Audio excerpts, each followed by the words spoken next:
Plato said that when you go to Kemet school, you became more alert. You more wake up, your spirit wake up, and you became a more human being. That's your character is built in a school.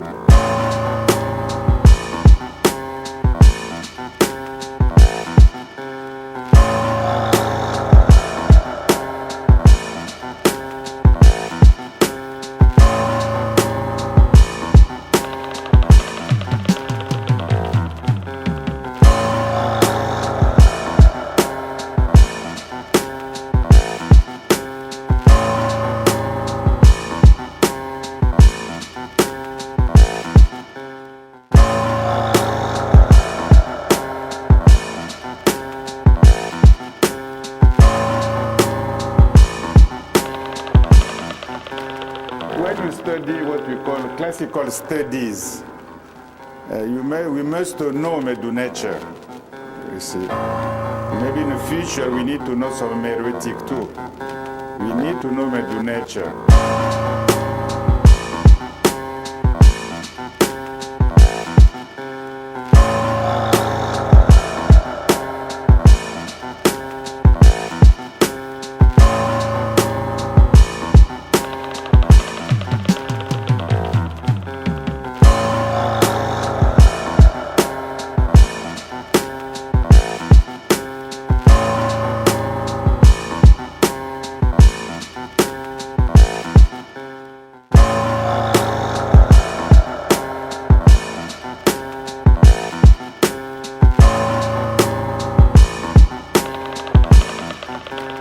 So the most achievement in Kemet for me is education. The way they think, they build, and they practice their education is very unique in history. Without education, I believe there will be no Kemet.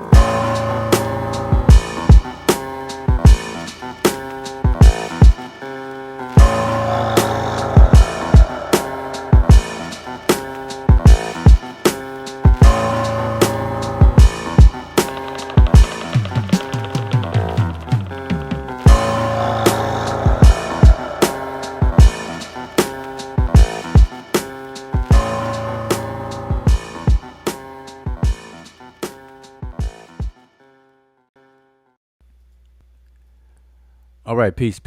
ETM Hotep. Welcome to the Sesh mdw-ntr YouTube channel, and this is your brother mdw-ntr coming to you live and direct via YouTube, the YouTube streets. Stepped out on the YouTube streets for a minute. Saturday night, East Coast. We are 10 minutes before the hour. I sound like a radio broadcast person. Welcome to WEFUNK, We Funk, better known as no, but yeah, peace to everybody. Shout out to everyone. So make sure you type something, give a greeting out. Make sure I shout you out in the chat. Yeah, so just wanted to kind of have a laid back conversation, Q&A, open discussion, open mic. I'm gonna post a link to the panel in just a hot second. But this is part of the Kemet and Chill series, open discussion series. I did want to bring up a topic that and comments on my post. Every now and then, as you may know that when I do Facebook, I'm not on Facebook as much as I used to be, and I want to make sure that you all can hear me, because I just saw that I'm having some connection problems, and I actually hopefully you all can hear me, but I see what just occurred. You know how the what do you call it, the my screen shifted from daytime to nighttime. You know how I have the dark mode, light mode, dark mode. So apologize for that if y'all hear interruption. What was I saying? So yeah, every now and then on my Facebook posts, I'm not on Facebook as much as I used to be. Well, actually, I'm not on social media as much as I used to be. To have time for. But when I do, I like to post things, and a lot of my posts seem to be it. It either goes over people's heads, or, and I'm not saying a lot of people at all. Is very very minor amount of people, but it's just interesting because I'll go live and I'll share it, and you about to see where people ignore what I actually say in my topic post, and then they come with some off the wall stuff as if they had a whole conversation with somebody else other than me about some topic about something other than what I exactly post, and then come and just express it. And to me, it's just crazy. But I chalk it up to the behavior and the environment that people find themselves in and hang in and stuff like that. I call it the circus community. So anyway, I want to talk about that. But shout out to Zane, brother Donnie, Sonette Emiket, Rouge F. Oh, we had brother David in the house. All right. Uh-oh. You all know it's going to rain and snow in Southern California today. Brother David, good to see you. Who else do we have? I guess that's it. That's all I can see in the chat. But shout out to everyone who's there listening in, and I'm just gonna dive in because like I said, I like the engagement. And I do want to say, giving my best wishes, and what do you call it? Willing the brother Robert, who we know is the brother June, willing him a speedy recovery and bounce back. He had a few health issues and things, and he's doing a lot better and everything like that. So that's really, really, really good. I'm happy to hear that. But brother June, so definitely send a shout out to the brother June. And if you all know the brother June and everything like that, hit him up, shout out, send him some love and everything like that. And if you don't know, just send some love his way. Brother June, part of the Sesh. All right, he's out there on the West Coast. So I wanted to make sure everyone is aware that he's doing better. If anybody knows him, know he had a little health issue, doing a lot better. All right, so that's really good. So I'm happy about that. Have to share that. All right. So, all right, let's just jump in. Let's jump in. So as you know, Kemet and Chill is open discussion. Usually Q&A, and I engage the chat, post a panel link. Anybody and everybody can jump on the panel, and we could just talk about pretty much anything in the scope of ancient Egypt or Kemet, though. Obviously we're not going to talk about June Money is in the building. See, that's what I'm talking about. See, we spoke him up. See, matter of fact, let me highlight. This is what I'm talking about. I want everybody to at least know who I'm talking about. This is the brother June. Shout out to the brother June, man. Send the brother June some love, man. It's good to see and hear that he's doing a whole lot better and everything like that. Y'all definitely send him some love, boy. Yep. All right. So that's good, man. That's good. That makes the whole thing. I might as well just shut the live stream down now. You know what I mean? That's the whole live stream right there. June Money is in the house. No, that's good to hear. Good to see. Good to see you, June. Yep, we good now. All right. So let me get into this topic. So I just want to share this, and then I'll open it up. If you all have some questions or anything about anything remotely related to Egypt or something to share, or whatever, we can get it in. All right, just hanging out. And all right, but first things first, we're gonna talk about religion, and I'm gonna share. Let's see how I can do this. The best way I can go about doing this, I'm gonna share my screen. Yes, I'm gonna share my screen, and let's see, how are we going to do this? Hmm. Give me 1 second. I'm gonna get it. I'm gonna get it. I'm gonna get it. Uh. Hmm. I'm gonna share it because I want you all to be able to see it too. So I have to be able to blow it up. Let's see. Yep. Here we are.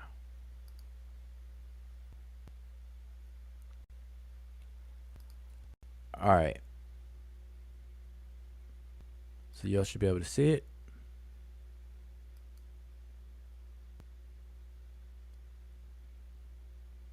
Move this chat out the way. All right. So here we are. This is Facebook, and I definitely have to make this bigger. See if I could do that. Will it allow me to get it bigger? Yep. All right. That's as big as I can make it. So this is my post. And you see I posted this 11 hours ago on the screen. So I'm just going to read it. We can all read this together. It says, religion, one of the scariest words to many folks in the circus community. And I use a hashtag kill the noise. And I explain this all the time. I use hashtags so I can document and catalog my posts, or if I post something that I want to be able to find later, I put them under certain categories that I use as hashtags. That's the ontological way of organizing my my posts and things like that. So I have a whole series of kill noise. Just in case you didn't know, now you know. All right. So if you type in hashtag, it's blurry. I don't think it's blurry. Son David, I'm not sure. It's real clear. I'm looking at the YouTube side. It's very clear. All right, but anyway, let me read this. So it says, religion, one of the scariest words to many in the circus community. Kill the noise. All right. Now, without me scrolling down to see the comments or anything like that, I just want to know and I'm asking any one of you in the chat who may not have seen the comments, and hopefully you didn't, to answer this question at least. What do you think I mean? What do you think I mean with this post? All right, I want to know from you all in the chat. What do you think I mean by this post? Just reading the post by itself. I put in quotes the word religion. One of the scariest words to many folks in the circus community. What do you think I mean by that post? Just what is your immediate thoughts on reading that? So now I know there's a little lag and delay between your respondents. So, but please answer that for me in the chat. All right. And I was trying to see if I could get this bigger. This is not cool. Is that bigger?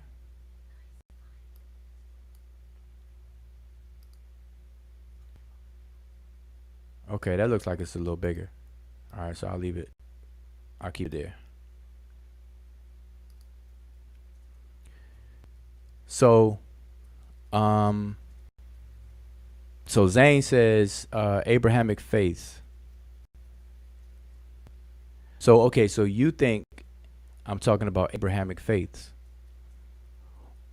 Okay, well let's keep going. I just want to see. What everybody else think. What do you think I'm talking about? What is your first thought when you read this? I put the word religion in quotes and capitalize all caps and the word religion in quotes, and I point to it and I say one of the scariest words to many folks in the circus community. So what do you think? Donnie says spooky because they don't understand. All right. So Zane says Abrahamic faith. Donnie is saying spooky because they don't understand. Who else? Anybody else? I'm gonna wait for one more.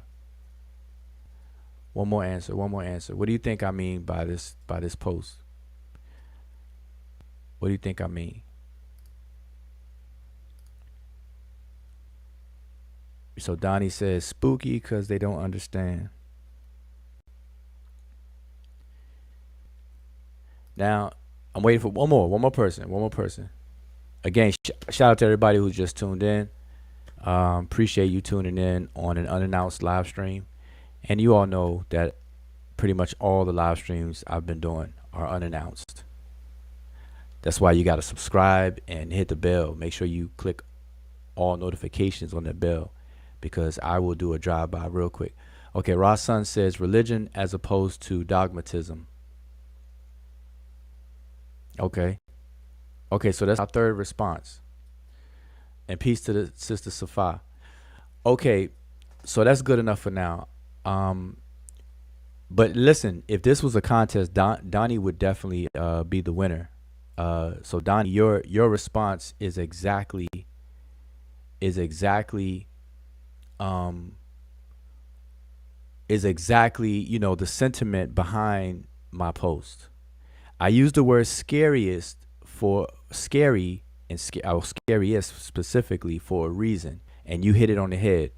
Because spooky, when you say spooky and stuff, you think of somebody being spooked or something spooky, ghostly,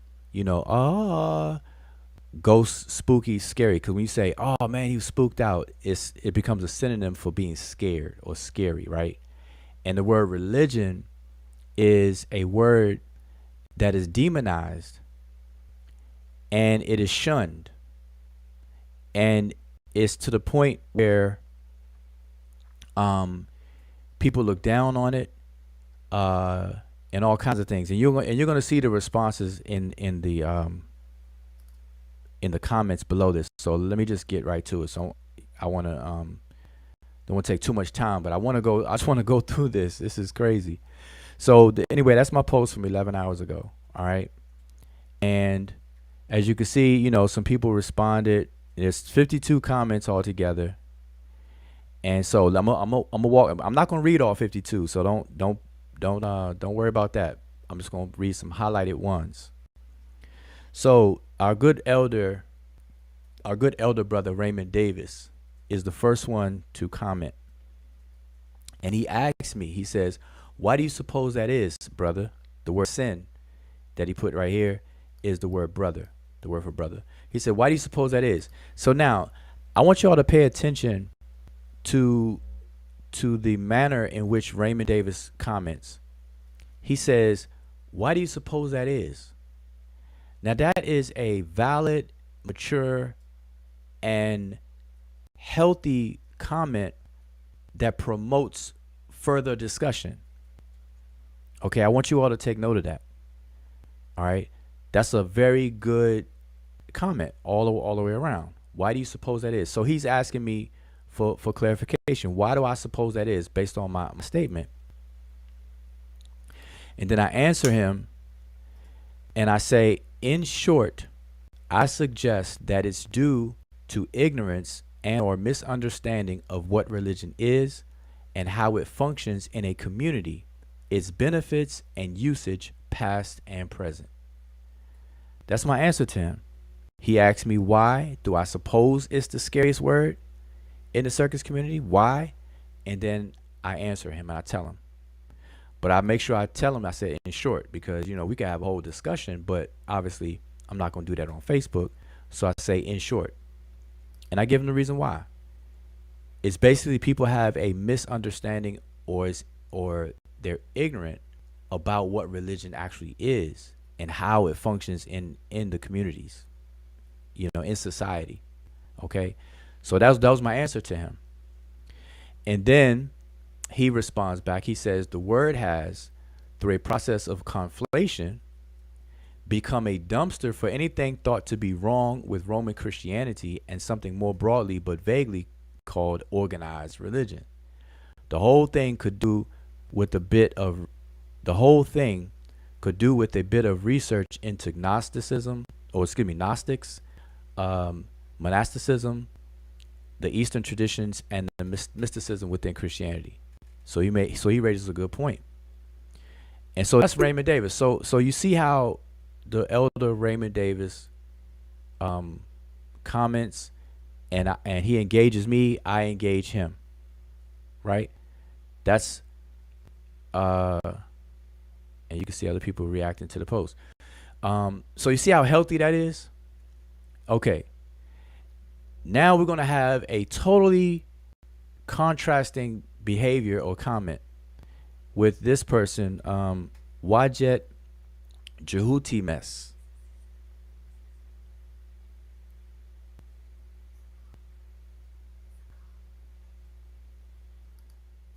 So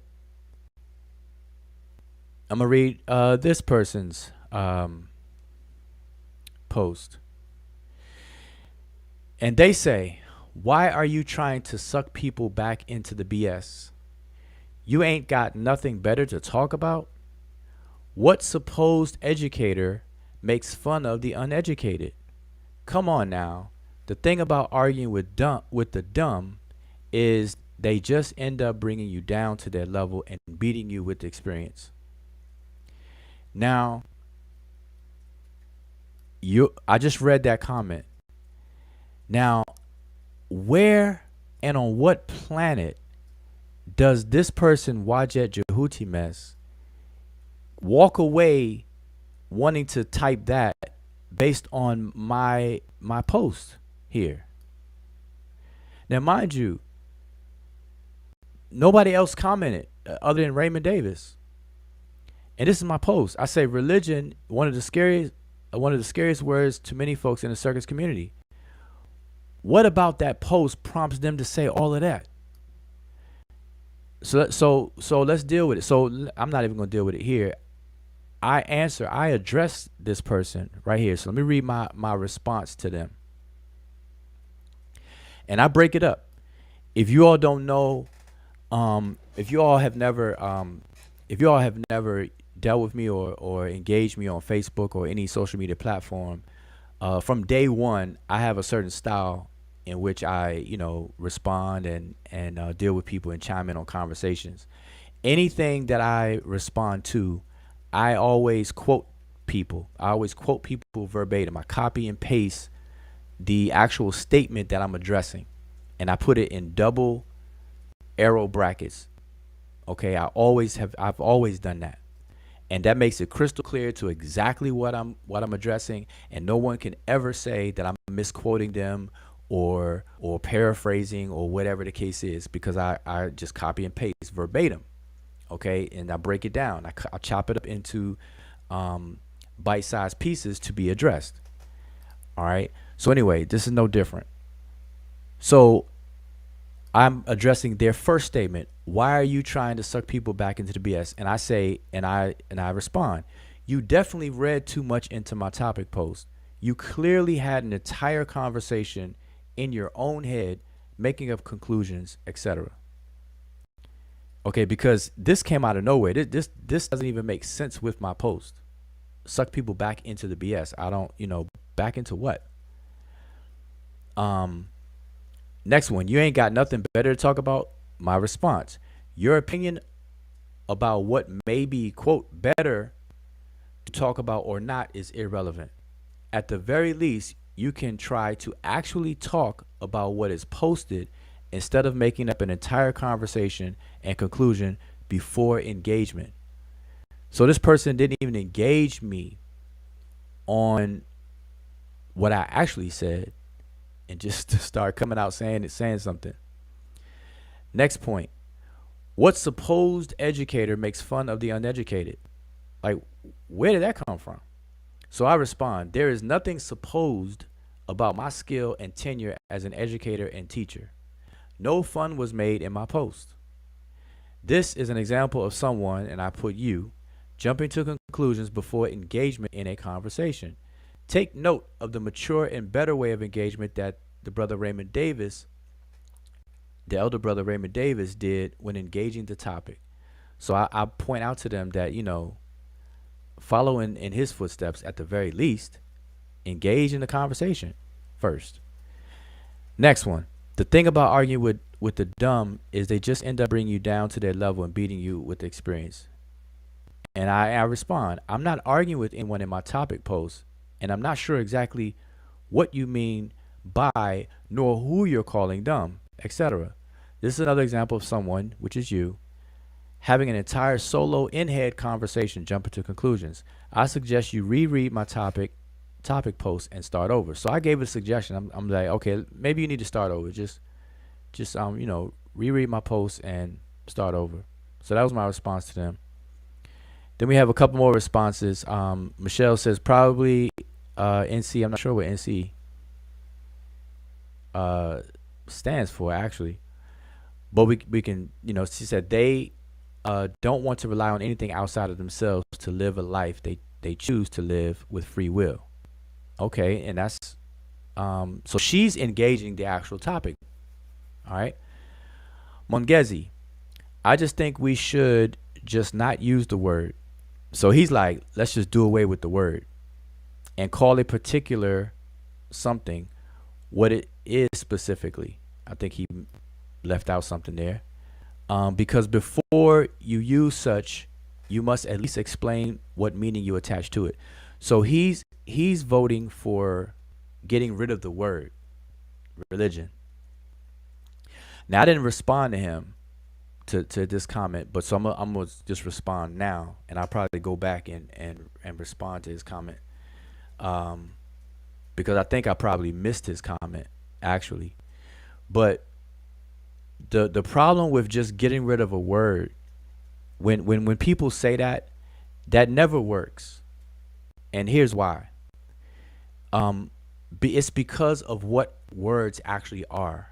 Like, we're under the false impression, many of us are under the false impression that words are only composed of the form, which is how it's pronounced or how it's spelled. And we don't really realize that words is a word is a container of two things that are linked together. It is the form and it is the concept or meaning and the link between the two. So if we get rid of the form, RELIGION, religion, the concept and the meaning that's attached to that form is going to remain, and all somebody's going to do is just give it a new form, and that defeats the purpose. So that never works.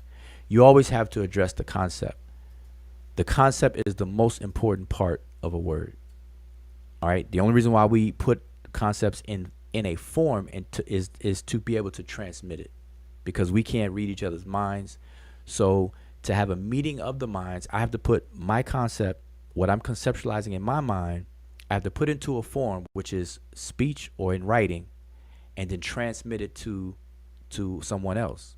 And then they take my transmission, they look at the form, and then they share the concept in their head, and they can decode what I'm saying. That's what communication is. And I have a whole video on that. All right. So anyway, so that wouldn't work. All right. So I'm probably gonna go back and type it to the brother. Let's see this. Now this person, Patah Hotep, is responding. He says, "Do you use the word religion, or what do you use instead?" Okay, that's a good question, but he didn't respond back to that. All right, so now we get to the sister Mika, and I'm just gonna read her comment. She says, "Stop talking about change and be the change. You not in the circus community. Why mention them? Stick to your little circle." Now, that reads like a grade schooler. Like the way that's written is like a grade schooler. Like it's like, stop talking about change, be the change. You not in the circus community, why mention them? Stick to your little circle. I could hear little puny circle or something. I could just hear that behind that phrase, even though it's not what was typed out. So again, look at the difference between her. This is her first comment on my post. Now, she starts off by saying, "Stop talking about change." But let me just read my response to her, because I respond to her beneath. So I'll just read it. So in my fashion, I quote what was said. And another reason why I do that is because in the past, when people get into arguments, with me and others, and they are proven wrong or corrected. I've seen a lot of people erase their comments to try to cover up their mistakes, or try to deny that they said something that they really said. And so on Facebook, as you know, if you type something, you can delete your own comment, but you can't delete the comments of others unless it's a nested comment, and you delete the main comment that the nested comments are under. So this is why, if you notice, I didn't respond to her in a nested way. I respond to her as a separate comment, because if she were to delete her comment, my comment would be deleted as well and whatnot. So instead, I comment separate as its own comment, and I quote the comment. So if she deleted, I still quote it. People could follow along. It's really for other people. They could follow along, so they won't know that I'm responding to nothingness. But anyway, here's my response. I tell her, I said, I execute change. I actually execute the saying, be the change you want to see. I have been that way. And this is how I am. Anybody that knows me knows that this is how I am. I actually deal with solutions, a conflict resolution solution. I emphasize properly identification of a problem and then seeking solutions and executing those solutions. And that's how I've been, and that's and anybody who's been following along can see it in my videos, see it in whatever the things that I do, and this and that. So she's telling me this, I understand, because she doesn't know me and I don't know her. So I'm just letting her know that I do that. And then I say, as far as any reference to the circus community, I don't have to consider myself to be in the circus community to mention or reference it. It's no different from you mentioning all sorts of collectives, groups, populations, organizations, and institutions that you're not a part of, yet you mention and talk about. For an example, does one have to be a Christian to talk about Christianity? Does one have to be a Hebrew Israelite to talk about Judaism or Hebrewism, etc.? That is faulty logic. And then I say, next time you comment on my post, it would be much better and more mature if you actually engaged with the topic in some way, instead of having the audacity to tell me what to stick with and what not to talk about. And I say, the nerve of some folks. Because as you're going to see, Mika prides herself on having freedom to be able to post whatever she wants. But yet she's trying to deny me that same freedom. She's coming on my post telling me what to stick with and what to stop talking about. And I'm like, that's just crazy. She I don't know who she's used to talking to or whatever, So I just wanted to make sure she understood that in my response to her. So, and then there's 21 replies, all with my reply to her, which totally takes away from my topic post, right? So she responds and says, I have not seen you made any changes, but you do complain a lot. She says another thing. She says, I actually did engage the conversation. Now I want y'all to tell me. She said, I actually did engage the conversation. Where is this engaging the conversation?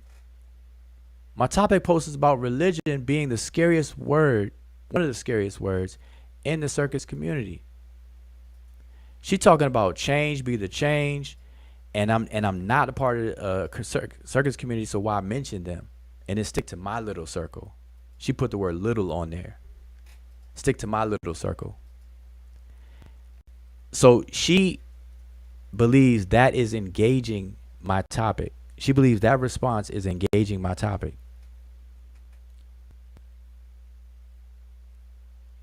And then she says, why you not a part of the circus? Why? You're not a part of the circus community. Stop complaining. So again, she's expressing the faulty logic that in order to talk about something or mention something, you have to be that something or be part of that something. Now, let's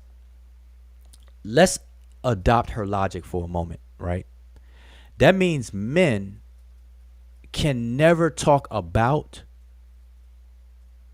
or mention women,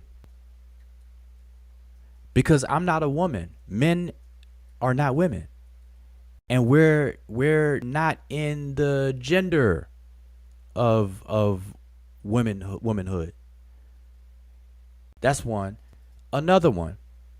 That means racially classified or racially identified black people can't talk about racially identified white people. Why? Because racially identified black people are not in the same category or community of racially identified white people.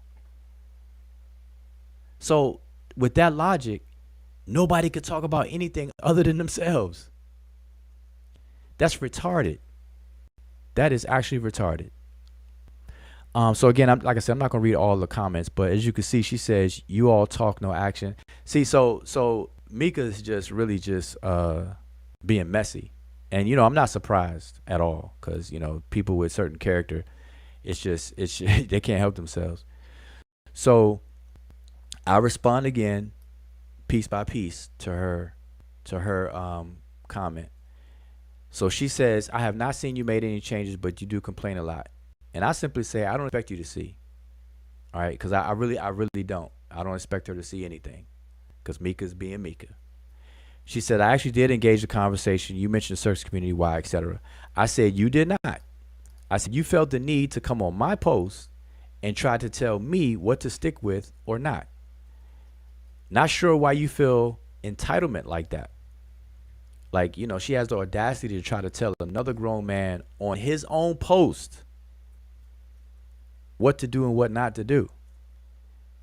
It's not like I tagged Mika in my post or directed my conversation to her or anything. She comes on my post and try to tell me what I can and cannot do, or should, what to stick with, what not to stick with, who to mention, who not to mention, and stuff like that.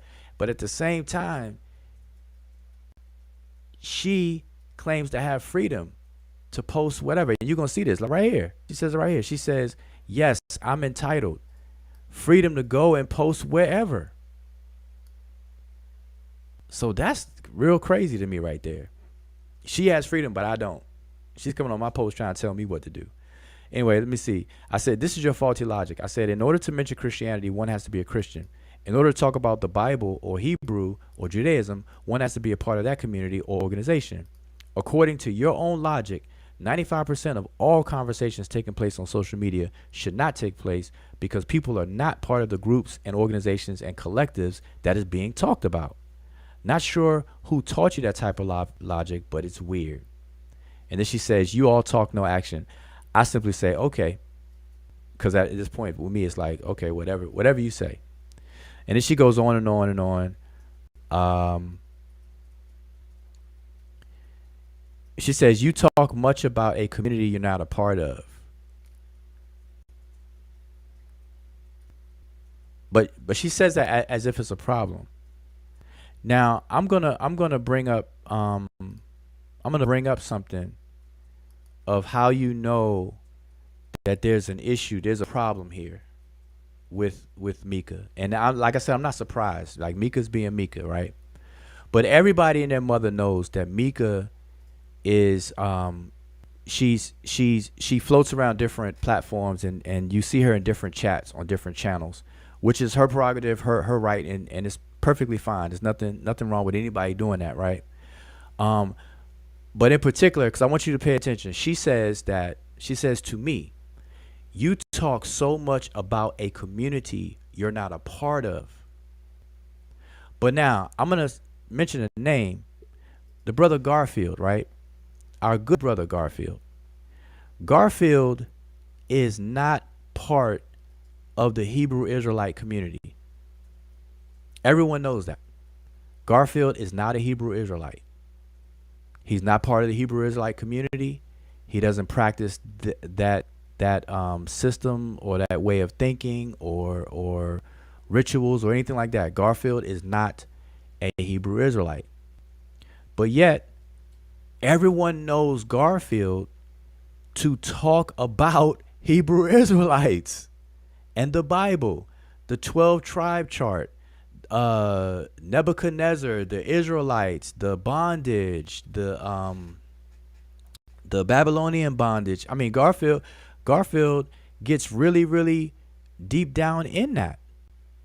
In fact, the brother Garfield wrote a book about a community that he's not a part of. Now, why am I saying this? I could tell you why I'm not saying it. I'm not saying it to bring Garfield up in any negative light at all. I'm making a point that the sister Mika chimes in and has no problem in the chats on Garfield's channel, the Dagger Squad channel, and stuff like that, talking about the whole Hebrew thing and the Bible thing and whatnot. You'll see it with the popcorn emojis and this and that, and support this, thumb up that, and everything like that, all on the channels and everything like that. And she doesn't tell him what she just told me that you can see on the screen. She says to me, "You talk much about a community you're not a part of." But she doesn't tell Garfield that, or anyone else that I'm aware of. But she doesn't tell Garfield that. So I'm just pointing that out because this is the kind of stuff that I point out as inconsistent logic, and it's just immature. It's just bad character. That's my opinion, and that's why I said I'm not surprised at her behavior and her comments. Because it just doesn't make sense. It's just it's just whatever. People just say anything. And that people could do that. Then she goes on to say, as for religion, you can't read people's minds and you sure not making any changes. So then I respond to that. You talk so much about a community you're not a part of. And then I answer, I talk about a lot of things I'm not a part of or not related to personally. Everyone does that. You know what I'm saying? like according to her logic, I have to be a fish to talk about a whole school of fish, different types of fish. Or in the animal kingdom, I have to be a tiger and in the tiger community and habitat in order to talk about a tiger or a lion or primates or whatever the case. I mean, whatever the case is, that's retarded. At best, it's retarded. And that's crazy though. And then she says, as for religion, you can't read people's minds and you sure not making any changes. So I respond to that and say, nowhere in my post or elsewhere do I claim to read people's minds. It's clear that my post is over your head and all you saw was the phrase circus community and you reacted to it. So I just tell her, makes sense next time. Just do me that solid. Makes sense next time. The brother Patah addresses me, but he talks about her. He says, I think she is a hater groupie because she doesn't say the same things to other people on their posts that talk about groups that they don't belong to. Yep, see? And that was my point for bringing up the brother Garfield. Everyone knows Garfield, and Garfield does a really good job at asking questions and questioning the beliefs and practices of the Hebrew Israelite organizations and things like that. So I do want to say that. But the point here, and I guess Patah Hotep is making the same point, that Mika doesn't tell them what she's telling me. You know what I mean? And that's just crazy. She supports all the circus acts and probably thinks that is the action she wants to see from you. Yeah, and he's right about that. And she responds. So anyway, I'm gonna skip. But you all can go to my post and read the rest. I'm gonna skip down because I don't want to. I want to get to the finish because there's like over 50 comments on here. I will read this one. He said, "Well, let's read her. She said, no, she's addressing me. She says to him, the brother Patah, well, keep thinking that. She says to me, back to you, sir. You see what I'm saying? This immature. Now back to you, sir. Now back to you, Ujau. Like that's immature. Why does that be back to me? Why can't it be back to my post? Like the topic post. My post is not about me. It's about religion and it being one of the scariest words in the circus community. I'm gonna get to that in a second. She said it's over your head. Stop complaining. That's crazy. My own post is over my own head, over my head. That is crazy. That's crazy. My post is over my head. Wow. And then Pata says again, I think she has some screws loose. She just says she is entitled with the freedom to go and post wherever, but she is telling you that you shouldn't have freedom and post whatever on your timeline. She's a hater for sure. And I think that's accurate. That's accurate right there because she definitely did that. She wants freedom, but she's trying to deny me from posting. And then she says, "Yep, smiley, smiley, whatever." Now I'm gonna tell you, I can hear Mika. Now she didn't say this, but I can hear her, and I'm willing to bet that Mika, because one of her go-to excuses is, "I don't take this social media stuff to heart. I don't take it serious. This is just pastime for me." So that's why you see all the laughy emojis and stuff like that. It's just real immature stuff. Sean, the brother Sean steps in. I don't know if Sean is in the chat. So shout out to everybody in the chat. I can't see the chat right now because I'm looking at this. I'm sharing my screen right now. So shout out to everybody in the chat. But I'm not sure if Sean's in the chat. But Sean says to her, "Mika, you are embarrassing yourself very badly, ma'am. Stop. I don't know why you allow folks to get in your head and fog up clear sight. But wow, you may need to step back and reassess your emotions." See, Sean trying to give her some advice there. Patai said, "That's why I believe she's a groupie with nothing better to do." And then she says, "I said nothing wrong." See, she's not gonna see herself say anything wrong. Sean comes back and says, "Mika, you don't know how wrong you look logically, socially, and mentally." Dang, Sean talked about three things: logically, socially, and mentally. That energy you just suddenly created over the past 7 months is disturbing. You know, and the brother Sean, I'm not sure if you listening, but I noticed that too. For the past few months, you know, the sister Mika, you know, I don't know, it must be the company that she's keeping or something, but it's like the character is definitely changed up a bit. Prior to your personality worshiping side switching and changing, you could be seen. He said, "Never mind, let me mind my business. Y'all enjoy your day. Mika, get well. You doing too much for no reason." Sean is crazy. So that's a conversation between her and Sean and everything. So I'm gonna read my final comment, and I'm addressing Patat. I tell him, I say, Mika, Florida is just being Mika, Florida. I don't expect anything different, and I'm not surprised at all. So basically, I'm telling Patat, like, hey, I'm not surprised at all. So let me expand the rest of these and go down. So Patat actually addressed my post. He says, "I noticed that a long time ago how religion gets a bad reputation and people treat it like a disease." And I addressed this. I say, yes, many in the circus community demonize religion as a bad thing or as something that should be avoided or eliminated. As I previously commented, I believe that this is due to the ignorance and or misunderstanding of what religion is and how it functions in communities. Many people mistake belief for religion, similar to how people mistake myth for a lie or falsehood. Now I'm gonna come back to that when I stop sharing my screen, and then I want to see what you all think about that in the chat. I want to know what you all think about the equation people make when they look at religion like it's a belief. The same way we people do myth and think the word myth or what a myth is synonymous with a lie or falsehood and something to like get rid of and things like that. Okay, so now way later the sister Mika tries to engage the actual topic. This is what should have been first. So she puts genuine question. Why is it one of the scariest?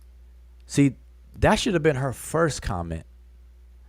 Why do I feel it's one of the scariest? See, that should have been first. That's like how Raymond Davis, the elder Raymond Davis, um, commented.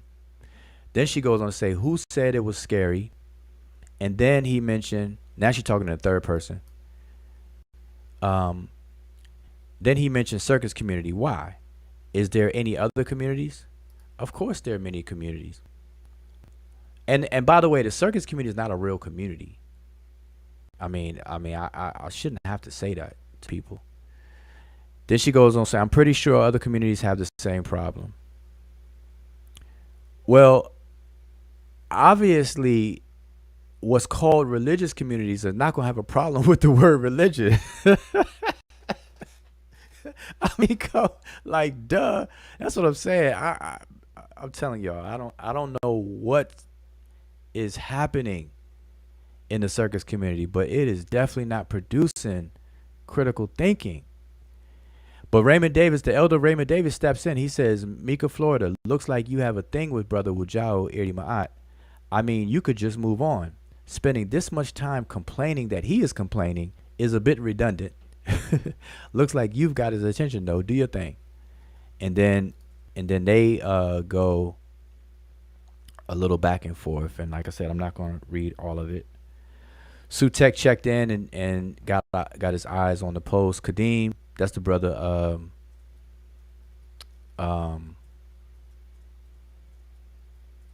in the chat. I don't know why I can't. Zane, the brother Zane in the chat. Boy, people got all these different names. Brother Kadeem is Zane in the chat. So he said, oh my goodness, shame, shame, shame. And then I respond to Mika, where she said she answered the post. Hold up, where did she say that? Because she said that. She said she answered the post. She said that somewhere. She may have deleted, I don't know. But she said she answered the post. Y'all just don't like my answer. That's what she said now. Hold on, I gotta find it. I have to find that one. I have to find that. Where is it? Yeah, here it is right here. She says that to Raymond Davis. She says, Raymond Davis, I think you're trying to continue it. I answered the post. Y'all just don't like my answer. So I say there's no way you could answer a post that asks no question. So look, y'all tell me, do I ask a question in my post? Do y'all see a question? Why and how is Mika saying that she answered the post, but we don't like her answers? Or I don't like her answer.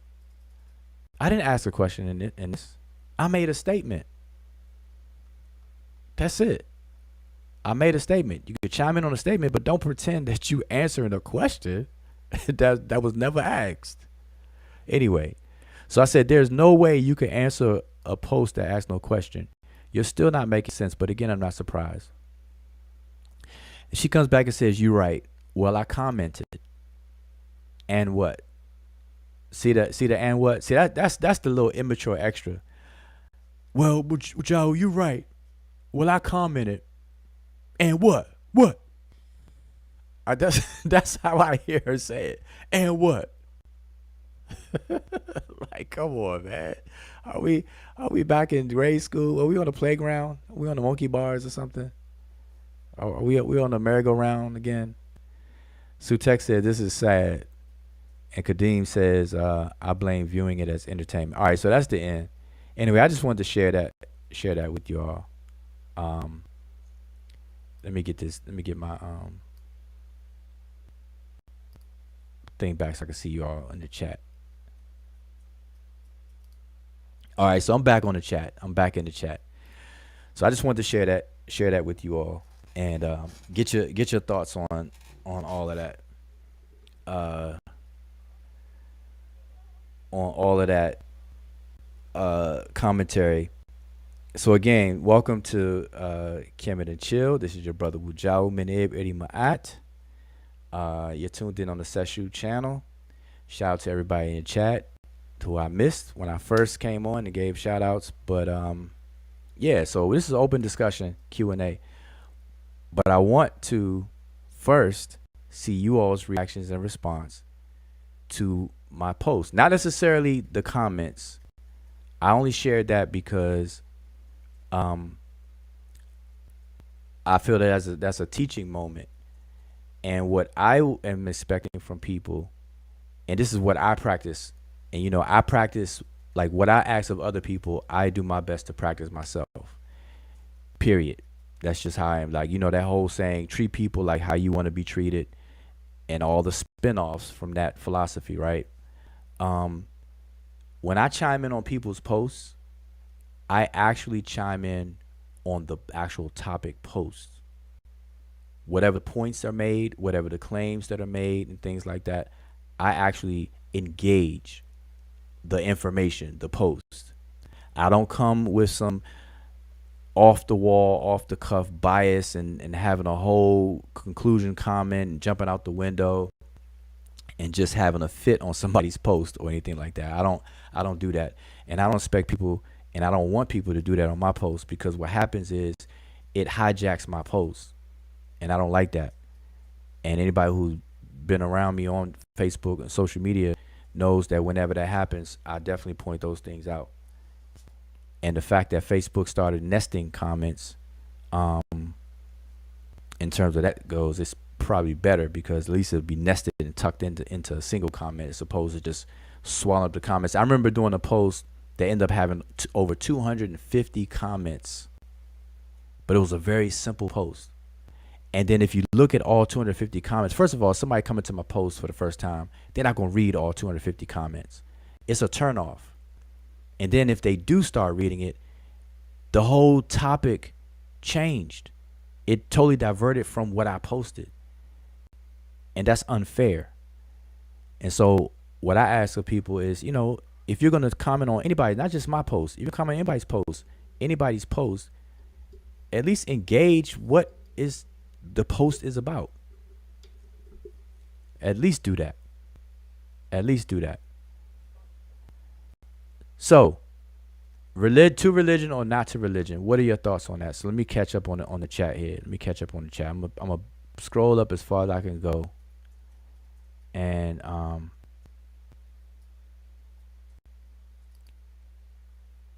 gonna scroll up as far as I can go and just get into the chat. So y'all bear with me for a second. Now I do see somebody with the screen name Tamika, so I'm not sure if that is Mika or not, and I don't want to assume so. But shout out. So let me scroll back as far as I can go. So shout out to everybody. So I see we have Zane, a username Tamika. So I'm not sure if that's Mika or not. Same Mika, because I'm not sure if that's. I don't remember her having that name on the YouTube channels. Let's see. Niger Valley Niger Valley Congo. Niger Valley Civilization, Hotep, peace. Let's see. And I see I see the emoji. Fire lighting tis. Peace out. Monique Lamb, peace. Monique, I saw that you posted give you a shout out and send you well wishes on your speedy recovery. I know you had recently had a successful, I think, knee surgery or whatever, and that went really well. So man, it's good to hear. All right, so if you're still there,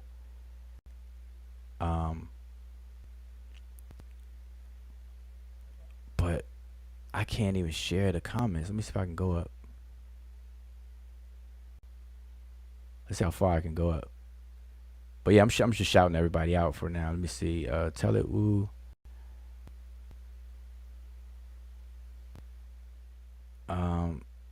Yeah, I can't. I was trying to highlight some of the comments that I wanted to address. But yeah, I just want to know your thoughts on religion.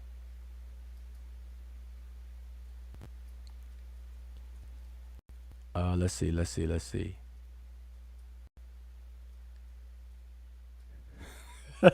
Sister Sophia says, Tamika, are you a season ticket holder to the community circus? That's crazy.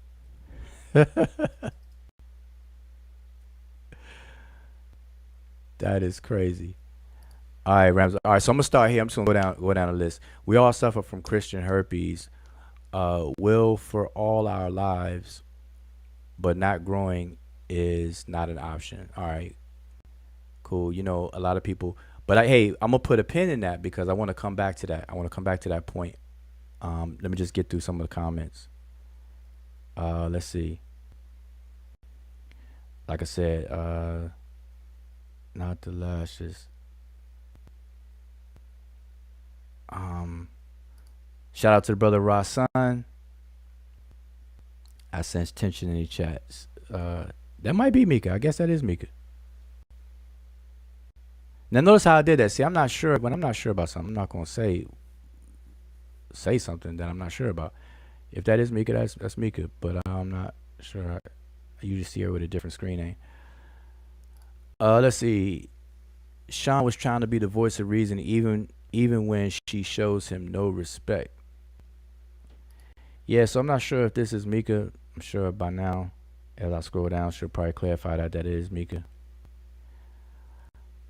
Keep on going down. I don't want to be too far behind. And if that is Mika, that's definitely sarcasm right there. Let's see. Either start making in the chat should block. The Mika in the chat should be blocked. Donnie saying the Tamika in the chat should be blocked. Nah, I don't block. I don't think I've ever blocked anybody. I don't think I ever blocked anybody. Only time I actually even react on the YouTube chat is when those bots start going buck wild and advertising stuff. That's it. I don't think I've ever blocked anybody on the channel. All right, so I'm going down. Now I want people to okay, here it is, Monica. All right, so trying to get into the topic thing. So they say I'm not religious, I'm spiritual. Okay, good. That's a good point. I hear that too. Be like, oh, I'm not religious, I'm spiritual. You know, I'm not religious, I'm spiritual. So Monica, what do you think that means? And I'm gonna keep scrolling because I know by the time you answer, I'm gonna get to it. Complaining about complaining. Complaining about complaining. See, that's what I'm saying. Sarcasm. If that's Mika, she said, "Go in, woo." See that's what I'm saying. The instigation and things like go in. Oh, I'm loving this and that. Like, no, it's not that type of party. That's not something to celebrate. I'm showcasing the comments of that post to show people what not to do. That's not cool. It's not flattering. Or they say I have a relationship with God. Yep, you're right. Mo, you are right. Naja Valley, I just put because I don't watch the childish. I don't want the childish energy. Oh, okay. Man, I must be far behind on the comments. So let me speed this up.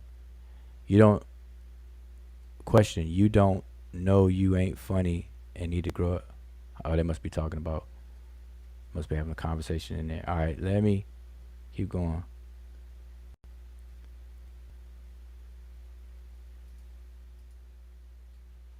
I am trying to go further down so you all okay, here we go. I'm trying to see who actually comment on the thing. Let's have a quick remedial vocabulary lesson, class. Can we define read, comprehension, understanding, listening? Yeah, we actually need to start doing that. I tell people this all the time. I'm going to start asking for people's either high school, what do you call it, high school or K through 12 transcripts to see, what kind of grades they got, college transcripts or something, SAT scores, show me something. I'm gonna start asking people for that because really, I think people are getting away with, and if y'all tune in and you hear the sound bite that I use in the music, in the intro music, it's Dr. Theophilo Benga, right? And in that clip, he says that your character is built into school.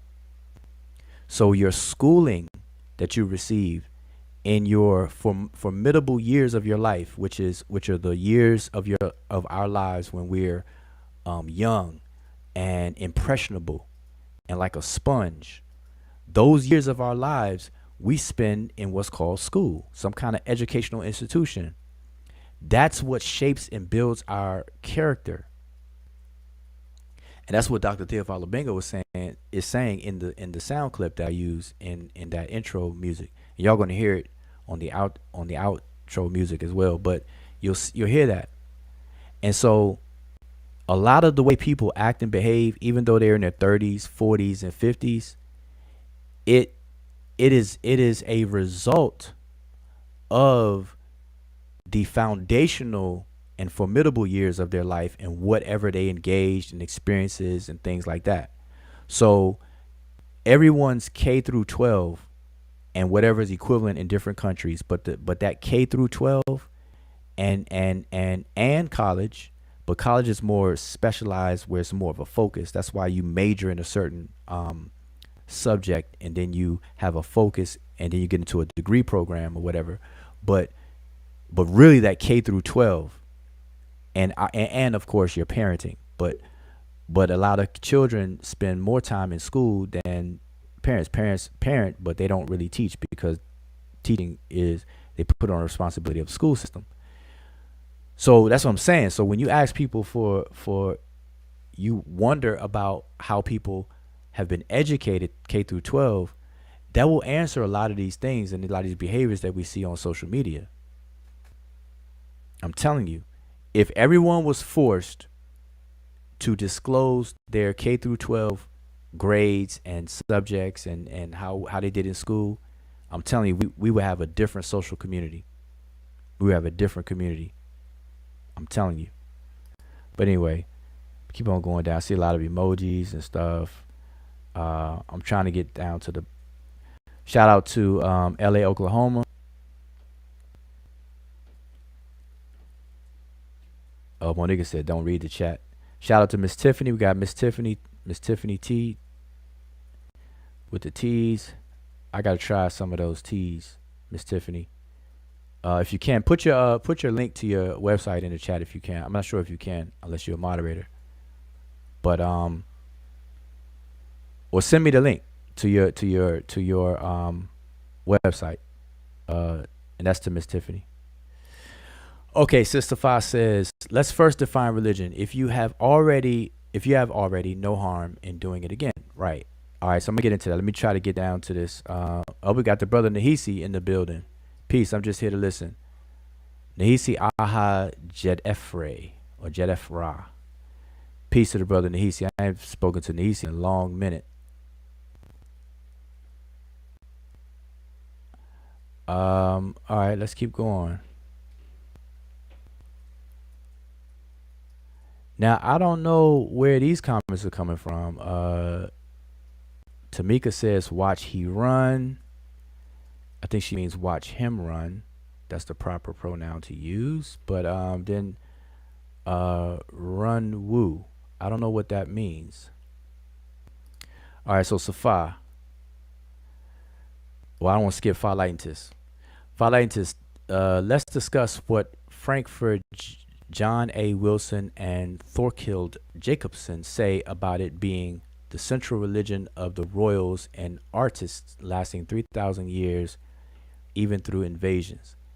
So Philaitis, you got to elaborate a little bit on that. The royals of who? Are you talking about ancient Egypt and things like that? So kind of expound on that before I can address that, and I'll come back. Example, one meaning of the word religion. While in nursing school, I studied religiously. Okay, so Sister Safa is giving a working example of the use of the word religion. So she says, while in nursing school, I studied religiously.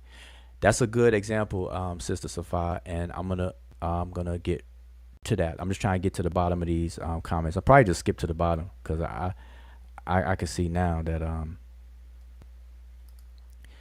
that it's not gonna get me anywhere. I had a phase when I was generalizing religion a bit, but after studying the subject a bit further, stopped doing that. Okay. Oh, so Mika's saying stop crying. Wait a minute. Hold up. Wait 1 second. So hold up. Does anybody else think that I'm crying right now? Like really? Why would what I'm saying and what I'm doing right now be characterized as crying and things like that? This is what I mean. Um, let me skip to the bottom. Let me skip to the bottom because I think that it's about that time. Let me skip to the bottom. Let me post the link up here. Let me post the link, and it just jumped real fast. I saw somebody say "woo in your feelings." How am I in my feelings? Watch the opposite. Watch the opposite happen. I'm gonna post a link so any and everybody could come in here. And Tamika, if you want to come in here, you're more than welcome. But I want everybody to witness who is in their feelings and who's not, and who is claiming something that really should be applied to themselves. Just watch. If I was a betting man, boy, I'm telling you, I'd be rich right now. Cause y'all about to witness. You all are about to witness. That's the panel link. Hold up. The panel link. That is the panel link. Let me pin it to the top. That is the panel link. So while I pin that, and while people may click uh, the panel link to come in, shout out to everybody. Peace to you. It's Saturday night. Kemet, welcome to Kemet and Chill, open discussion, and all of that good stuff. The topic that I'm bringing to the table is religion. The word religion as one of the most scariest terms in the circus community. That's what I'm bringing to the table. So whoever wants to discuss that, come on the panel. You can come on the panel. The panel link is in the chat. That's the discussion topic. That's what I brought up first when I first started this stream. The title of it is To Religion or Not to Religion. Sonette or Sister Safa is absolutely correct. To talk about religion and whatever it is that you talk about, that's the importance of nomenclature. You have to, or you should, definitely define your terms. So I'm going to wait for anyone to come on the panel. We got Sonette Emiket in the building. So remember, you all, there's the link.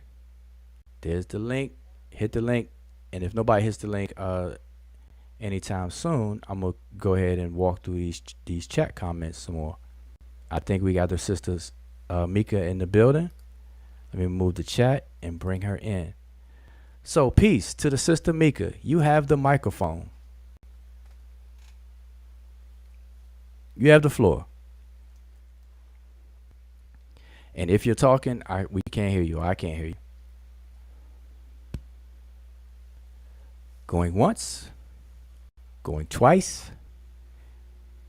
And it looks like you may be on your phone, and you know that if you come on here on your phone, you have to go through something to get it to the audio to work. And I don't use the phone, so I can't direct you or guide you on how and what to do. Maybe somebody who did can help you out. But I can't hear you. Hopefully you can hear me tell you that I can't hear you. So maybe you got to leave and come back in or whatever the case is. So we're going to wait on Mika to get her audio straight. Again, the link is in the chat. Anybody can hit it. I see the brother David, Rawuj F, has defined religion. Let me put this on the screen. Religion from religio is derived from legare. Re again, legare, bind or connect. Excellent. All right. So as not to waste time, or like have empty time, let me just go in on religion, because that's a very good point Sister Safa brought up, and some other people in the chat brought up. All right, Hello, and can you and hear all me? made up. Oh, I can hear you now. Yep, Good. How you doing? I'm doing great. I probably I will be doing a lot better if you actually you know engage my Facebook posts a little better than you do. But I didn't see nothing wrong with how what I commented on. You the one who took it personal, I guess, because what did I say that was wrong? I didn't say anything that was wrong. I wasn't being disrespectful or none of that. okay, well, I never claimed that you were being disrespectful, and Okay. um, what I meant by better engaged is exactly what I explained. See, so I commented on my Facebook post, right? Where Mm-hmm. you went wrong, what I see that you went wrong is you're trying to tell me what I can talk about and what I can't talk about on my Facebook post. You don't see anything wrong with that? No, I did not tell you what you could not talk about on your Facebook post. Okay, let I me did let not me let me say put it that. back on the screen. Let me put Yeah, it back on the show screen. it where I said don't talk about X, Y. Make sure it says don't talk about X, Y, and Z. Make sure it Well, say that. I won't have to make sure anything, because I'm gonna show your own words. So I'm Okay. gonna show that. Yeah, I'm gonna show that, and as soon as I find it, wherever it went, let me see. Give me one hot second here. All right, here we go. Hmm. So I'm gonna show it now. If you're on the phone, I'm not sure how well you can see it, but I'm gonna share it on the screen, full screen. So I'm gonna show you. I'm gonna show you what I'm actually talking about, Hmm. because you don't say verbatim, Ujau, don't talk about blah blah blah. You don't say that verbatim, but you say it because you imply it. So I'm gonna show you No. what I'm talking Oh, about. now I'm implying it. Okay. Yes, you do know what implying means, Yes, I right? do. But go ahead, show it. Make Okay, sure it said okay, don't say it. Make sure it say that. okay. No, no, no. I'm not saying that you said don't say this. You didn't use the word D-O-N um T apostrophe T. You didn't say don't. Okay, so I want to make that clear. I'm not claiming that you use the word don't. So let's not let that be an issue or an excuse. But I'm highlighting what you said. This is what you said. You said you're telling me to do something. The word stop. You know what the word stop means, right? Because you used it. So Yes. you say stop talking about change and be the change, Right. right? So you're telling me to stop talking about change. Hmm. Now, up in my post, where did I talk about change at? No. Okay. You know what that conversation came from? Or that post I comment came from? It came from other discussion that we have when you always talk about the circus community. No, All no. right. You talk about the circus community so many times, and I keep telling you that you're not making any change. All you're doing is talking. So that's Okay. why I post what I post, and that was the comment that I comment. You Okay. didn't have So to. Guess what? You could have stopped right there. You didn't have to comment on anything else after that, but you decided to comment. So okay, continue. okay. So let me continue. All right. So based on your own admission just now, Right. your first comment had nothing to do with this post. No, I just comment. So wait. Let's get this straight. So you're admitting right now that your comment, because that's what you just said. Because I stopped right here. Said you said stop talking about change Right. and be the change. And I said, Right. where did That I was talk about change? Where did I okay. talk about change at in my post? Okay, check it out. Wujiao, I ain't the only one that commented on that post, and they did not speak on the post. That was one of it, but I was gonna get right back to it and say whatever I want to say, but it wasn't even a question post like you said. It was just people discussing stuff on it. Okay, So but my I question to you now, but I'm but it trying to wasn't be a question fair. you was asking. You remember you didn't ask a question on your post. So and I anybody know. was posting on it, right? So I just made a comment. That's it. You didn't have to No, comment I after. get it. No, Okay. no, no. I get. I know what I know what a comment is. So I know that that's what you did, because Right. it's on the screen. Like, this is your comment. So Correct. we're square on that. So this is Mika Florida's comment. Correct. But now my question to you is that I want to make sure we're clear on is Hmm. is your comment. Your comment is not related to my post. Well, is it? Yes, it is. To me, it is related How to your. is it? Yes, it is. You know why? Because I How is it related to my post? Wujawa, listen, Wujawa. Because Wait, I hold did on, Mika. mention. I mean, for real, wait, Mika. Are you serious right now? Hold on, let me ask you this. I know it's Saturday night. I just want to make sure are we on joke time, or are we trying to be serious? Listen, I'm both. I'm Okay, both. but let me get the serious Mika for a minute. Okay. Okay, so let me ask you again. Your first comment, which I have on the screen right now, everybody can Right. see it. Uh huh. I'm saying that your first comment, the first sentence, has Right. nothing to do with my post, because I didn't talk about change or anything in my post. Yeah, but you know what? That's just me being me. But the after And I said that, that too. yeah, I after said Mika that, is being Mika. that's right. I mean, if you know me, you're gonna know I'm just gonna be Mika. If anybody that knows me, just know that Right. that's me. So you And I can't know take, and I yeah, but know you can't Mika take does the not do things not that I stick to say the topic serious like post. that. Yeah, but you can't Oh, take the things I say serious like that because I'm just gonna be me. That's just me. But anyway, right. after that And other you being sentence, you is the type of person that don't stick to the topic post. But go ahead. All right, but go ahead. yeah. Well, anyway, you being you, I could go there too. But anyway, Go after ahead. that I mean, listen, sentence, I'm here. I'm here right now. listen, after that sentence, I did I mention you want the always flames talking and the about the smoke. community. Stop trying to cut me. After All right, this go ahead. I'm listening sentence, to you. I spoke on the circus community that you always speak on, and I know that's your thing. So Okay. So I let's all right, the okay, second sentence. You right. say okay, so we're done with the first sentence. Uh-huh. The second sentence you say, you not in the circus community, why mention them? So what's up with that? No, because that's what you do. You always mentioning a circus community and you always put yourself in that circus community when you don't have to. That's not your community. Just stay in your small group and do what y'all do. Why you always got to dip your toes in the circus community? Like, what the hell are you going to try to change there? You're not doing any changes there. So stop talking about it. That's all I was saying. Okay. Okay, got you. I got you. Okay, fair enough. But let me ask you a question for clarity. Uh-huh. Um, because now I say this in the comments, but since you're here now live, I might as well Hmm. just bring it up. Okay. So based on what you just said, right?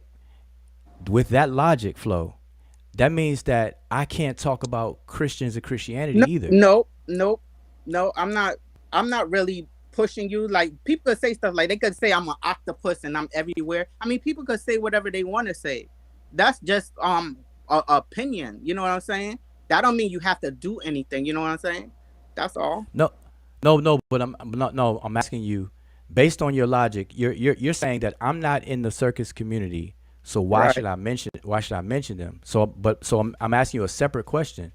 I'm not a Christian either. Mm-hmm. So are you suggesting that I shouldn't mention them either? But you're not talking about Christian. No, I know, but I'm asking you the question now. Did you? If I do a No, post, all right, I tell you what, I'm gonna do a post while you watch right now. I'm gonna do a post on Christians. Are you gonna come on that post and tell me to no, stop talking no, about because I them? don't. Wujawa, I was just messing with you on the post. It wasn't that serious. And No, you I could know. I post whatever you want. listen. Hold Uh-huh. up, Mika. You can hear it in my voice that I'm not uptight. I'm not taking nothing personal or anything. Okay, Okay. so I want you to be clear on that. But I am asking you questions of logic though, because I'm trying to understand. Because based on what you said because I'm not in the circus community, I shouldn't mention them. So I'm asking you that does that also apply for Christians and Christianity? Because I'm not a Christian. Okay, can I answer? Yeah, go ahead. Yep. Okay, I know how you feel about that community, right? Therefore, that's why I said that. You could talk about anything. You could post whatever you want. If you want to talk about Christian, that's your thing. But if you complaining about the same thing over and over again and you're not making any change, it's like, why speak on it? That's all I'm saying. I ain't say not to do it. I just say, Okay. why speak on it? Okay, I got you. I got you. But I don't. But that's okay because so the difference from if I'm hearing you correctly, the difference is you don't know how I really feel about the Christian community, but you do know how I feel about the circus community, and Right. so you comment on that one, but not the Christian one, Right. right? Okay, so let me. All right, so okay, I got you. But let me ask you a question. Um, how does and I'm only bringing this person's name up just as a compare and contrast. Uh-huh. How does Garfield feel about the Hebrew Israelite community? Garfield, you know what it is? Because I That's why you had to laugh because you know. Go ahead, I'm listening. Go ahead. I'm not even no, gonna interrupt you. you Go know ahead. what? Go ahead. Okay, Garfield situation is different. Oh my gosh, his Yeah, his situation. situation is He gets different. a pass. Garfield No, gets you a know pass. why? I Okay, can I understand. tell you why? Can I tell you why? Okay, go ahead. Go ahead. Go Okay, ahead. his situation is different because he's actually going into the community, the circus, and trying to do something. That's how I see it. He's actually trying to do something. So even if how he feels about whatever he's doing, I know there's a purpose behind that. Wait. So okay, so the difference. So Garfield gets a pass because although he feels how he feels about the Hebrew Israelite community, but because you see him going in the community, he gets a pass. No, I see him doing something, so he gets a pass, of course. Oh, you see him doing something. Okay, what is he doing? What He, do you see him doing? I see him showing. Debating Hebrew Israelites? No, and more than that. No, that's what you see. That's what you see. It's more than you see that. you see him fussing and fighting with Hebrew Israelites every day on Well, Clubhouse and on YouTube. That's what you that's he gets a pass for that? Yo, but wait, I want to know, is the community real? Oh, I think she something happened. But go ahead, me, because I'm asking. So Garfield gets a pass because he debates the Hebrew Israelites. well, he don't debate. I mean, he show. I mean, he educate you could say in a way. He educate. I mean, if debating is a way for someone to get through to them or for them to learn, and you got to use that just for a tool, then I guess that's you could say debate if you want. But I see things where I could say like, okay, yeah, he's doing something. He's trying to change and whatever. But Wait, if you wait. keep Give me okay, complaining, give me example. So give me an example of something that Garfield has changed in the Hebrew Israelite community. oh Lord, I mean it's different people. He changed a lot of people like the way they think, on history wise. I mean, I can't what you mean? So I haven't so well because I'm trying to compare, right? Because I'm trying to get your Right. understanding. I'm trying to get your Okay. understanding. So Sure. I don't get a pass, but Garfield does. So I'm trying to get a better No, understanding. yeah, he got a pass because Right. one. So okay, go ahead. Okay, You no, you about to elaborate? because I see him make changes in other people on in the way they think. So yes, he got a pass. I don't see. Okay. I Okay, can. that's fair. I'm saying that's good. I mean, if Garfield is doing that, not if, but I've seen it too. So that's a Okay, good thing. see, So I'm not gonna am say I if. lying? Right. Okay, no. Garfield has changed people's minds. You're right, and Okay, I thanks. agree. I agree with that. But so now let me ask you a question. Are you saying that me, the brother Wujao, I have not changed anybody's minds? I don't. I haven't seen it. I can't. I can't say a whole bunch of people. Maybe a handful. Maybe I don't know, because I'm not around you to see that. So I don't know. But Okay. Garfield, yeah, Garfield, I'm around every damn day, so I know what he's done. Right. Okay. So fair enough. So because you're hands on around Garfield and you're not hands-on around me. So you only talk about what you see, and you Thank really you. can't speak Yes, on. You really exactly. can't speak on what you don't see. Right. Correct. So why aren't you silent when it comes to me? Because you don't know. What But you yet mean? Why you're ain't I'm silent? The no no little no no. I'm saying you're telling me that I'm not part of the circus community. So why right, mention them? And your right. reasoning behind that is because, and then if I compare myself to Garfield, he gets a pass because you see you're around his activities. Two You're Tech, not a you're not not hands around, on like that. So cut it out. huh? No, Two Tech type something. I'm just correcting him. Oh, okay. No. Okay, so what I'm saying is that because you're around Garfield's activities, you give him a pass, but you're not around any activities of mine and whatnot. But yet, No, you're comfortable to speak on it though. That's no, that's but that's kind of strange to me. That's kind of strange. Wu Jiao is not that strange because I was one time in your classes and whatever, so I know how you feel about certain things. So I already know how you feel about the circus community. That's not no No, but it's you not. don't know. But wait, but it's not feel okay. I'm not asking you if you know about how I feel about something.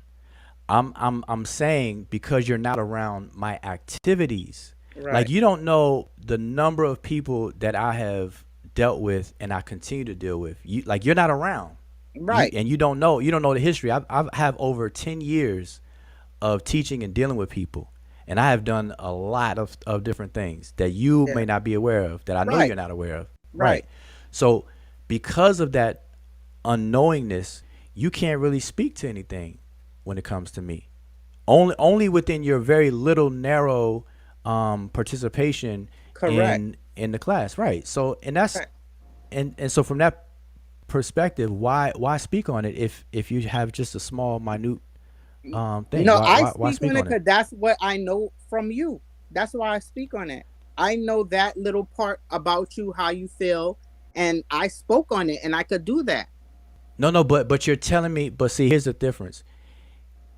Like everybody knows how I feel about the circus community, so you don't have like it's nothing exclusive or special to you about that. Like I've been expressing that for on Facebook since 2010. So Yeah. everybody knows that how I feel about the quote unquote conscious community and why I call it the circus community and other things and stuff like that. So that's everywhere. But you're telling me that I should not mention them or it because I'm not a part of it. And No, that's the no, thing. no. I'm also okay. You could say that. Okay, take that back. You could say that, but I'm also saying that. No, but that's what you said. I mean, you said I can say that. I'm of course I can say Okay, that because okay, that's what's on the yeah. You screen. true. But also that you're if you was making a change in that community, and Mhm. like instead of always complaining and throwing it like the circus community, like okay, the circus community and what, like what else? I mean, if you were doing something in that community, like trying to grab people out of there and But you just said whatever the case but may you just be. say you're limited. But you just say you're limited on the things that I've done. No, I'm You don't telling you even know. what you could, do. But I have engaged a lot of people that consider themselves in the circus community, and I have changed the way that they thought, the way that they study, and shared information that they didn't know now that they do know, and so on and so forth. A lot of people. I wrote a book addressing a major person people reference, Professor Walter Williams. That since I did that book, nobody has come back to refute and rebuttal anything because they can't. Sarah Suit said in Young Pharaoh, that whole Medew Netcher has not been deciphered stuff got put to and stop, standstill. So you talk about not affecting stuff, like how can you miss that? Listen, I wasn't around that long, so I don't know about that part. Only could speak on what I know, like you said, And and then I the only the award show that they had, like I never even actually got the award, but I was awarded something from the conscious community award thing for Metal Netcher or whatever this and that stuff, and I dedicated the award to Dr. Riquetti Amendo because I'm like, nah, she's the elder, she should get that. So how you gonna miss that? I missed that. I'm telling you, I missed that. I guess I'm not always on the, everywhere. Okay, and that's fair, and that's fair enough. I understand that, but I guess my thing now though is because you don't know, then you shouldn't really feel comfortable speaking on it. You should engage me No, and but I ask didn't. instead of Listen, I didn't instead of speak on that. You brought that up. I spoke on why speaking on a community that you think not going nowhere. That's what I spoke on.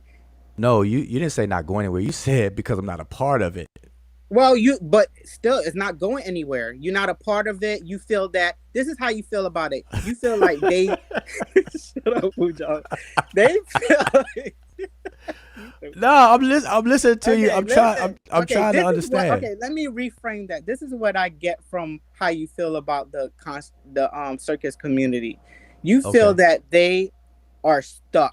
They not going anywhere. And you got your other opinions about it. Me, I'm saying that why keep speaking on something when you feel it's not going to change and you're not putting any change to it to change it, But that's where you're wrong. Okay, that's where you're right about how I feel about the conscious community, circus community. Like I express that openly. But you're wrong where I feel that I'm not as pessimistic. I'm optimistic. I've been optimistic that people will change. It's just takes a long time and a very few people. It's not going to happen in mass at all. It's definitely not going to happen in mass at all. But people, a lot of people in the chat right now are would likely consider themselves as least part of the overall conscious community. Now, let me tell you something about the circus community, conscious community. It's not a real community.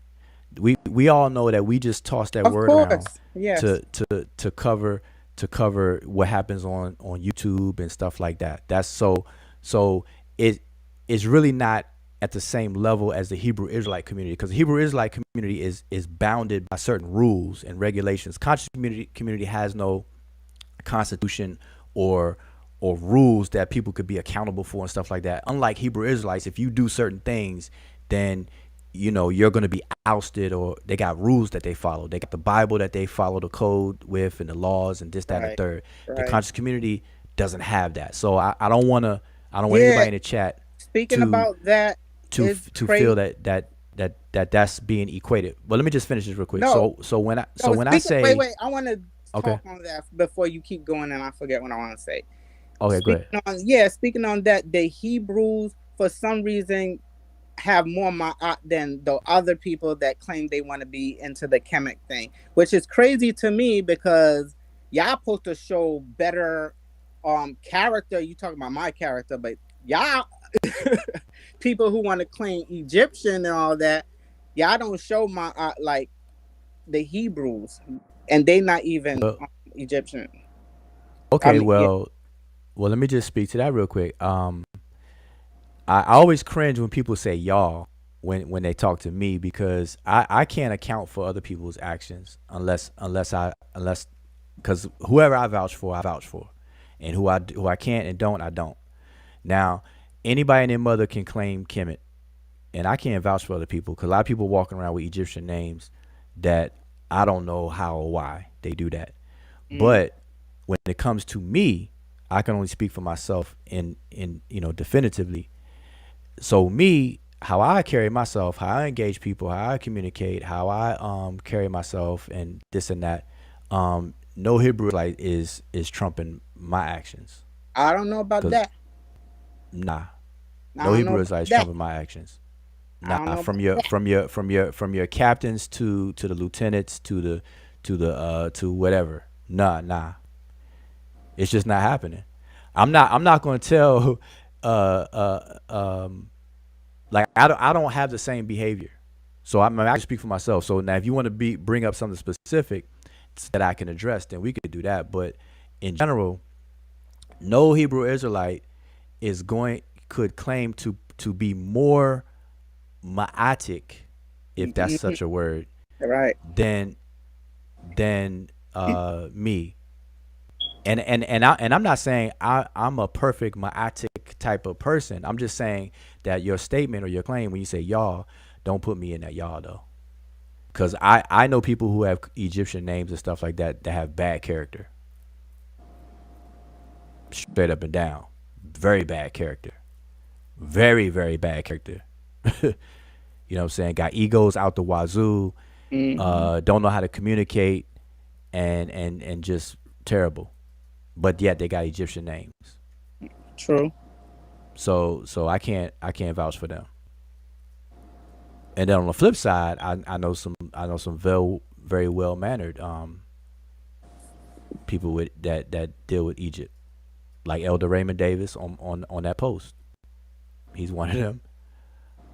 Etc. But anyway, but all right, so let's get back to his comment though. So so far, and then I Hmm. guess the last thing we already covered that you said stick to your little circle.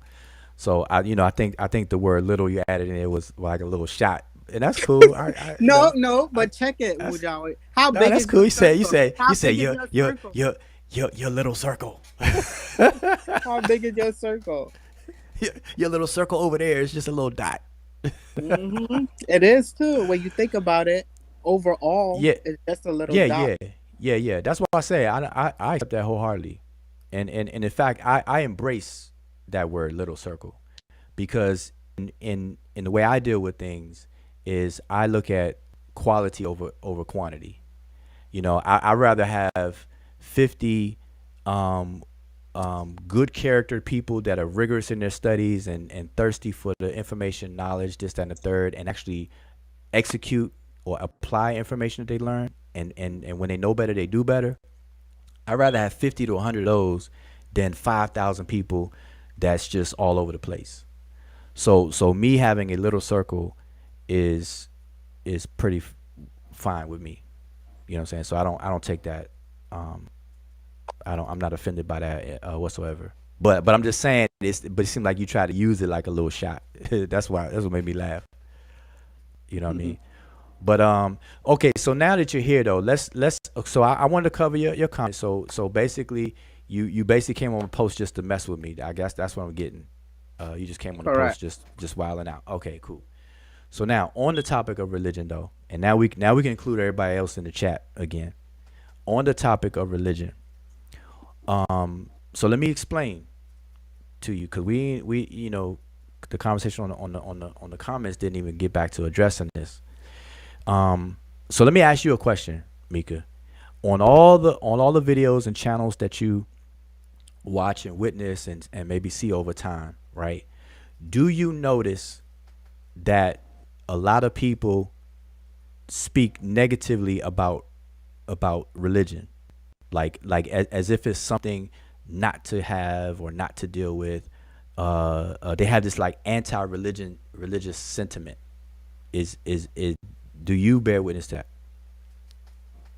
No, You don't.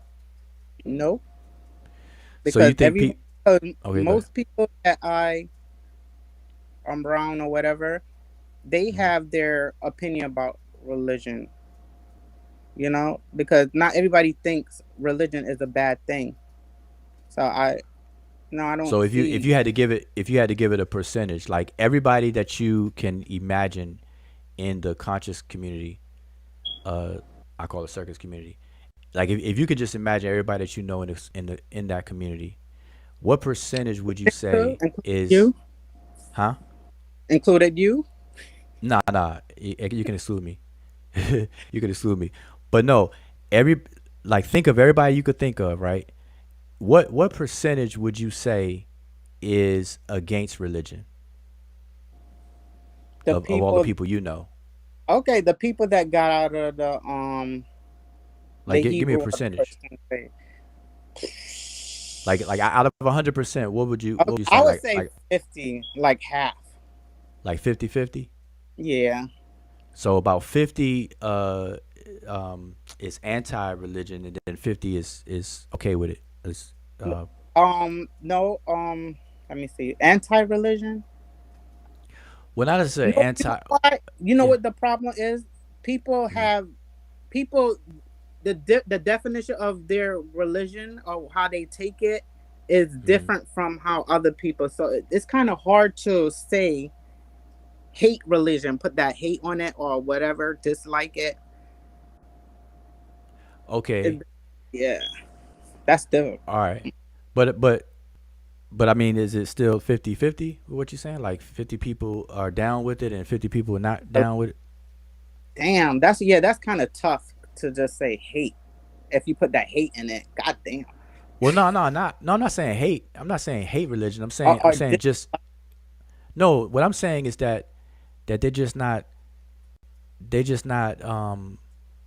with it. Like they're yeah, not religious, but they yeah, but but they check they feel that they it's not yeah, but good. the Hebrews that I know, they don't consider it like it's a religion. They call it more of a walk of life.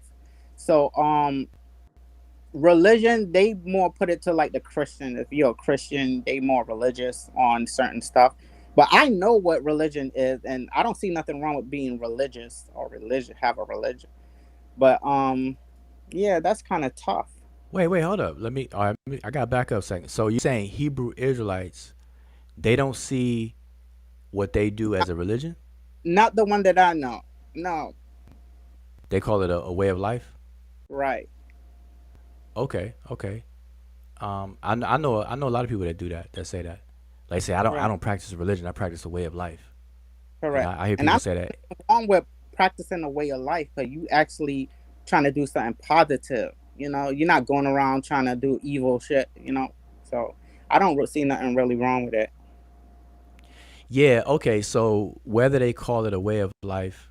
Now, okay, let me ask you this. The same Hebrew Israelites that don't call what they do a religion, but they call it a way of life, the people outside of them, they call what they do a religion though, right?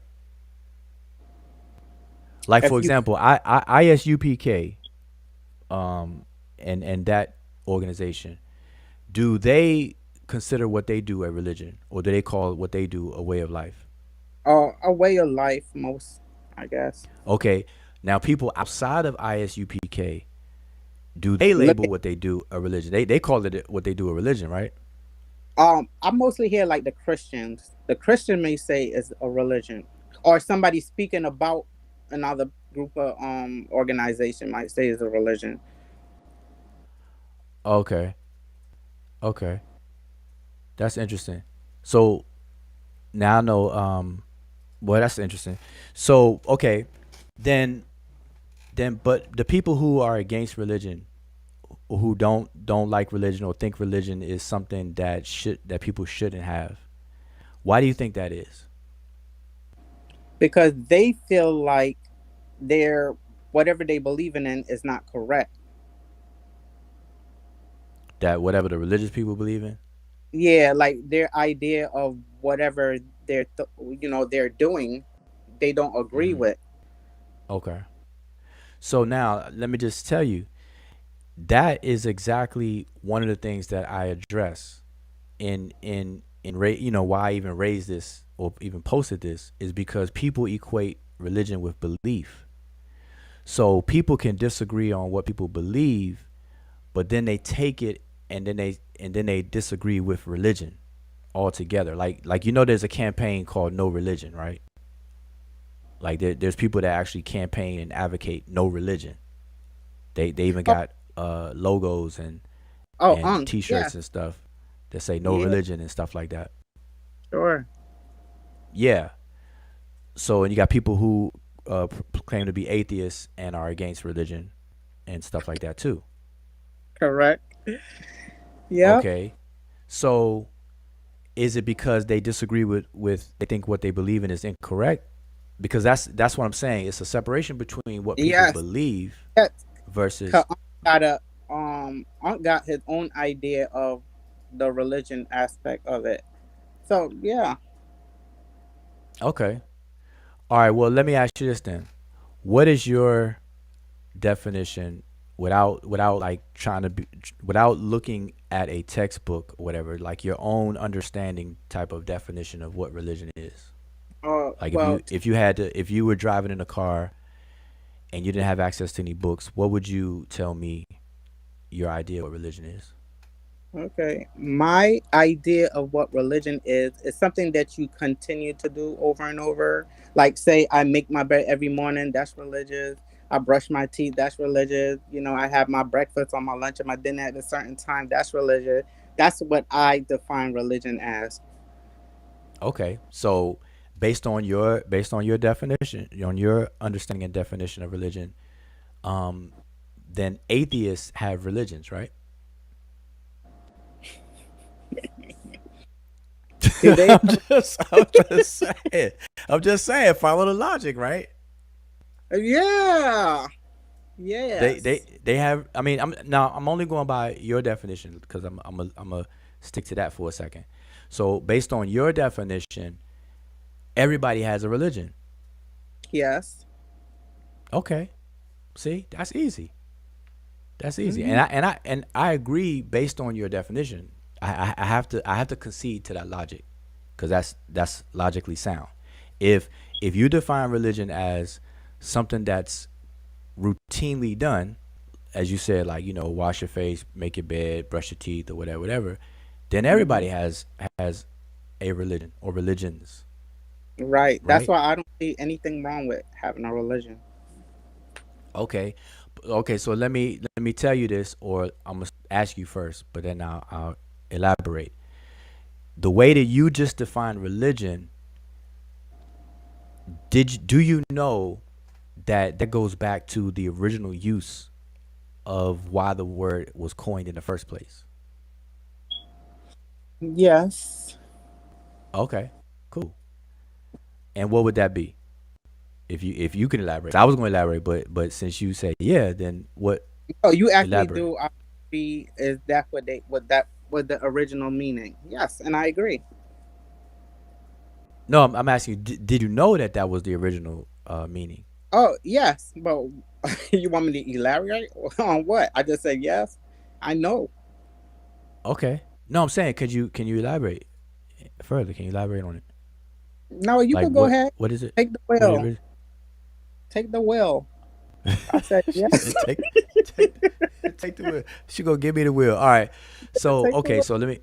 Okay, because the way you're using religion is in its original sense, because the very word, it means an obligation. It means something that is obligatory, binding, and so it's like a contract. Every contract, by definition, is a religion because it comes from the word legare, which means to bind or to tie together, to bind something in terms of a contract or an obligation, like an oath that people take. And so, um, in that sense, people they commit to something, and when you commit to something on a routine basis, then it becomes a consistent thing. Like you said, brush your teeth, whatever, whatever. And so like people use it in a loose sense of even football. They be like, man, I watch football Sunday religiously, you know, or I watch every basketball game religiously. And what they're saying is that they have committed themselves to watching it, and they do so on a regular basis. And Hmm. so real religion in communities is a very positive and necessary thing. And so the reason why I raised this on Facebook and over the years is because I believe that people who are anti-religious or have this negative look on religion, they have a misunderstanding of what religion actually is, which is why they diss it, they Yeah, dismiss it and stuff like that. I agree. So so now, because I have my post on the screen still, It, wait. what Let I me get your post for a second. I wasn't being disrespectful on your post. I wait just a minute, I want to didn't let say. that clear. No, not you. I'm talking to other people that think it was disrespectful. Like I'm not. I can't talk to Wu Jiao. You know, Okay, I'm not reading the chat. if, Wu Jiao, if you know how I am, I'm not disrespectful. I'm not none of that. I might speak my mind, or everybody have their opinion. But I am never disrespectful to you, and have I ever been disrespectful to you? Do you feel like I've been disrespectful to you? Because Um, I don't. well, according to you, your definition of disrespectful, I be crying out all the time What you mean? about you disrespecting me. But me, it takes a lot to disrespect me. So nah, I'm not. Okay. So I'm let it be known that I never disrespect you on no post. I did say some stuff. Everybody else had their opinion. If you decided you want to comment back after that, that's your thing. Cause now I could do this. I could do okay, this all. but that's all good. I know you're addressing something in the chat, but let me. Yeah. So now I'm rounding back to my post, right? My original post that's on the screen. So I say religion is one of the Mm-hmm. scariest words to many folks in the circus community. So now I can elaborate on my meaning behind that. So in this thing we call the conscious community, I call it circus community, but the conscious community, the social community that we see, there are people, there are many people who shun away from religion. The moment you bring up religion, all hell breaks loose. They're against religion. They're against the specific religions. They're against the idea of it, and they look at religion as something that you should not have. Like it's something that you should get away from. If you are religious right now, they think that you shouldn't be, and then they try to get you not to be religious. In the dialogue, they try to say, well, why you do this, why you do that, and they try to convert you basically away from religion. And so that's what I mean by scariest. And I use the word scary purposely. The brother Donnie picked up on it, um, Oh, I because of the said words. something about it too. I said, why you gonna use scary? Like, who's supposed to be scared of the word religion? And I did Yeah, mention that in the post, in the comment. yeah, yeah. Well, I use the word scary purposely because it's connected to the word spook and spooky. So there's a lot of people who are against spooky stuff. They're like, oh man, stop being spooky. You spooky. Oh man, those people are spooky. Spooky, spooky, spooky. That's you hear a lot of that. Spookism, spooky, spooky, spooky. And scary and spooky go hand in hand because a ghost is a spook. Spooky ghosts and this, that, and the third. The Holy Spirit, and talk about all the spirit stuff, this imaginary stuff, this Father God in the sky. It's the ultimate spook and this, and the third. So religion is viewed like that. And so that's what I'm saying. People are scared of the spook. See, they're calling religion spooky, and they're scared of the spooks like how people are scared of ghosts. So that's why I use the word scary. So trust me, listen, if you were to go through my Facebook page, there are rhyme and reason to everything I post.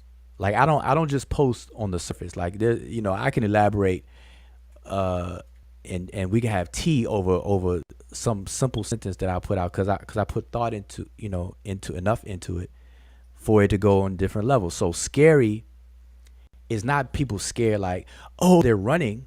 I'm talking about it's a play on the word scary and spook, because people are claiming religion is spooky, but yet they demonize it and shy away from it as if they're the ones that's scared of the spook because they're calling the religion spook and they're running away from it.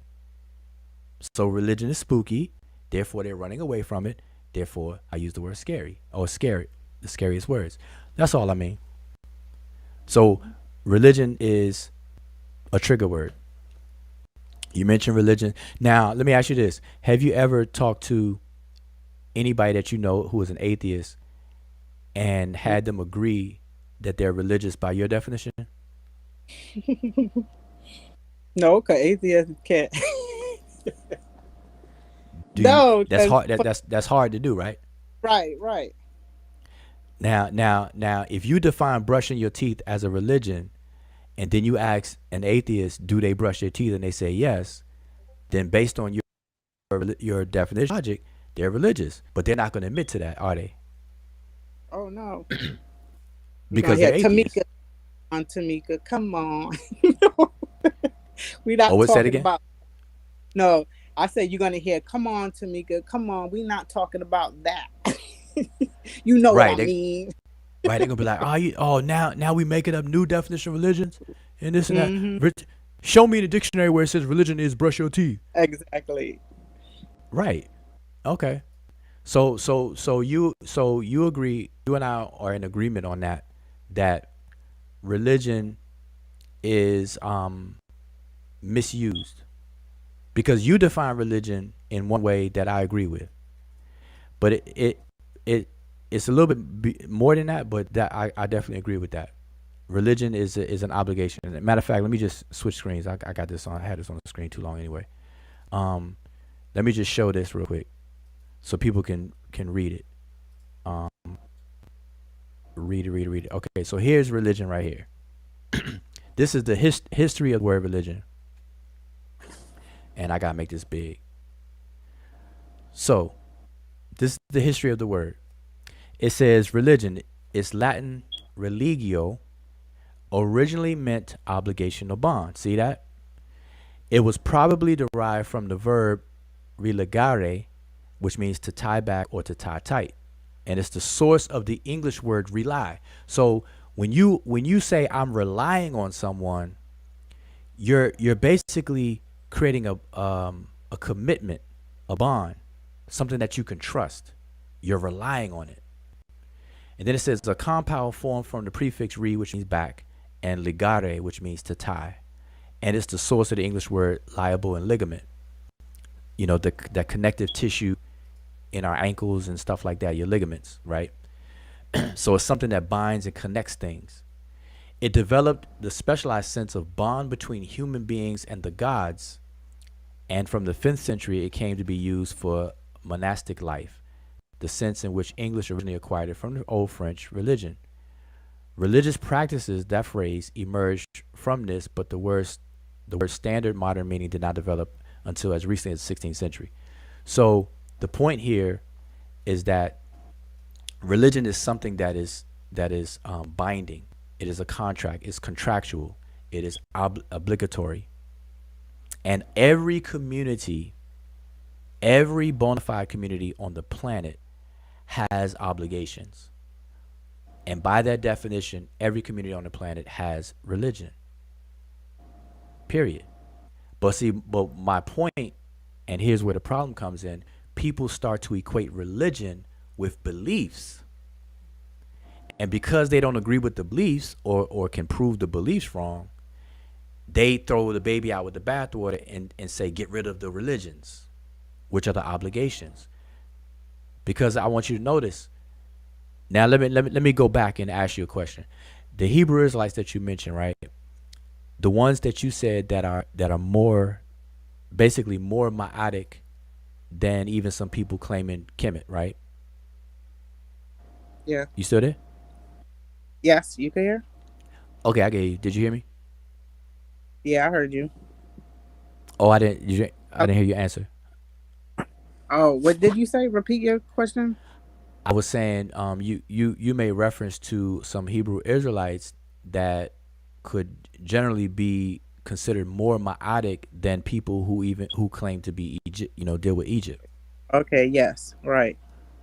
Okay, so now notice that religion is an obligation, and what I just said was every community has a set of obligations and things like that, set of bonds and contracts and communal contracts and obligations. Every all that's religion, but it's separate from beliefs. But what happens is people equate religion with beliefs and they throw it all out the window. Now I want you to notice something, that people who are uptight and against religion versus people who don't mind and don't mind identifying with religion and have those bonds, notice the different behavior and how they engage the community. Like one appears to be more disciplined and more structured, and and to put your words into it, they got things going on or progress or making changes, right? I think that's what you said earlier. Like they're doing things. Then you have another group. That are not as disciplined, and things and are not Right. progressing in like the other group. So you notice that? Yes, that's crazy. Yeah, that's crazy to me though, because that is just crazy to me. But yes. Okay, so this is a testimony to the issue, the problem, and it's confirmation that religion is being misused to mean belief, and then they throw belief out the door in the trash. Right. But what people are doing, they're throwing religion out the trash, out in the trash too, and out with religion, out goes accountability, out goes responsibility, out goes the obligations, out goes the bonds, and you know all of those kind of things, and that's why people behave and act a certain way Hmm. versus the people who act differently, even if their beliefs are messed up. See, so check this out. You got people who are considered spooky, right? People who deal with chakras, deal with the horoscope, deal with the Wait, tarot wait, wait. cards. Oh, 1 second. When you did your post, I knew exactly what you was talking about, but I was messing with you on your post. I just looking at the chat and they like feel like I didn't understand your post. Actually, I did, but I was just messing with Okay, you. wait, At wait, the don't. end, I did All say right, but what don't I pay attention said. to the Yeah, chat. All right, don't pay attention to the chat yeah. yet. We on a roll That right shit now. is Hold on, crazy. don't. But hold up, don't pay attention to the chat yet. We on a roll right Okay, now. but- As a matter of all fact, I didn't right. know it was this late because I'm gonna have to go in 6 minutes. So let me just make this point because I think we're getting somewhere, right? So what was I saying? Hey, you made me You were forget what I saying was saying. Made me you forget what were I was saying saying. about religion and how people act. Yeah, but I was trying to come to. I was nearly making my point. Um, I was okay. Yeah, this is what I'm saying. So check this out. So we have people that are considered spooky people, and by spooky people, um, or people who consider spooky are one, people who deal with chakras and all of that, right? Two, people who wear the copper jewelry all over and walk around with copper unks and necklaces and big rings and crystals. You got the crystal people, people who deal with crystals and stuff like that. You got people who do divination with tarot cards. You got people who deal with the horoscopes. Are you a Cancer? Are you a Leo? And the natal charts and things like that, right? So you got all of that, and all those people who deal with that would be considered spooky or spooked out. But now check this out though. Out of all those people, if you notice their demeanor and behavior though, they they have obligations, they have bonds, they have religion. Even though their beliefs could be wrong, they could believe in something, that something's doing something that's really not. They could believe that uh, wearing copper will protect them from this, that, and the third, and they could be 100% wrong. But guess what? Their beliefs may be wrong, but their religion is what allows them to have proper human interactions, and it cements the community, even though their beliefs are wrong. You see what I'm saying? But now, on the other hand, you got people who are scientific centric, STEM centric, that throw away the religion or the bonds and the structure, but yet they may be correct in information and can cite sources to death, but yet they don't have the engagement, they don't have the structure, they don't have the discipline like the other community does. You see what I'm saying? And so Right. that creates a problem. So that's the thing that I want to have a more lengthier conversation about. How do we fix both sides? Where's the sweet spot in the middle? Where where's the spot where we can have correct information, where we can eliminate beliefs, but yet have a nice religion? Okay, yeah, Can check this though. You Okay, said not have a belief, but everybody have a belief. Everybody believe in something. true, Like, you but know. here's the thing. Belief is is never a permanent thing, but belief is a temporary condition. because everybody starts off not knowing, and the moment you know, you no longer believe. So you're absolutely right. You're absolutely right. Everyone is gonna have a degree of belief all their life, because nobody walks around here knows everything. But here's the thing: belief. The difference between not knowing something and believing something is in the very word belief. Belief means to accept it. To accept it. Whereas somebody who don't know something, they don't accept that because they seek to know. Like if I don't know something, I'm gonna go look for the answer. I'm not just gonna accept the ignorance. I'm not gonna accept the fact that I don't know and just be okay with that. That's when Agree. belief becomes a system, a systemic thing. And that's what we should not allow to happen. We all have beliefs, but we should always be looking to know. Like we supposed to seek knowledge from the cradle to the grave, as they say. And so Facts. I what I'm saying is we need to find that sweet spot where we can have a a quality religion, but at the same time remove the systemic beliefs, the ignorance that people have accepted. Whoever and whenever we can find that sweet spot, that's when we'll be making progress, regardless of what community it is. And there you have it. Well, how you gonna apply that? Just Well, asking me, for a friend. well, Oh, me personally, that's exactly what I'm doing. I've created a curriculum, and it's not going to happen in mass by any stretch of the imagination. But I've created a curriculum that's designed to do just that. It's designed to bring people to the awareness of what's going on and then to be able to act on it. So it's one thing, because first you have to show people that they don't know. Like, because here's the thing, you don't know what you don't know. So it takes somebody to point it out to you first. Like, because you won't know if you don't know something. That's the nature of like ignorance. Like if you're ignorant of you not knowing something, then it's gonna be a permanent situation for you, unless that's some correct. external, right, something external has to pull it out of you. That's Happen. what the word Yeah. that's what the word educare or educate means. Educare means to to draw out, and the word teach means to point out. So teach means to point out, and educate means to draw out. And so through education and teaching, this is the mechanism by which you bring this to people's awareness so that they can then act on it. And that's exactly what I'm Okay. doing. That's an awesome idea. How you letting people be aware? I mean, how are you putting it out there? I mean, because you only a small amount of people, I guess, is getting it. How you putting out there in massive amount? That's what I said. That's what I said a little a second ago.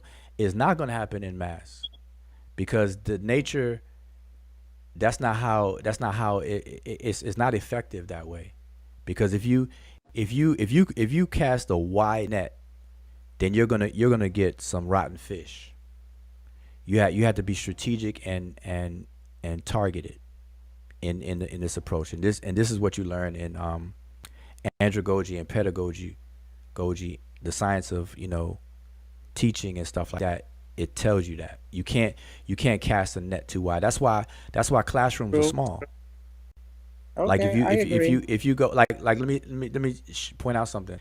If you go to any major college campus, like I went to University of Maryland, and there were lecture halls where it looked like a big movie theater. And I know most college campuses have many lecture halls, right? And you go in and you sit in there. There's a professor in the front with the big projector board and all that kind of stuff. He sits in front with the microphone, with the lapel microphone, and he gives a lecture. But everybody sitting in the audience is sitting in a tiered row audience, like bleachers and like a movie theater. But the professor don't know the students. at all. Like he probably know one or two or three or a handful, but it's like 300 people. Like in one of my lecture halls, it literally fit 200 to 300 people in it. And you just one person in there listening to the lecture and taking notes or whatever the case is. Now, that's not effective teaching. That process is really just sharing information.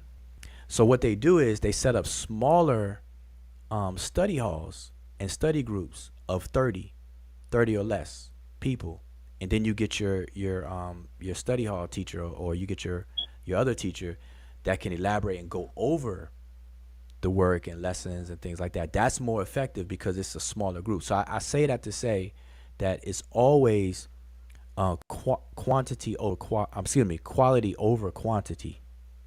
So for me, I take that same approach. I don't cast a net real wide. I'm very targeted and intentional with what I'm doing.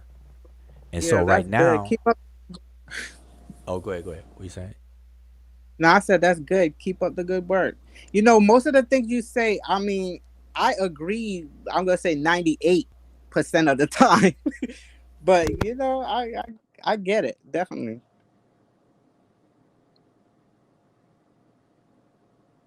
Okay. Hello. Yeah, I'm here. I'm sorry. Yeah. My thing got muted. So yeah, and I see it's 11. I was supposed to go at 11. So let me so cause you and I had this conversation for this whole time. But let me check in with the chat now, cause I'm gonna stop sharing my screen. Check in with the chat and see what people are talking about before I go. So I'm gonna give it another 15 minutes, maybe 10, 15 at the most. So let me so I'm gonna go through the chat. All right. So I'm just letting you know. So back up. So let me remind everybody, listen, the link to come in here is still in the chat, y'all. So if y'all want to come in the last 15 minutes, you're more than welcome to do that. So let me see. I'm trying to. Yeah, and the chat was awesome. I love how y'all come at me real hard. That was dope. See, you like that kind of stuff. See, you Oh get yeah, you that get shit off on that. that don't bother me. Yeah. Yeah. All right, so let me go back. This is as far as it allow me to go back. So if I miss anybody's comment or question, please retype it real quick. I got another 15 minutes before I need to wrap it up. So Safa says everyone should be in agreement with the post if properly understood. Okay, of course I'm gonna agree with that because I wrote the post. So definitely, I'm gonna agree with that. Morning said it was hilarious how quiet the feminist crowd became when Ukraine asked for volunteers to fight G.I. Jane at Bonespur. All right, that's a point. All right, hold up. Let me see if anybody got any questions. So listen, if you have questions right now, type it in real quick. That way, because I can't, for some reason, I can't scroll back too far. It won't let me go back too far. It only take me back to a certain point. I know Donnie says brushing teeth, baths and showers. Yeah, so if you have a question or comment that I need to look at, please retype it. That way I could see it. Morningstar says palmistry is in every religion, just like astrology. Why? Because without TV, you looked at your hands and the sky. Now I'm not sure about palmistry, but maybe you can elaborate one day, because that seemed like that could be a topic of itself. Because I'm not versed in palmistry, so I'm gonna tell you, I'm gonna give you that disclaimer right now. I'm not versed in palmistry, so I'm ignorant of palmistry. I know what palmistry is. I know people that do palm reading, but I don't know enough about it to comment on that. All right, so you're not gonna get me up here lying. Let me see. I'm going down. So again, if you had a question, Safa says this topic requires a part 2. Yeah, it does. I'm definitely gonna have a more elaborate topic on religion itself, and its application in communities. Like what I hinted to it already. So basically, religion is an obligation. Now I'm gonna drop this on you all right now. Everybody hears this word Ankh in Egypt, in ancient Egyptian language, Ankh, right? When I say Ankh, or when you hear Ankh, most people think of the word life, or that it translates to the word life. It means life or living and things like that, right?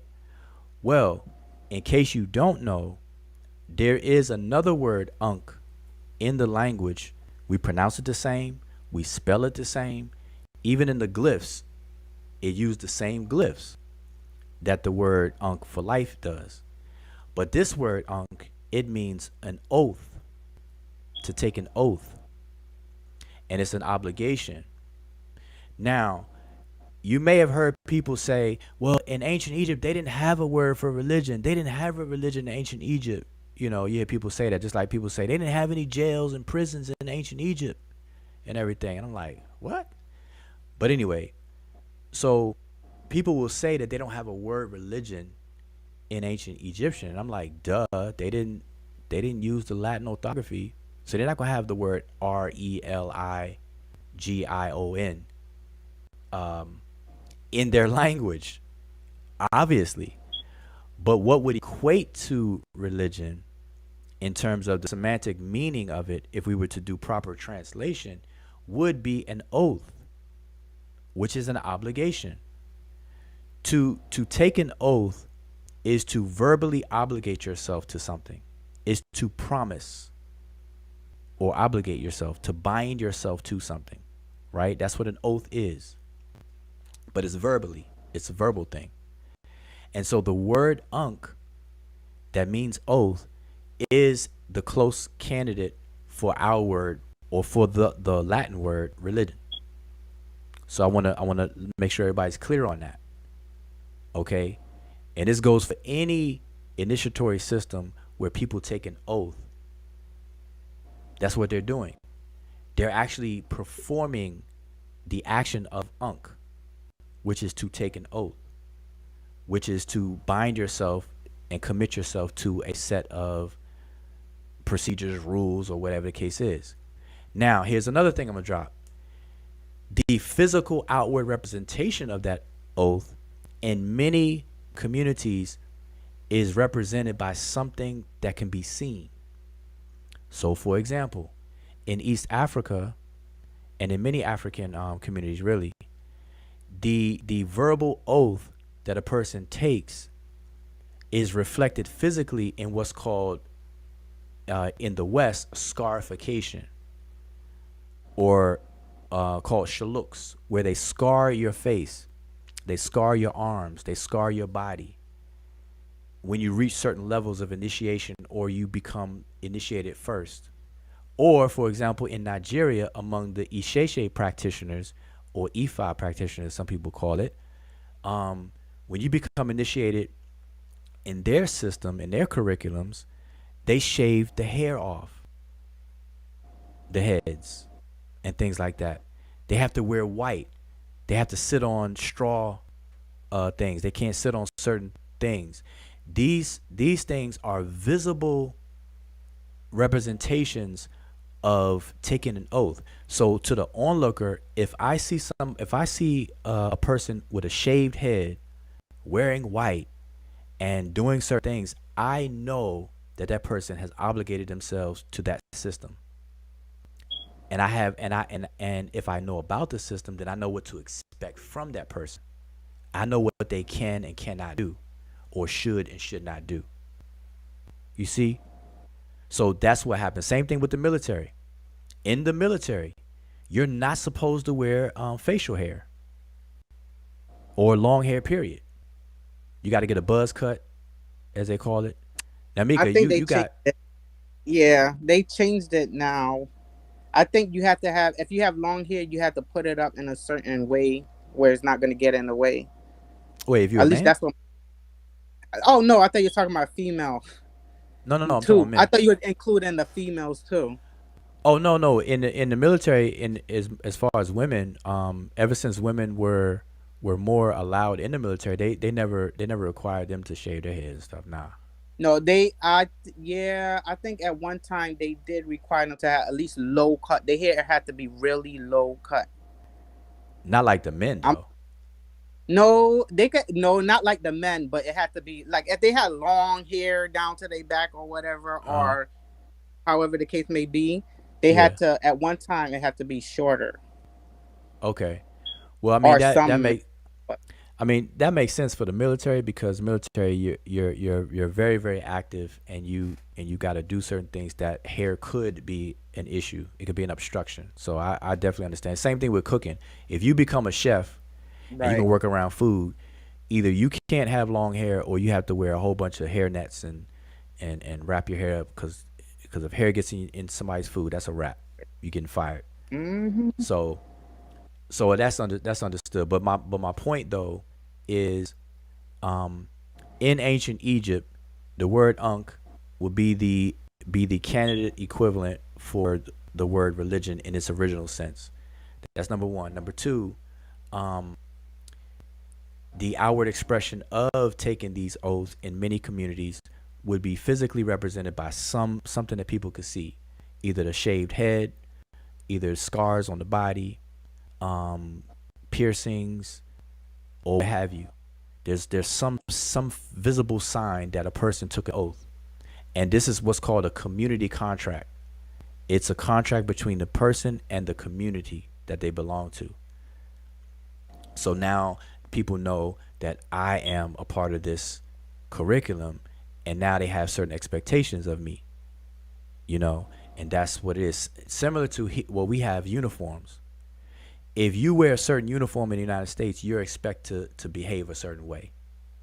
You know, you don't expect for example, you don't expect somebody who is dressed looking like they're ready to perform heart surgery to do something way out of character, like start twerking.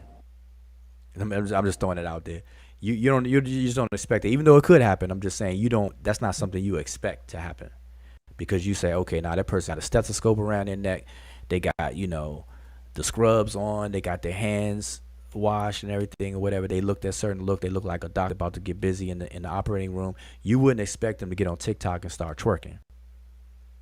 You know, so uniforms carry a certain expression. So anyway, so when we talk about religion more, elaborate more, we need to understand that sense of the word religion because everybody has religion and needs religion. That's how communities are glued together. So the more anti-religious we become, the less community driven we become, and we won't know how to engage each other. We won't have that bond and that trust for one another. We won't, quote unquote, show love for one another. And this is what I fear is happening in our communities right now because people are throwing religion in the trash. Unbeknown to them, they're also throwing away the discipline. They're throwing away the quality of communication, the engagement, the relationships that people need to have. And that's what I see and that's what I fear. So that needs to change. So that's what I wanted to get into. But yeah, my time is definitely up. I do see a couple of questions. Here's Morningstar. It says, my question, here's a question that will roast your mind. What are there cockroaches in the city but none in the country? Oh, why are there cockroaches in the city but none in the country?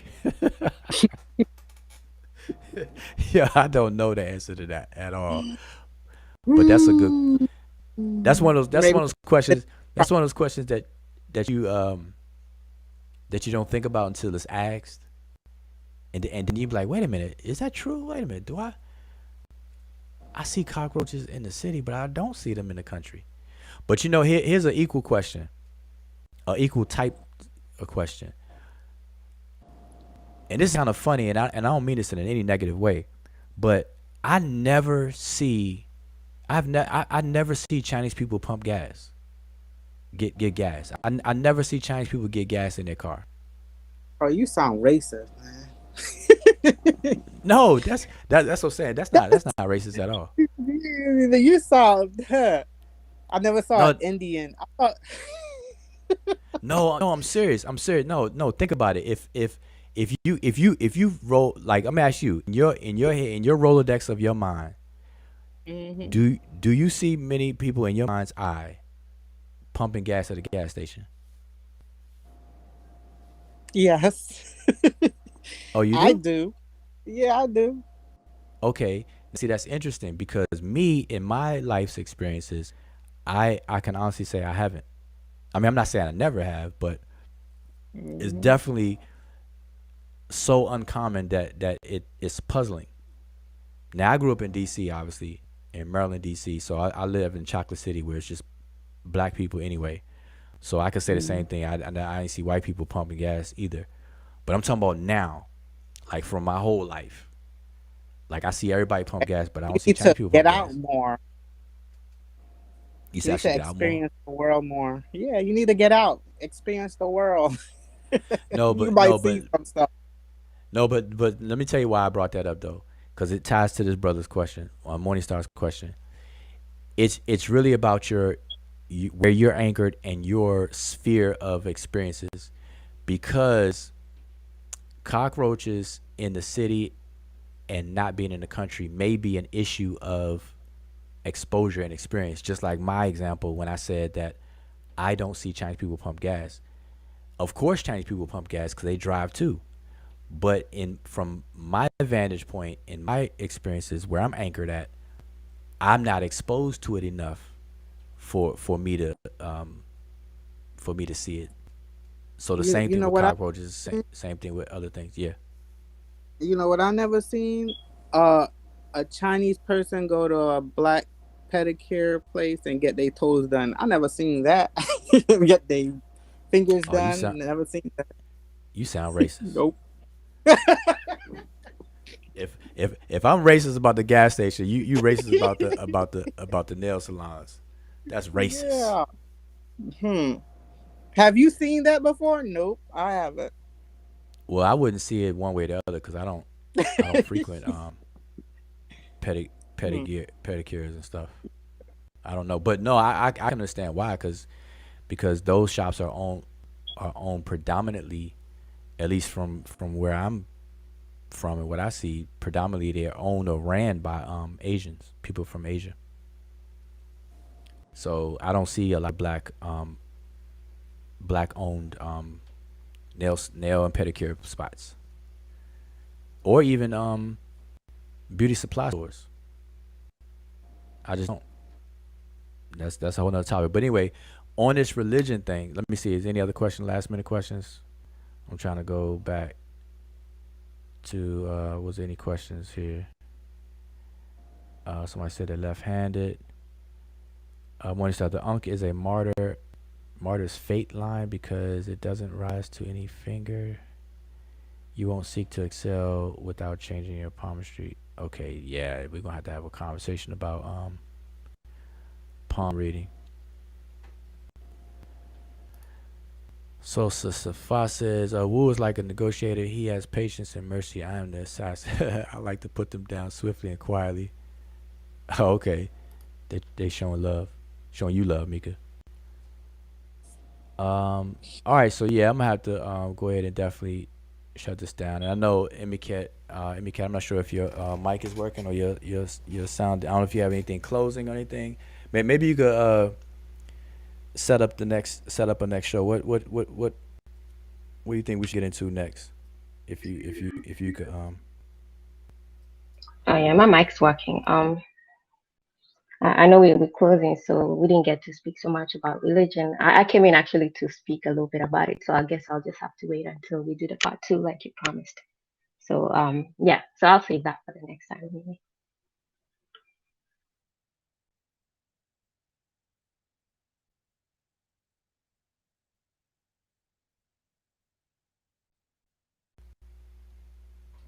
all Mic right. check. Yeah. Now I'm here. I'm trying to make sure. I'm sorry. I was looking through the chat, see if there's anything I missed last minute. Uh, on Coma Jess said y'all gone already. Philantis, the Sheshu, let me guess. We talk about ancient Kemet and their reverence of the phases of the moon will be another show that won't happen. See, everybody trying to throw these little shots like we have these shows that won't happen.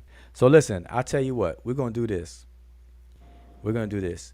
Emicat, you kick off. It is 11:20, 11:22. So Emicat, you kick off your series of questions, and I want to remind everybody in the chat that the panel link is in the chat.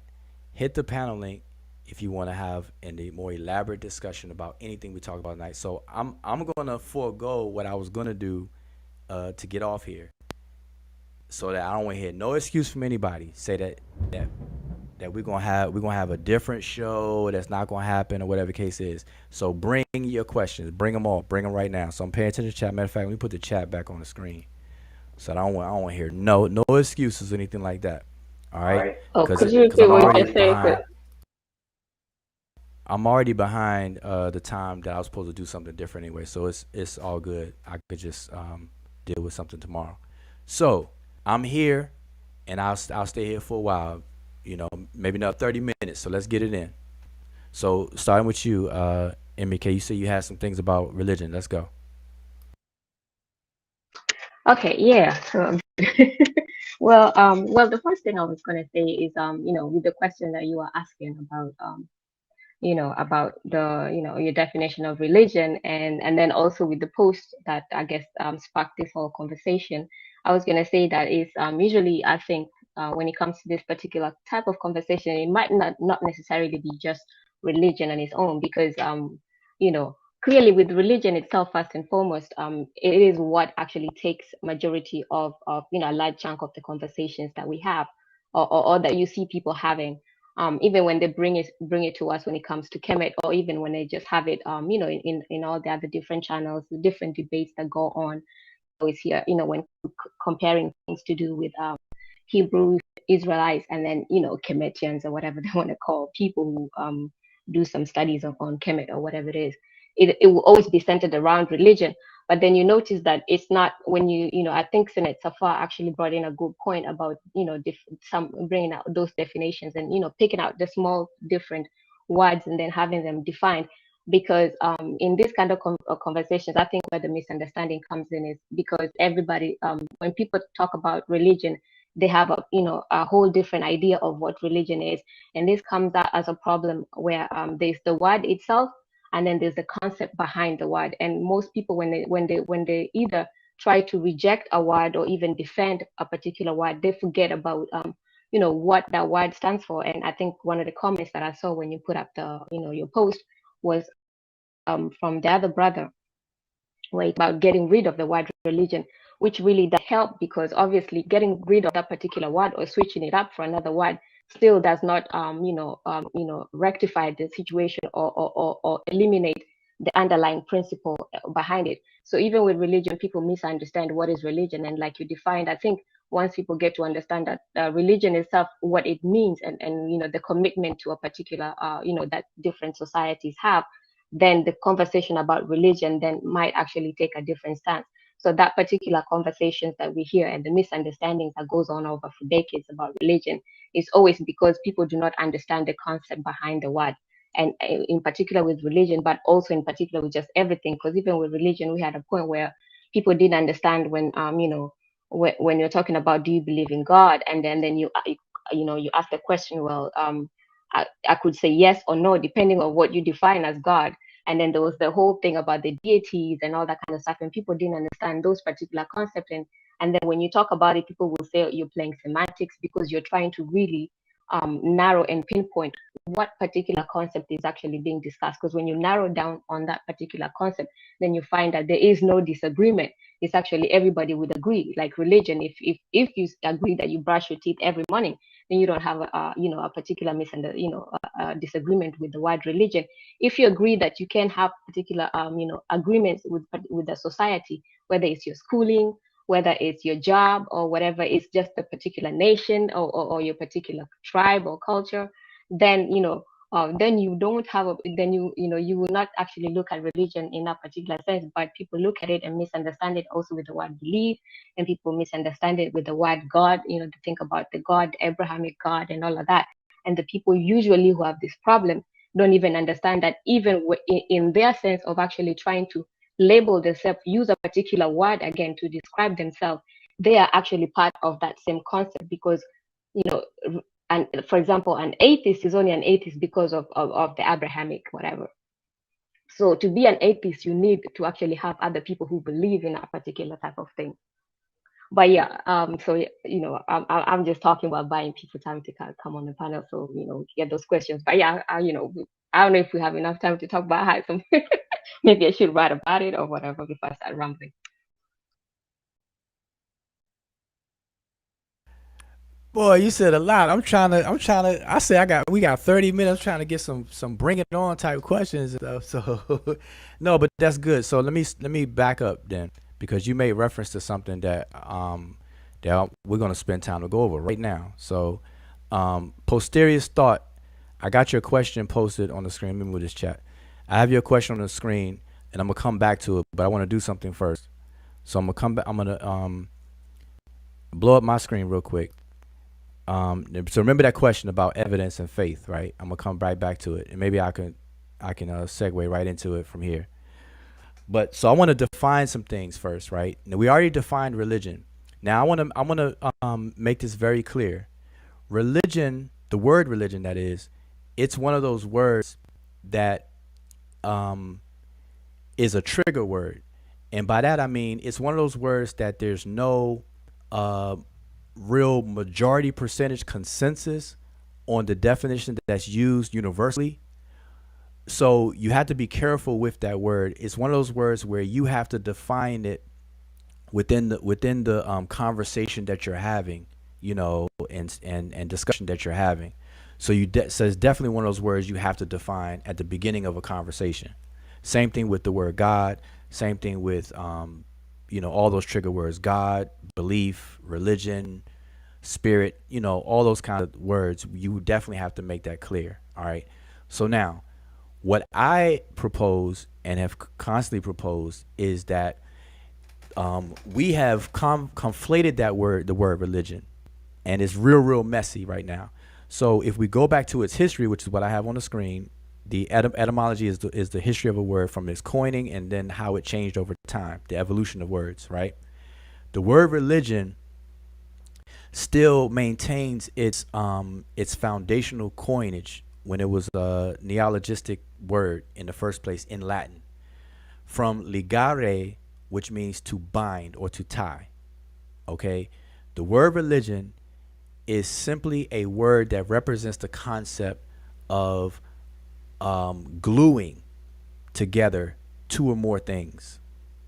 Okay, it is a binding concept. It is an obligatory concept. That's why they say obligation or bond.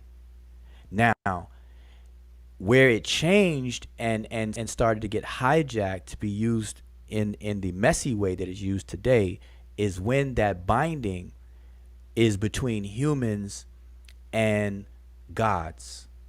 And then when you define gods as some supernatural, spooky, daddy in the sky and this, that, and the third, then people feel that the binding is not valid. How can you bind to something that's not real? And so that nullifies the bind. And so people want to throw religion in the trash because there's nothing to bind to. You can't bind a human being, which is real, to a God that people feel is not real. You see that? You get that? That's what happened. And I'm being very summary and basic with what I'm saying. So now let's go back though. I want to define the word praise, because these are other words along the same lines that get misused and abused. And by the way, if I happen to drop off, or if the stream cuts out, I'm gonna just let you all know there's a bad thunderstorm around me, so the power may go out because I'm hearing big time thunder and everything like that, ground shaking. So anyway, The word praise is another one of those words. So let's read the history of the word praise. Despite a certain similarity in form and meaning, praise has no connection with the word pray. It comes ultimately from the Latin pretium, which means price, which has also given the English word precious, price, prize, etc. From it was derived the late Latin verb pretiare, which is value or highly praised. So what does all that mean? When we say we praise something, all we're really saying is we are giving it a value. We're giving a price to it. And obviously it must be a high price because we're making things worthy of praise. Something that's worthy of praise, obviously it has a high value to us. That's what it means. And so what happens in society is whatever culture that you are a part of, your culture and your cultural upbringing, you're going to have certain things within your culture that you're going to hold at a high value. And you're going to give a high valuation of those things. And in modern terms, we call that an appraisal. You see the word praise in the word appraisal. Like if you get your house appraised or your car appraised because you're going to sell your car, you're going to sell your house. What you're doing is you're getting an appraisal, which means you're getting someone to evaluate your house and put a price tag on it, put a value on it. Well, that's what we do in communities. We put a value on different things and aspects of the community. That's what praise is. So that's what the word praise is. Now, let's move to the word veneration. We hear this word a lot. What does it mean to venerate? The venerated elders or the venerated ancestors. We hear that a lot, right? But what is venerate? What is veneration? So let's read. The Latin word Venus meant love or charm. It came ultimately from the same Indo-European base as produced the English word wish and winsome, and Sanskrit vasha, which means wish. Okay, you know, love, wish, and desire are the same, right? So that's what Venus, the Latin Venus. It was not that common as a generic term. Its most familiar role being as the name of the Roman goddess of love, which is Venus, right? That's where we get the name of the planet Venus. Venus and Mars, Mercury, Earth. From it was derived venereus, which means of sexual love or sexual intercourse. And from this word, we get the word venereal. And so STDs or venereal diseases are really diseases that come out of the act or the sexual act of love, which is sexual intercourse. That's why we get venereal disease from Venus. So all these are connected to venerable and venerate and veneration. So what does all this mean? When we venerate something, we're showing a desire for it. We're showing love for it. Okay? That's what we're doing. So when we say venerate your ancestors, it means show them love. Remember them. Love them. You know, have this kind of desire about that. That's what that means. Let's move to the next word that we hear. Devotion. We hear the word devout Christian. Oh, so-and-so is a devout Christian. Not just a Christian, but a devout Christian. Or a devout Hebrew Israelite. Or a devout whatever. Devotion. And all that other things. So now, let's read. Essentially, the word devout and devote are the same word. They come from an identical source, but reached English along different routes. The source is devotis, the past participle of the Latin devolvere, which was a compound form of the intensive prefix de and the word volvere, which means promise. So devout deals with a promise, right? The source of the English vote and vow. Now, you know what your vote is. When we vote for the president or the senators and stuff like that, we are we are giving them a signifier of a promise. So now I don't want to divert too far, but let me just give you the insight on voting and how it's connected to devotion and devout, right? This is the foundation behind the political system as well. People may not realize this, but when you vote for congressmen or the president or whoever you're voting for, you're supposed to exchange. That vote is really supposed to be an exchange for a promise, not from you, but from the candidate. The candidate is supposed to solicit your vote based on a promise to execute something on your behalf. That's what a vote really is. So when we vote, we're giving a tangible signifier that we accept their promise. This is why you have campaigns, presidential campaigns, Senate campaigns. That's why they campaign. They are letting the public know what they promised to do. And then the public says, okay, I accept your promise. Here's my vote. You see that? That's how that ties in. So anyway, so back to this. Devout and devote comes from the word promise. This entered English originally from Old French devout as an adjective and was then reborrowed directly from Latin in the 16th century as the basis for a verb. So devotion, when somebody says, they're a devout Christian or I'm devoted to something, whatever the case is, you're basically saying you promised. Now, when people get married, that's an act of devotion because you promise to cherish and to do blah, blah, blah, blah as your, they call them vows, your wedding vows. You see that? That's come from the same root word. These are wedding promises. Till death do us part. I promise to uphold. I promise to do through thick and thin, through good times, through bad times, through ups and downs, and this, that, and the third. That's what that's about. So you're only going to devote yourself or vow yourself to something of high value. Okay? You're only going to marry a person who's worthy of marriage. At least that's how it should be, right? So you're only going to promise yourself to someone worthy of promising to. So now I'm going through these words because these words are also used in a quote unquote religious context when people have these conversations. Now let's go to the word worship. We hear this word a lot. Worship, worship, worship, right? Well, what does it mean? Well, worship began as a compound noun meaning virtually worthiness.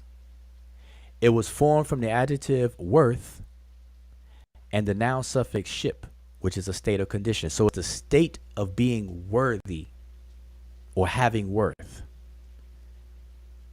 And at first it was used for distinction, credit, dignity. This soon passed into respect and reverence. But it was not used in specifically religious context until the 13th century. The verb dates from the 12th century. So what does all this mean for worship? Worship simply means worth. Something that is worthy. Now, I want you to notice that what these words have in common. They all have something in common with value. Praise, you have value involved. Worship, the word worth, which deals with value. What's it worth to you? That's what we say, right? What's it worth to you? Is it worth a lot to you? So now, how does this connect to these religious conversations? Because now, we already dealt with the word religion. So real quickly, in these various different communities from ancient times to the present, every community would have a value system within the culture. Every culture has a hierarchical value system. Whatever's in the top echelon, the top upper levels of that culture in terms of its worthiness, its its praise, its value, its appraisal, it is held up very, very high. These become the so-called deities or gods of the various different cultures. And these gods or these different deities are identified with all these other attributes. They're worthy of praise. They're worshipped. They're worshipped because they're worthy. They're of high value. They're praised. People devout themselves to it or to them, or whatever the case is.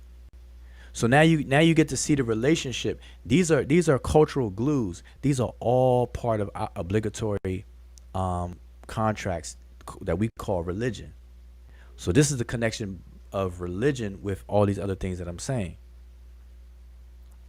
Now, back to the problem though. Nothing that I said, there's nothing wrong with anything that I said so far. Where the problem kicks in is when people start to equate everything I said with belief and being incorrect in belief, and where beliefs can be proven wrong and this, that, and the third. They identify that as religion, and then they throw everything I just said, explained, connected to religion. They throw all of that in the trash. That way you lose the system within a culture of how contracts, human social contracts are made. So that way you have human contracts breaking down.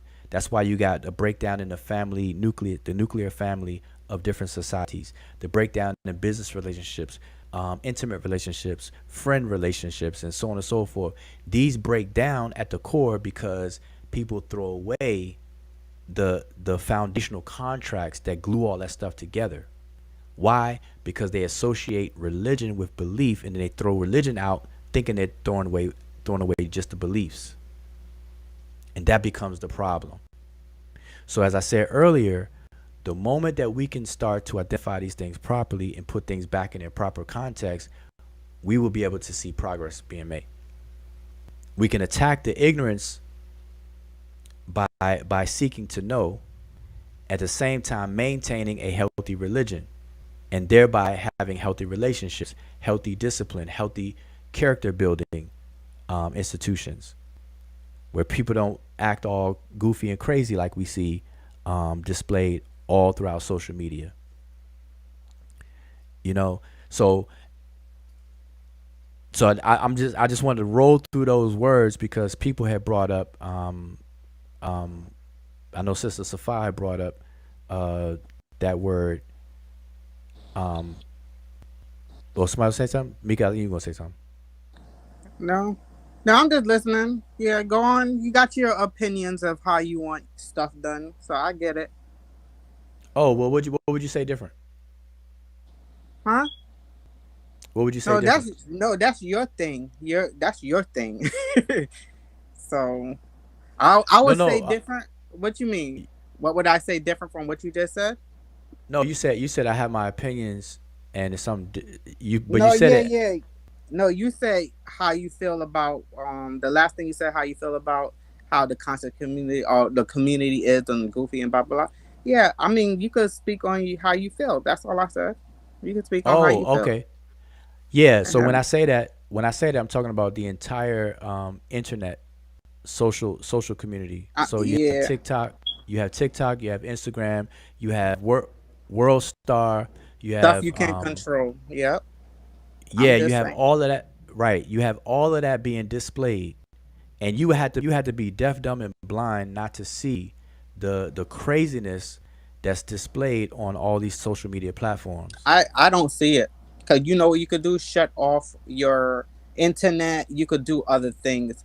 Certain stuff you don't have to see. You know that, right? Right. Yeah, I do. I do know that people don't have to, but I also do know that people do see it. A lot of people do see it. Like, for example, if I were to log into Instagram right now and share my screen and go to what's TSR stand for? What does TSR stand for? That abbreviation?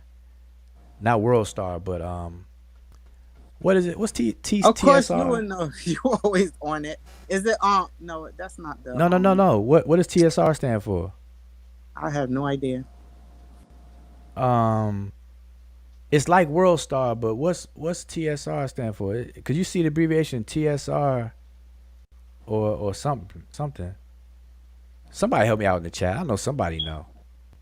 Maybe I'm saying it wrong. Maybe it's not TSR. TRS But I think I know what you're TSR. talking about. I think I know what you. It's like a news thing. No, Is it no, like there you go. The shade room. The Oh, shade the room. shade. You said okay, the shade room. Yeah, TSR. That's what's abbreviated. All The right, shade all right. room. So TSR. If I were to log in and go to TSR Instagram account and you pick any post that they make, just look at the likes and the views. So my point is not dealing with people who actually shut that stuff off and don't look at it. I'm speaking to the many thousands that do look at it. Okay. Yeah. So, But but only if we could control those people, no, then it's it not would be no about problem. If we could no. brainwash them into not watching or liking stuff, it wouldn't be a problem. Okay, but that wasn't my point for bringing them up. My point for bringing them up is to support the fact that these things exist in mass. Even if you don't look at it, it exists. Okay, it exists in large numbers. And my point is that because I'm speaking to what you said, my last statement was you said it's my opinion and whatnot. It's beyond my opinion because I can actually show and prove it real time live with you right now. Yeah. But the thing about it is not Wait, a do lot you of people. you acknowledge that No, though? do you let me talk? The thing about it is not a lot of people Okay.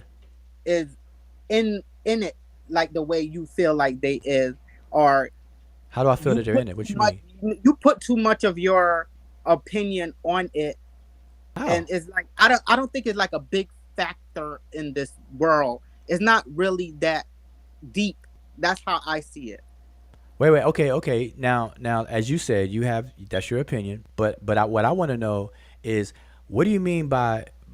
How do you think I'm reading stuff into it? Because I'm not reading anything into it. Yes, I you're saying that. Oh, look at this and how they liking it. I mean, you are putting something in it. no. I mean, Okay. Let's back up. Hold on. Let's back up. You made a comment. You said because I said, did you want to say something? And you said, no, that's your thing. That's how you see it. That's your opinion. So then I asked you, well, what would you say different? And then I was like, well, what are you referring to? You said the last thing I said, and you were referring to when I said the goofy or the behavior that is on social media. And my statement is a factual statement. There is a lot but you of can't change it. That's the thing. You I can't know, but change. I never claim. Wait. I No, never. This is a difference. I never stated to claim to change it. I only said that what could change it is the breakdown of why people act the way they act. You understand that people behave based on the content of their mind. Like how people think is how they act. And so if we can focus on the way people think, then obviously it's going to change the way people behave and act. And so no. what I'm saying, say it again. I'm gonna say not. I get what you're saying, but it's not gonna work for everybody. It's just Well, see, I don't have a crystal ball. I would never make that claim that it's not going to work because I'm not. Maybe you have some insight into the universe that I don't know about, no, but for you to make that no, claim, that's a little far fetched. But you know what? this what I'm saying. No, I think you put too much stress on yourself about what others are doing, and I'm How the do you type get that? because the way you express your opinion on what others are doing and how But all of listen. But that. wait. This again. This is not an opinion. I like literally. Let me do this while you're saying what you're Your saying. opinion, your feelings. Okay, I'm gonna take refute you in real take your time. opinion and I'm do gonna your feelings. Your I'm gonna feelings. I'm gonna refute you in real time again. All right. So as you're talking, I'm gonna pull up World Star. I'm gonna pull up the shade room. I'm gonna No, pull up I'm not saying you. Wait, baller wait. alert. I'm gonna pull up Wujawa, baller alert, Wujawa. and we're gonna Listen, show I'm not. we're gonna No, show I'm not saying that all you're of the different wrong. things that's going on. Wujawa, I'm not saying you're wrong about what people are doing. I'm saying that you're stressing yourself out on what people are doing. But You I'm know what I'm not. See, saying? but I'm saying you act like you know me. Like you act like No, I'm no. stressing By the myself. way you're talking, the stuff you're But saying, I'm saying that's unless you what have a I'm crystal getting ball. from Wait, it. wait. I know, but unless you are a trained psychotherapist or you have a crystal ball or something like that, Wujawa, I'm going by no no what no you're no no saying. no. I know. But here's the thing: what I am saying doesn't match your conclusions, because all I said was that the reason why we see the behavior that we see on social media is connected to the breakdown in religion. That's what I am saying. There's nothing stressful about that. Okay, can I ask you a question? In a mass, what behavior? I mean, in a whole group. I mean, show me. I'm trying to figure out what behavior are you seeing? Like, what are you seeing in the whole group that you don't like? Because it's really your opinion and your feelings. Wait. You're saying what am I seeing in the whole group? Okay, what Yeah, group? First of all, let's I start there. mean, What group you talking about? okay. Mostly, I hear you talk about the concert community is not a big group, but in general, like all through the internet, Yeah, I'm everywhere. talking about the social. I'm talking about the whole social media platforms, Yeah. all of them, Okay. from Basically, let's Twitter, talk about that. Facebook, Instagram, Twitch, Discord, you name it, YouTube, you name it, Snapchat, you name it, OnlyFans, you name it. Okay. Those are all So what? entertainment stuff, but yeah. So what? So what are you asking me? I don't understand. Wait. So I'm. let me ask you. See, Mm-hmm. because here's gonna be another thing. See, you just said earlier that you don't watch or you don't see that stuff because you cut things off or whatever the case is that you said earlier. So what you're saying without saying it is that your information is limited. So here you are again projecting opinion about what I'm saying based on very limited No, experience and I'm going by information exactly what you're by your saying. own admission. I'm going exactly by what you're saying. I know, but what I'm saying goes beyond your experience, because you just admitted that you don't see it. You turn stuff off. So That's right. let me The tell you. easiest thing to do. So I'm telling you what I see on social media that you don't see. So you have no opinion to give on stuff that you don't see, whereas I do. I see it. I say turn it So off. That's my opinion. okay, Turn that's it cool. off. I know, but turning something off does not eliminate it. Do you No, okay, but it if eliminated in wait, your life. In hold your on, life bothering you, it hold would up. eliminate it. Okay, but Bothering you, it would no, but eliminate it. this is what you choose to because it bothers you, right? No, no, because I care less because I got other important things that I'm doing. Why should I No, no, care no, about no, everybody and I got my own no, no, no, stuff I no, need to worry about? no. Don't divert. I'm Yes, saying go ahead. you said that you turn it off, right? Right. So you turn it off because it bothers you, right? No, I turn it off because yes, Because you what? I don't care. That's why I turn. I don't care. Everybody got their own life they live in. We got one life. Enjoy. We die. I don't care. Can I ask a question? Go ahead, Donnie. Tamika. Wait, hold up, Is Donnie. this Before you speak, Donnie? let me welcome Uncle Majed to the panel and the brother Donnie. All right, go for it, Donnie. You got the mic. I'm just Hello, Tamika. How are you? I'm good. How are you? Huh? How are you? Yeah. Yes, ma'am. I'm good. I hope you coming with some good question or something. Well, I guess was that you in the chat the whole time? I didn't think it was you. That's Uh-huh. number one. That was you. So you switched it Yeah. up finally. No, because I'm Yeah. not subscribed to his channel, but on that one I am subscribed to his channel. So you came in on the low. No, what do you mean I came in on the low?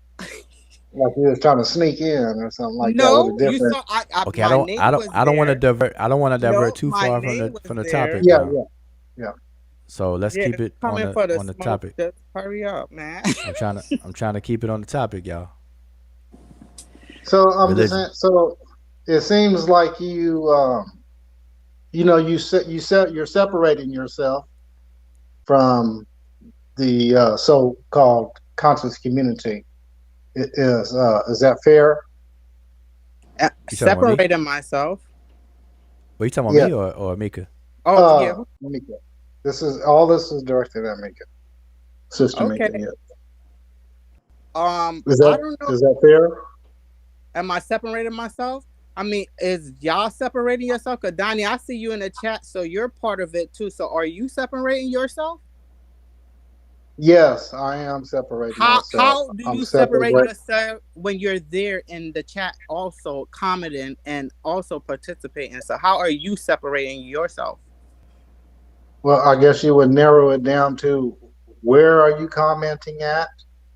What are you saying? And again, what's the value of what you're saying?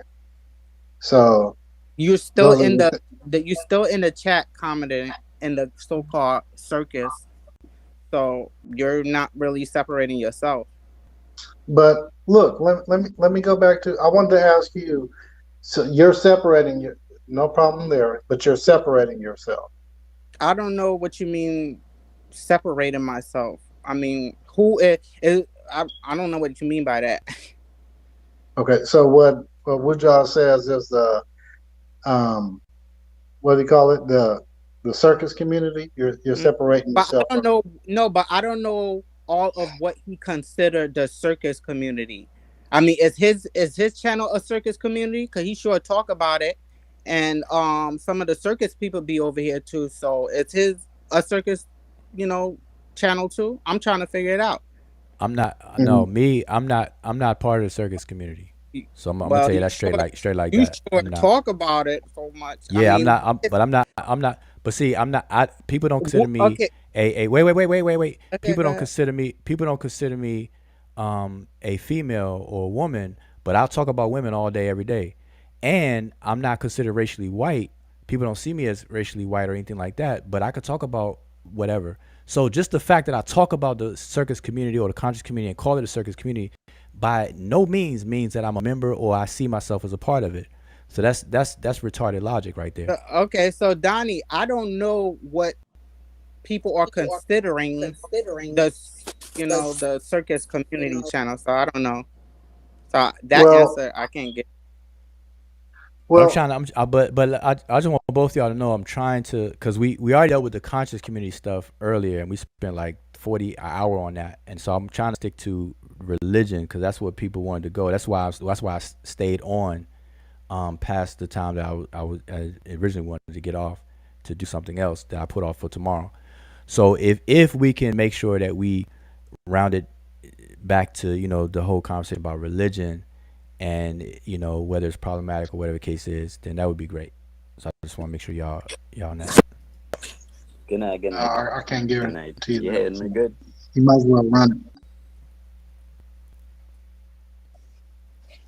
Cause I don't mind the conversation, but I don't want to, cause we were still Okay, just. Donnie, I don't want to jump. I just don't want to jump. Donnie, what you want to ask though? What was after that? Then what was after that question?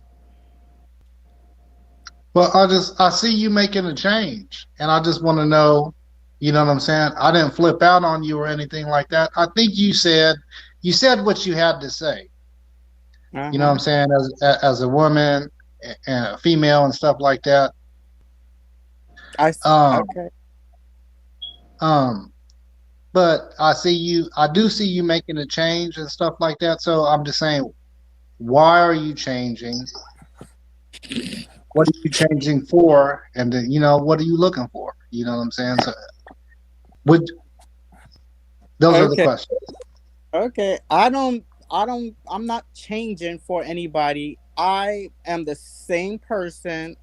So I hope that answered your question. I'm the Good same night. person, Good night. Ole, always Ole, can been you me. hear me good? Yeah, Yeah. Good night. Uncle, if you wanted to say a few Yeah. words. Well, I listening a lot. Wujau, I think I don't really like and that is kind of condescend on the people that be having certain. And I think you are a part of the conscious community when you self label yourself as such, Right. because Well, I just think you hold up, you hold up. I just want to say this. You're I breaking agree with up, and I was Annie. just having a. I don't know if it's me, because like I said, I got this thunderstorm going on. So I don't know if it's me or if anybody else is hearing you break up. But I just want to let you know that I can't. I didn't understand what you were saying. If you could repeat what you were saying, please. I'll try to repeat it and try to talk a little clearer.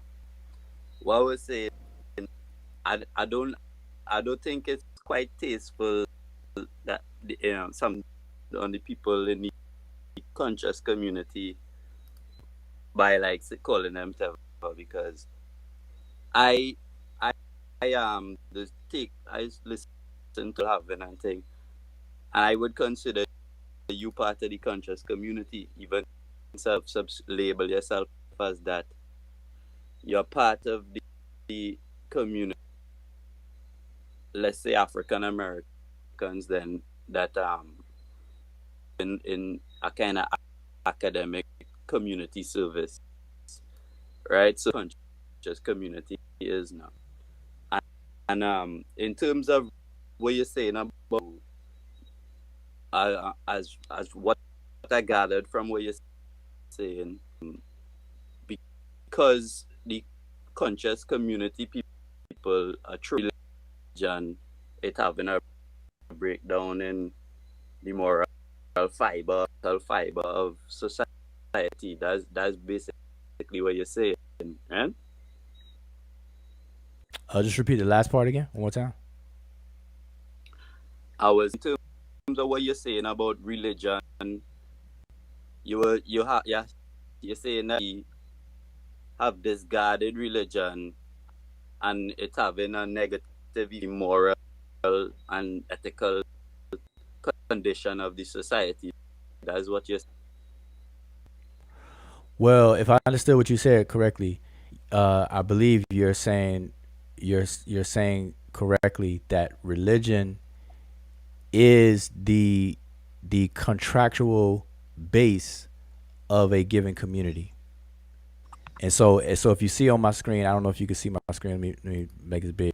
You see where I have these just bullets for these different words. What a home is, what a community is, what religion is, and then I added holidays based on the previous. This is a conversation I had, and what I typed up for a different conversation, but it applies here. So a religion is really a set of binding contracts, and every community has to have some structure in the form of binding contracts, the do's and don'ts um and things like that. So if that's what you're talking about, that's what religion represents.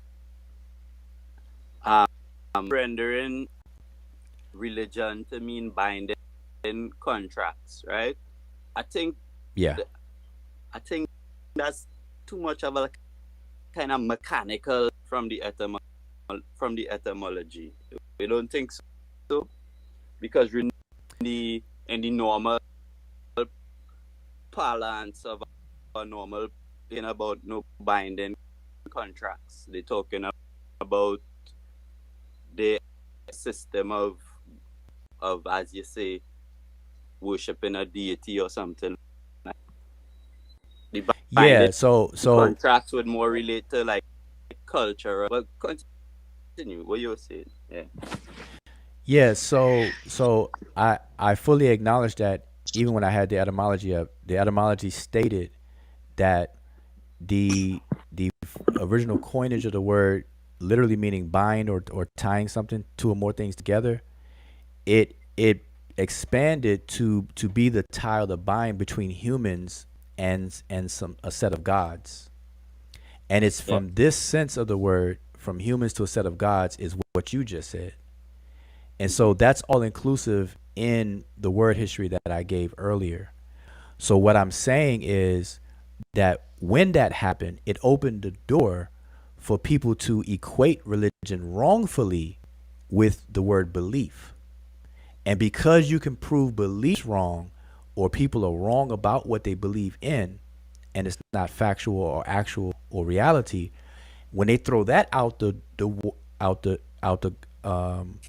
water and in the garbage can, they also threw with it the binding contract part, the religion.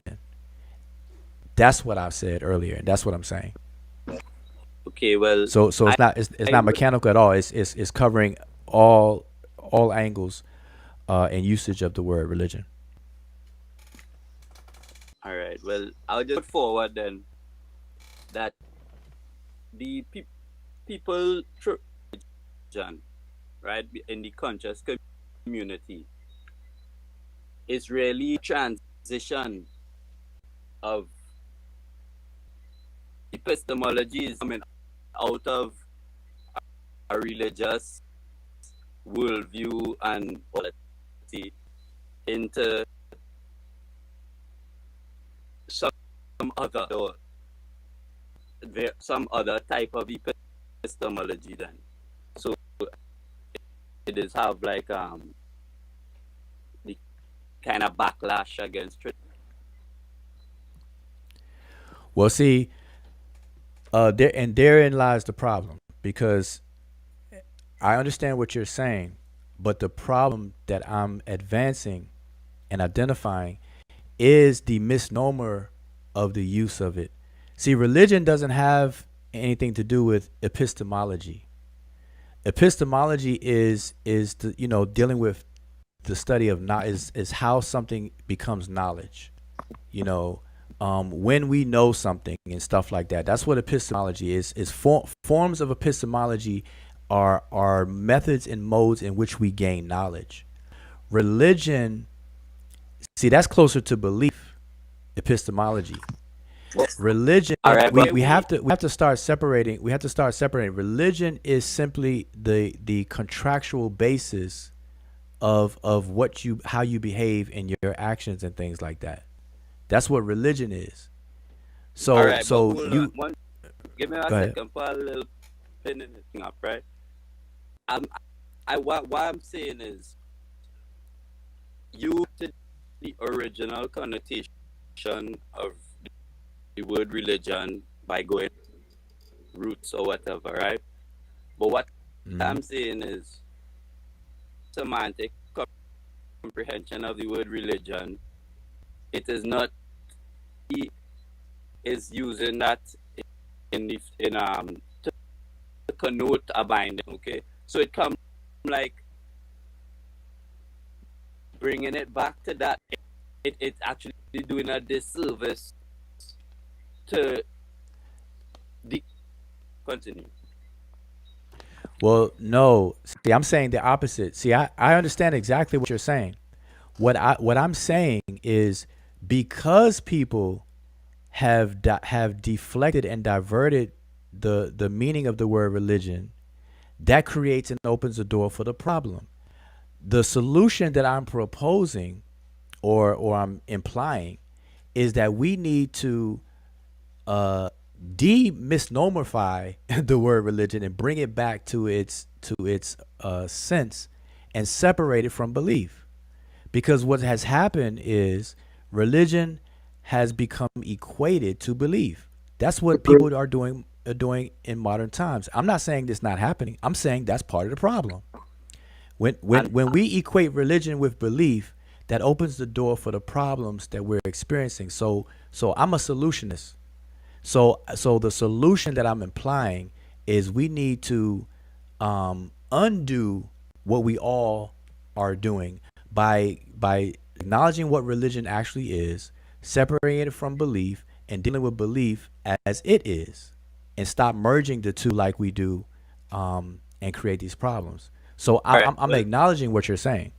I want to give you an example of why I think I miss what you're putting out, right? Let me say we use the term like about venereal, the origin of venereal comments, right? So, Yeah. but for us now, right? So if boy, I got venereal disease from that girl last night, right? Then Yeah. it it I know I don't mean nothing to do with the literal astro the called Venus. You know what I mean? I'm talking about a sexual act. You have we have to use these words in the current semitic, and instead of like trying to bring it back to archaic understanding, right? Nope. Some meaning in our present day about No, but that, see that's like in a cool way then. You know, to no, but say see well that's the where etymology means this, so that means that, you know what I'm saying? no. See, I want you to understand the difference between the etymological logical fallacy versus the other fallacy where we believe that we have to use a word in a certain way. What I'm saying is the opposite. Now, when you bring up the word venereal, all of these words, they don't lose their original connotation or denotation. Okay, in their connotation, the connotation includes the denotation because that's what gives the word its full semantic scope. All right, and I'm speaking from a perspective of a person who studies semantics pragmatics for a very long time, and what I do for over 10 years. All right, so the word venereal disease, that phrase venereal disease, still maintains its original coined meaning because it has to do with love and desire. The act of love, the physical act of love, is called sex, sexual intercourse. Venereal diseases are acquired by human beings through the sex act. So it still maintains its meaning. You can see the sense of it still existing, even though we use it in a slightly different way. Same thing with religion. Religion still maintains its binding, its obligatory meaning, even to this very day. The problem is when we add all the bells and whistles and coconut ice cream on top of it, and that opens the door for all the problems. And what I'm saying is that let's remove that coconut icing and deal with it in a conversation where we can have some headway and make some progress. Because doing it the way that everybody else is doing it, we're not going anywhere. Because everybody's throwing the baby out with the bathwater. That's what they're doing. According, all right, cool, I understand that. But according to what this program is about tonight, the logic would be, what religion do you people adhere to? That would be the next if you say, well, we need to keep. Well, here's a thing that we didn't bring up yet, and I don't know if we have time to even bring it up. And I think that is right. We have a part 2 to this, but when you ask that type of question, like what religion do you belong to or something like that, what we're really asking is what set of contracts are you obligated to? But that's not what people mean when they ask that. What they mean is like, okay, give me the name of your belief system that you adhere to. Because if I say what religion are you, most people are going to say I'm a Muslim, or I'm a Muslim, I'm a Jew, or I'm a Christian, etc. But when you name those things, you're actually naming a system of beliefs. And not for the sake of what religion actually is. So again, this is why I'm proposing we need to start to have that understanding and separate the two, because the Abrahamic belief systems, y'all people hear me say that all the time. I don't say Abrahamic religions. I always say Abrahamic belief systems because that's what they are. They're an amalgamation and a consolidation of several beliefs under an umbrella, be it Christianity, Judaism, or Islam. Or I should say it in the proper chronological order: Judaism, Christianity, or Islam. And they all have the same characters. They all have the same characters in their holy scriptures and everything like that. That's a continuous belief system that's divided into 3 sections. It's continuous. Abraham exists in all 3 of them.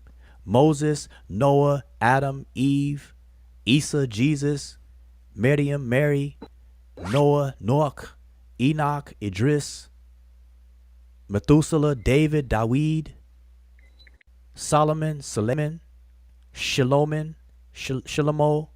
All these are the same characters in all these different belief systems. It's one giant belief system chopped up into 3 different sections based on the cultural environment and the circumstances in which those people found themselves in. That is a reality. That's the facts. So, in terms of the modern definition of religion, invalid to go along with that understanding of the word. Oh, sorry, you broke up. I'm sorry. Say it again. In terms of the modern definition of the word religion, grammatic to use this understanding of the word. That's what I'm saying. I don't use the word religion when I make reference to those ones that I just named. No, but not I understand. Not what Okay, go ahead. Name, like just the word by itself in the modern definition of it, like to use that term. Yeah, I'm trying to understand you were breaking up. I'm trying to understand because see, look, here. Let's do this. I'm gonna put the most current. I'm gonna put a current definition of religion on the screen, and I'm gonna show you. I'm gonna show you, what I mean by being problematic, and also to show you that this I acknowledge this, and I'm saying that this is part of the problem. So I'm taking this from Dictionary Online, right? And I'm gonna put it on the screen. Hopefully it'll be big enough for everybody to see. If it's gonna paste it, give me 1 second. I need to make this bigger. Okay, I think everybody can see that. So this is what the dictionary gives for religion. All right. Oops. Religion. I think everybody can see it. Let me make it big so everybody can see it on the screen. Get back over here. Put it big. All right. So no excuse. I want everybody to see this. This is coming from dictionary.com. All right. So everybody can go up and have access to that. So it says the belief. Now, I'm going to stop right there for a second. We'll pause right there. The definition of religion is defined modernly as the belief. So it's equating, like I said, religion to belief. It says the belief in and worship of ... I'm not even going to get into whatever comes after that. The operative word here is belief. So the dictionaries are real quick, go ahead. Right? Real quick, because it have two other, and I suppose so. Maybe we shouldn't have on the belief part. 2 notions they're given for it is a particular system of faith, and then they have a third notion where it's saying a pursuit or great devotion. So religion could be interest followed with great devotion, or it could be a particular worship.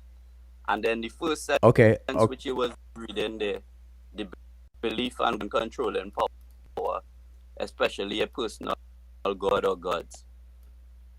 Okay, wait. Let me take a moment and put all the three that you just said on the screen because I want everybody to see this at the same time. All right, this is the only fair thing to do, and we're gonna get them all up there. All right, so these are the three things here. Okay, so we have sense number one, and I didn't number them, but that's sense number one. This is sense number two, and this is sense number three. Now we all know that the dictionaries put in the order, the sense order, on the highest usage. So sense number one is sense number one because that's the most used sense. Sense number two is in second. Sense number three is the third most used. Okay, so I did read the first sense. The second sense is a particular system of faith and worship. And the third sense is a pursuit or interest in which someone ascribes supreme importance. Now, I want you to notice that this third sense is the closest out of the three to the original meaning. But notice that it's now in third place. It's the third sense, even though it was at one point the original meaning. So how etymology works, I still how don't meanings think that evolve. close to the original meaning. That not really close to obligatory contract. However, No. When you say ascribes, someone ascribes supreme importance.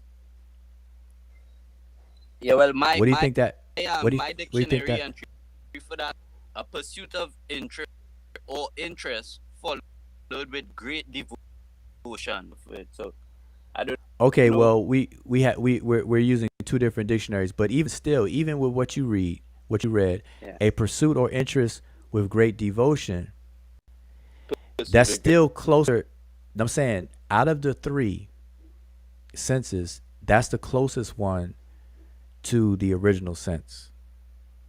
It's not. I'm not saying it's a verbatim to the original sense. I'm saying out of the three, it's the closest. And I want you to notice that it being the closest, it's in third place today. There's a complete switch. There's a complete switch where now the focus is on belief. This is the first sense. The word belief we can't get around now. Religion is now equated with belief, as I said earlier. And I'm saying that's the problem. Well, That's the problem. you know, Wujau, I I think religion it really comes across in the second sense to me, you know. A particular system of faith and worship. Well, 1 second though. Let me get to posterior thoughts. A question a while back when he asked something like, "Can faith replace evidence?" or something like that. And because that's used in the second sense of what we see on the screen here. So let's understand what faith is. Now I define worship. Worship is simply something that has worth, and worship is a state of being or having worth. And so when we do the verb or we Wujau, worship as a verb, we have to careful because that's in the etymological definitions were given, not the modern usage of the word. So they but can go back what to the no yeah. no but what we have to be careful of is to have an understanding that etymology is the history and the evolution of words. Just I like hear the that. evolution of human being wait, just like the evolution of human beings, words don't just pop out of nowhere. Mhm. They have a continuum, and the original sense is still within the semantic scope of these words. And so to have a better All right, well, understanding of the word, that's why they have a field of linguistics called etymology for let me this say very it. reason, to have a better Say it like, understanding to have a better understanding let, of these words. all right. Well, if you, let, like, let, if it's English, the word Mm-hmm. it carry no meaning in modern speaker, but then it used to be the ox head or whatever the ancient speakers or whatever it is. So Mm-hmm. it come like it bring now and trying to explicate something in English and telling somebody, well, yeah, this I mean ox head. It wouldn't be making sense. You understand what I mean? That not No, applicable. I get that, but what you just gave an example of is definitely a case by case basis. The word worship still has its original sense within it. It doesn't apply to the example you just gave. There are words that have totally been severed.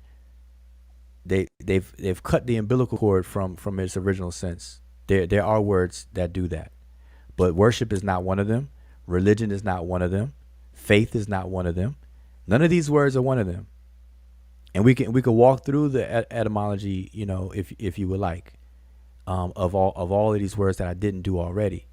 So again, worship. When we use the word worship, if you ask why do people worship blank, the answer to that why is because whatever it is that they're worshiping as a verb, as an action, has high value of importance to them, which is the original connotation or denotation of the word worship. It means having worth. You're only going to praise or worship something that has value. Praise in the word praise is implied value. In the word worship is implied value. You're only going to devote yourself, which is the word for love, wish, desire. You're only going to devote or commit yourself to going to this building called church every Sunday for hours and hours on something that you see that is highly worth it. That's it. We use the word I worship my wife. I will worship, and women say I worship my husband. What do we mean by that? We mean that we hold them of high value. My children or his children worship him as they should. We still use the word in these senses right now. So we have to be mindful of that. That's what we got to be careful of. We can't, we cannot ignore these things. And so all I'm saying, but let me just define faith in that evidence thing. The word faith is it comes from the concept of trust. So faith and trust is the same thing. But you can only trust something that you have. That's where you get confidence from. It's from the Latin fides. Faith comes from the Latin word fides, which means trust. We say faithful, it's trustworthy, it's reliable. Something that is reliable, something that is sound, something that you can count on. And so here's the connection between faith and evidence, because when you have evidence for something, you can rely on it more than if you did not have evidence for it. So evidence produces a stronger trust than the lack of evidence. Hence, evidence produces a quality faith, and lack of evidence produces what's called blind faith. That's where we get all that stuff from. So a religion is a particular system of trust and values. That's what that second sense is saying, if we understand it properly. If we look at this properly, this is saying a particular system of trusts and values.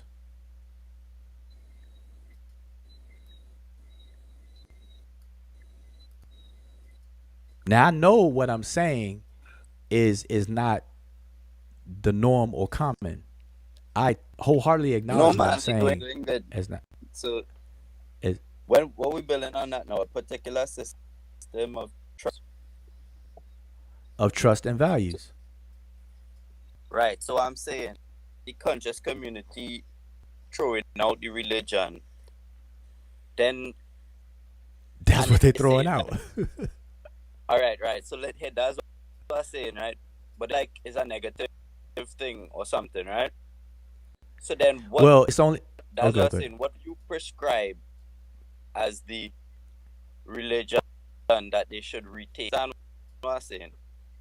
Okay, I got you. I got you. So Yeah, yeah, yeah, yeah. yeah, I got you. So what I'm saying is that not a particular something particular. It's the system itself. So for example, if I start equating, okay, I'm gonna give you an example. If and this is a real example, but I'm using it as an analogy. So a woman dates this guy, right? And she dates him for like 6 months. The relationship starts off very, very good. And then by time 6 months into the relationship, he treats her like garbage. And he abuses her verbally or what have you or whatever. It's just really, really messed up. Okay. And she has a very, very bad traumatic experience with this guy. So then she separates herself from him, excuse me, from him. So they're no longer in a relationship. She leaves the relationship. Now, because of that bad experience with him, she looks at all men as being bad, or she stays away from all men. She looks at all men as the same as the man that she was dealing with. So now she cannot get into any future relationships. It's because she sees all men like that. So I'm using it as an analogy for religion. So what happens is when people equate religion with belief, and then they stumble across information over time that proves a belief system wrong, they then throw the religion out in the trash as well, because they think that because the religion, excuse me, because the belief is doesn't hold water, that the whole religion needs to go, that the whole system needs to go. And then they can no longer get into any system because they think all systems are bad. Just like that woman thinks all men are bad because of her very traumatic experience with that one man. So because notice, I want you to notice that a lot of people in the circus community who are anti-religion, at one point they were religious. Do me a favor and stop call with that now. See, see the conscious, Stop calling circus. the aspirants. No, he said stop calling we, so he is part of it. Yeah. I consider myself part. So, I feel Okay, all right. this So when you call it with the circus. okay. So for the sake of this conversation, I will refrain from calling it the circus community. Okay, so, but I want you to notice that many people in the conscious community who are anti-religious, who they don't like religion and demonize religion, at one point in their life they were religious, either from their family, their household, their parents, and then when they got of age, they did some research or they came across some information, and then they so-called woke up. Hence the name conscious community, because consciousness means to be awake. So they feel like they used to believe in something, and they found out that it was some BS, and then they woke up, and now they leave it alone. But in doing It's that, more referring to being aware more than awake. okay, Okay. yes, oh, oh, Right? aware, So it's when you become aware of these and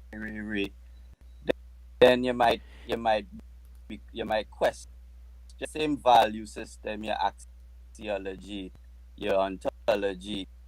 You start to question these things when you realize when you certain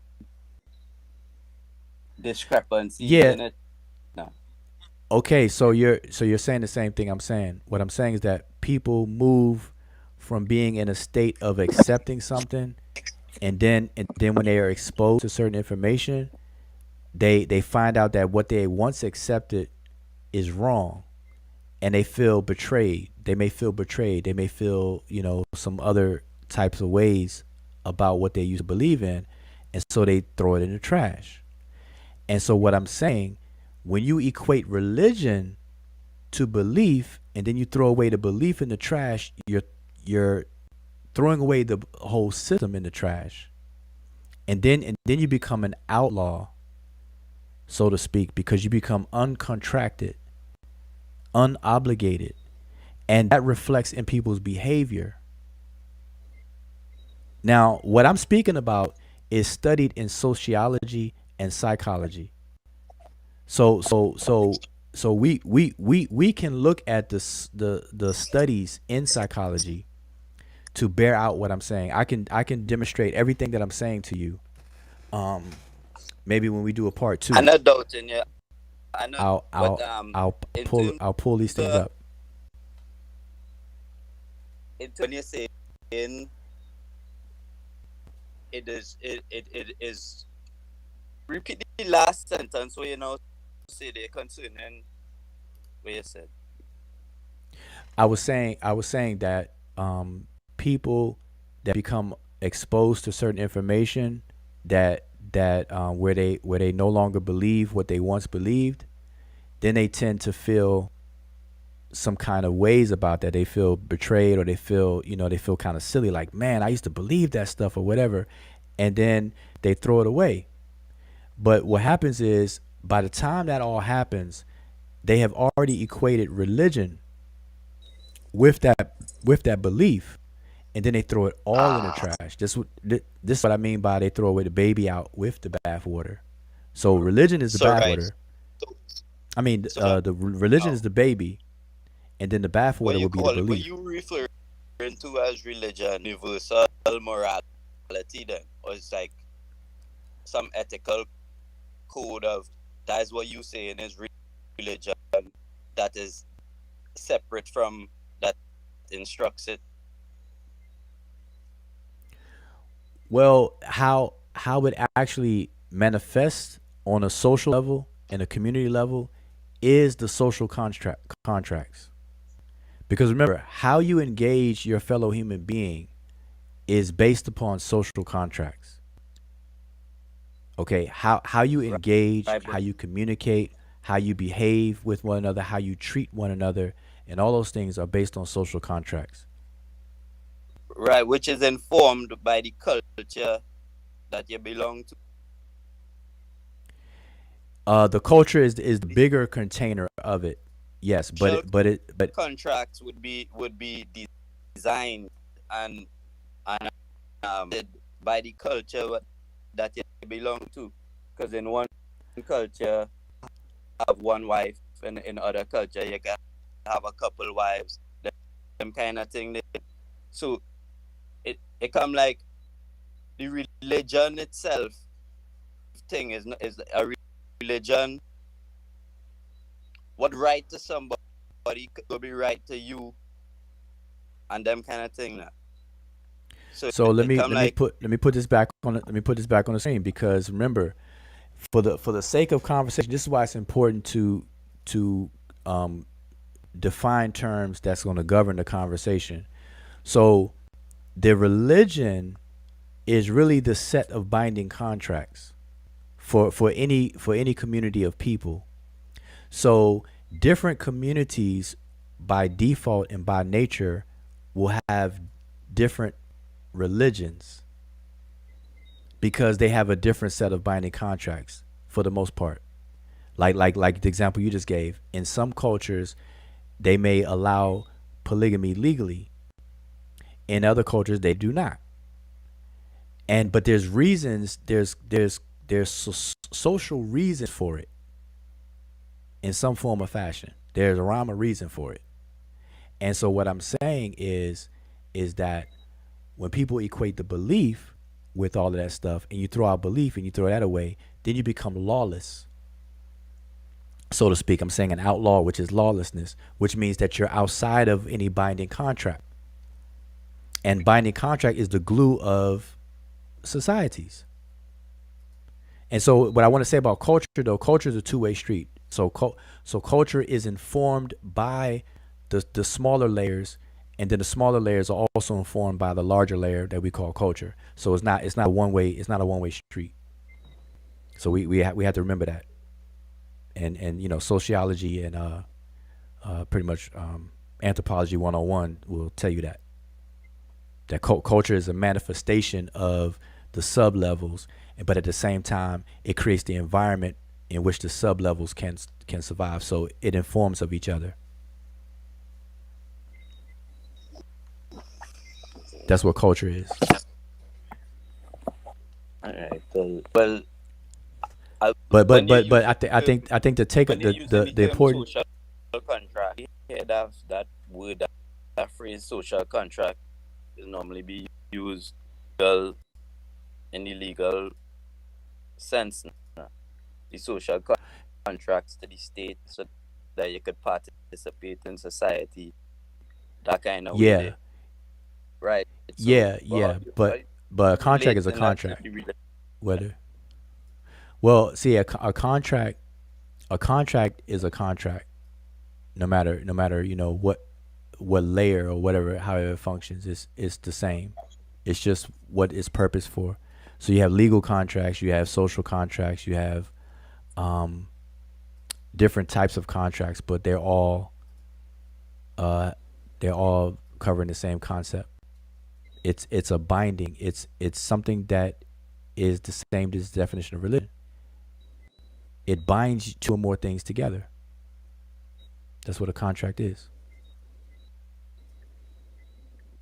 So my point, though, is how a community binds itself together as a community is through the network of those contracts, which is religion. Every community has religion, but the important takeaway is, and I don't want to get too far off of it, is that we need to start separating beliefs from religion. Once we can do that, if we make some headway with that, then I think we'll be able to gain some ground. Because what people believe, which is the acceptance of things, that they do not know, that's what belief is. When we start mistaking that as religion, we're in trouble. Well, I'm in a little trouble, Ujab, because he said, "I'm not in trouble." I say I in some trouble. Oh, you are in trouble. Okay. Yeah, because I saying how you separating from a religion. You understand? Well, see that religion is contracts. That kind of sound into when this man talking about how Kemet was about economics, the brother Shaq like that, but how you separating the belief from a religion? It's from the religion. Well, the only way we can separate it is through a we have to sever the concept. So we should no longer look at religion as a synonym for belief. It's really just that simple. And most of the times we can do that by just simply properly using the words. Just use the words more often in their proper sense, or in their separated sense, and stop using them as synonymous. Like, I'm gonna give you an example.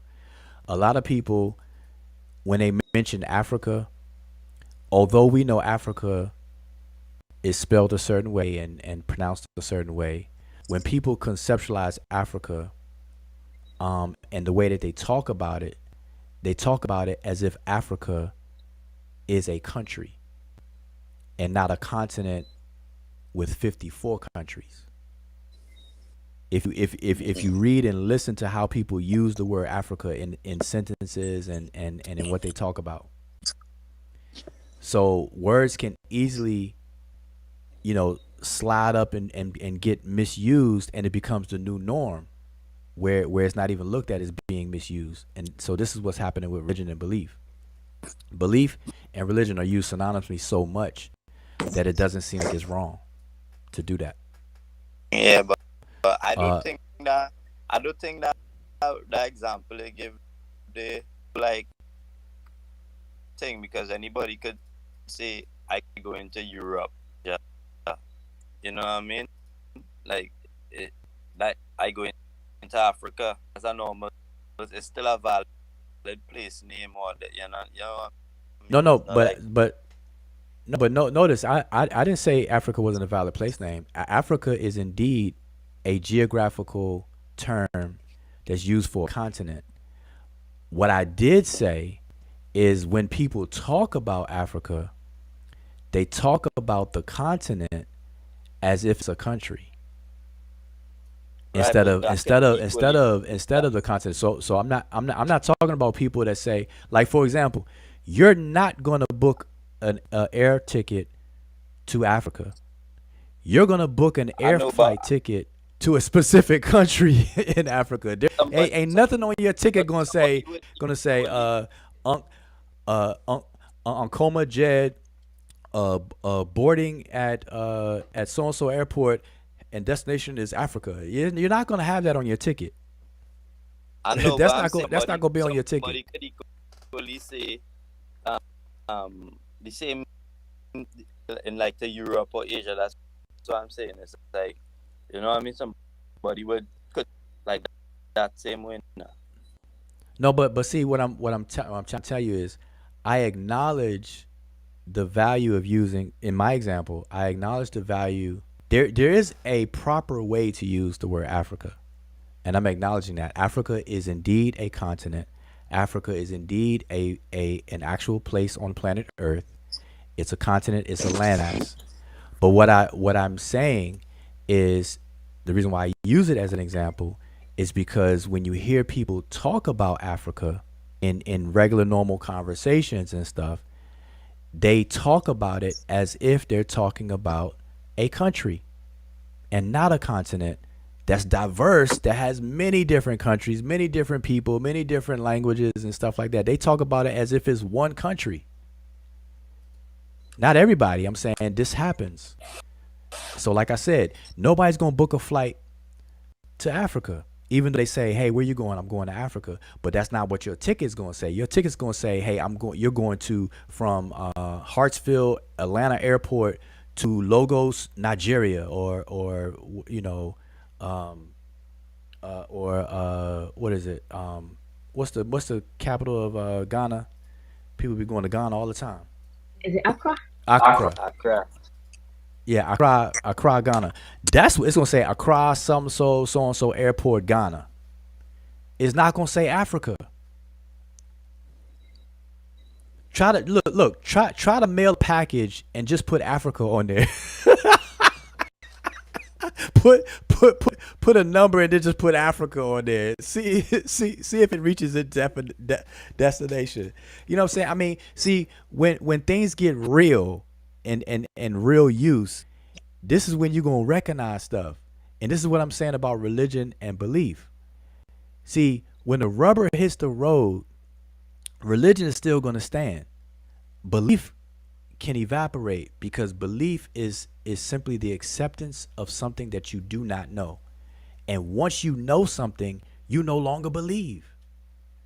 So that in and of itself is a self-correcting process all by itself.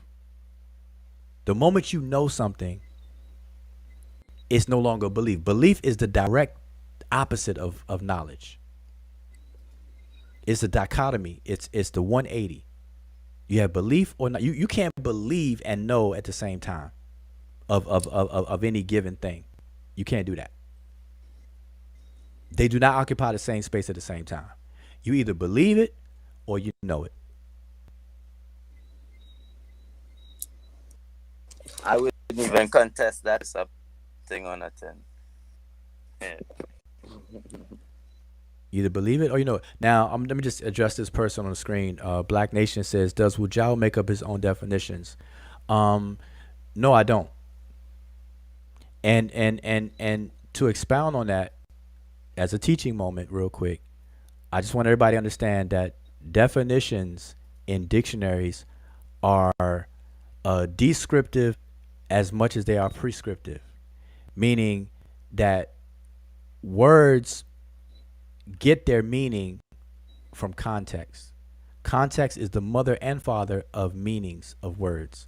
So, for example, the dictionary may define a word in one way, but the way that a person used the word is really its meaning within the context or scope of that conversation. So this is what we call semantics and pragmatics. And so we have to understand the dynamic and the relationship between these two spheres of semantics, pragmatics, and then lexicography, which is the lexicon of a particular language, the vocabulary inventory of a particular language that is both descriptive and prescriptive. And you have to understand how words make their way into these dictionaries. What qualifies a word to become an entry in the dictionary? There's rules for that. And if you know, and I suggest people to look up those rules and find out when a word becomes an entry in a dictionary, or when the existing entries start to change. What are the rules behind that? How does a word with one sense all of a sudden have 2, 3, 4, 5, 6, 7 senses that it did not have at first? And then what was sense number one? How and why does it shift from sense number one down to sense number 3? Those are the things that people don't look into, don't worry about because they don't have to. But I'm saying if people want to have a conversation about definitions and whether I make up definitions and stuff or not, then let's have a full conversation because these are things that I do. But as far as me making up my own definitions, no, there's no such thing because if I make up my own definition, then I am going against the act of communication. If I walked around with my own personal definitions, I would not be able to communicate with people. That would be silly, dumb, and retarded of me to do that. There's no way that I can walk around with my own signs in my head and expect to communicate with people. That's stupid. So no, does Wujao make up his own definitions? Absolutely not. So that's the answer to that question. So hopefully everybody understands that. But what people are seeing on the screen, because I'm not sure what prompted the question, but what people are seeing on the screen is not my are not definitions that you will find in the dictionaries. What people are seeing on the screen is a result. Put up one for belief in it. Say it again. If you could put up the definition of belief. Oh, of belief? Okay. So let me just add that then real quick. Now, mind you, what I'm showing on the screen is a result of a previous conversation I had online some time ago. That's applicable to this conversation. So it's not something I typed tonight, but I'm gonna add this one right now. Belief. So if we look at belief is, and I don't know why it jumped. Belief is the acceptance of things one does not know.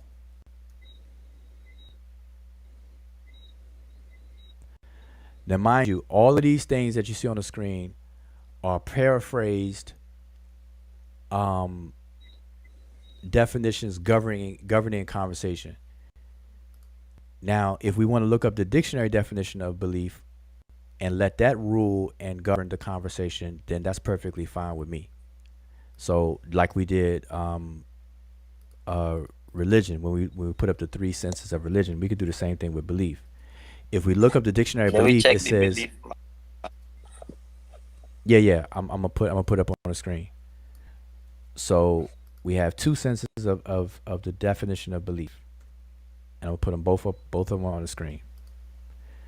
So here we are. So here's sense number one, and it's an acceptance. Let me put belief here, so we know what we're talking about. Belief. I'm gonna put believe, because that's the other form of it. I'm gonna put both of those there. Because Right, when so everybody's clear. because there's you, I don't think belief is such position, such a hollow thing, because they might hear a phrase, this believe so and so, so and so, based upon this and that evidence. So belief, up inside of belief, it still has some grasp of knowing inside of belief, you know. Okay, so here's sense one and two of dictionary.com. Now everybody can pull out a different dictionary and get slightly different meanings. The Oxford, Merriam-Webster, dictionary.com, and so on and so forth. So I'm telling people where this came from, dictionary.com. Two senses. Number one, acceptance that a statement is true or that something exists. Sense number two, trust and faith or confidence in someone or something. Okay? Now, this is the modern two senses of the word. So when you say, I believe you, you're saying that you accept what they're saying as true. You don't know if it's true or not. The key word here is acceptance. You're accepting it as true.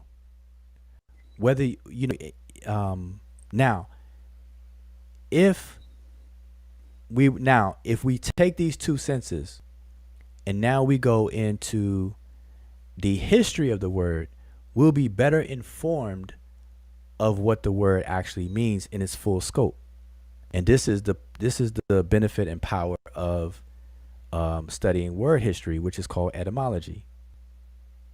We don't study etymology to say, hey, the original coined meaning as a neologism is what it means now. No, that would be a logical fallacy to do that.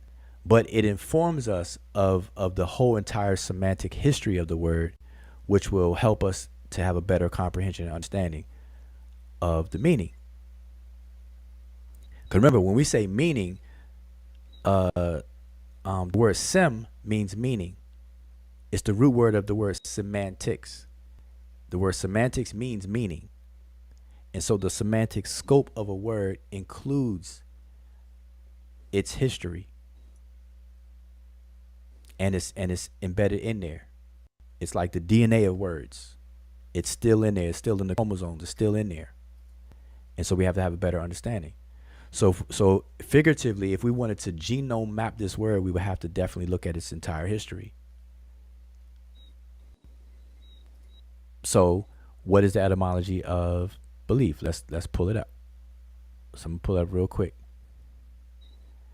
as fast as I can, because I know it's already late. I done gave up on any sense of me stopping early or anything. But let me go into belief or believe. Let me find it, get it. Nope. Nope. Where is it? Here we go. So I'm gonna put it on the screen, and we all can bear witness to it. And again, this is the etymology.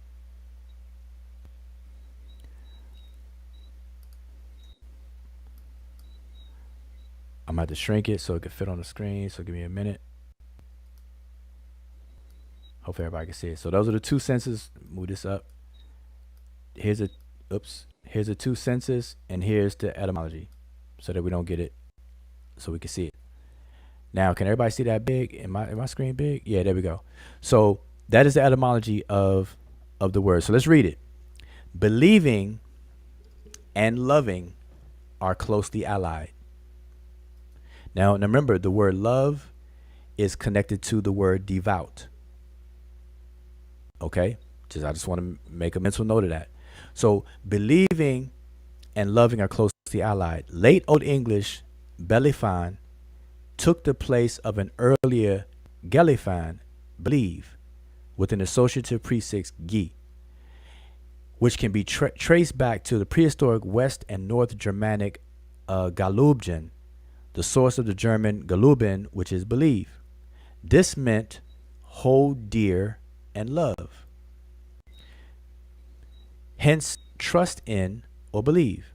And it was formed from the base lub, which also produced by various routes English the word love, the word leaf, the word dear, the word leave, permission, and the second element of furlough. So it's very interesting to see how these words branch off and create their own semantic scope in and of themselves and become totally different words. But you can see the trace back and the commonality of these words based on the study of its history. So believe is connected to the word love. So if you look at be love, if you separate be, which is the modern, if you separate this right here, be from the word leaf, you see that the belief, the be in belief is the same as the associative prefix. That's the modern associative prefix. It was gi and it changed to be. Then you have leaf, which is closely allied with the word love. So it's to hold something dear. It's almost like saying be loved. And so this is where you get this hold dear part of it, which is why this hold dear or love becomes where I put it, acceptance. It's something that you hold dear or accept. And that's what it is. I actually had it on the same screen right here. Acceptance. It's something that you accept or hold dear. It doesn't matter if it's factual or not. A belief does not have to be true or factual. It's just something that you hold dear. And that happens every day, all day. It happens every day, all day. People believe false things all the time.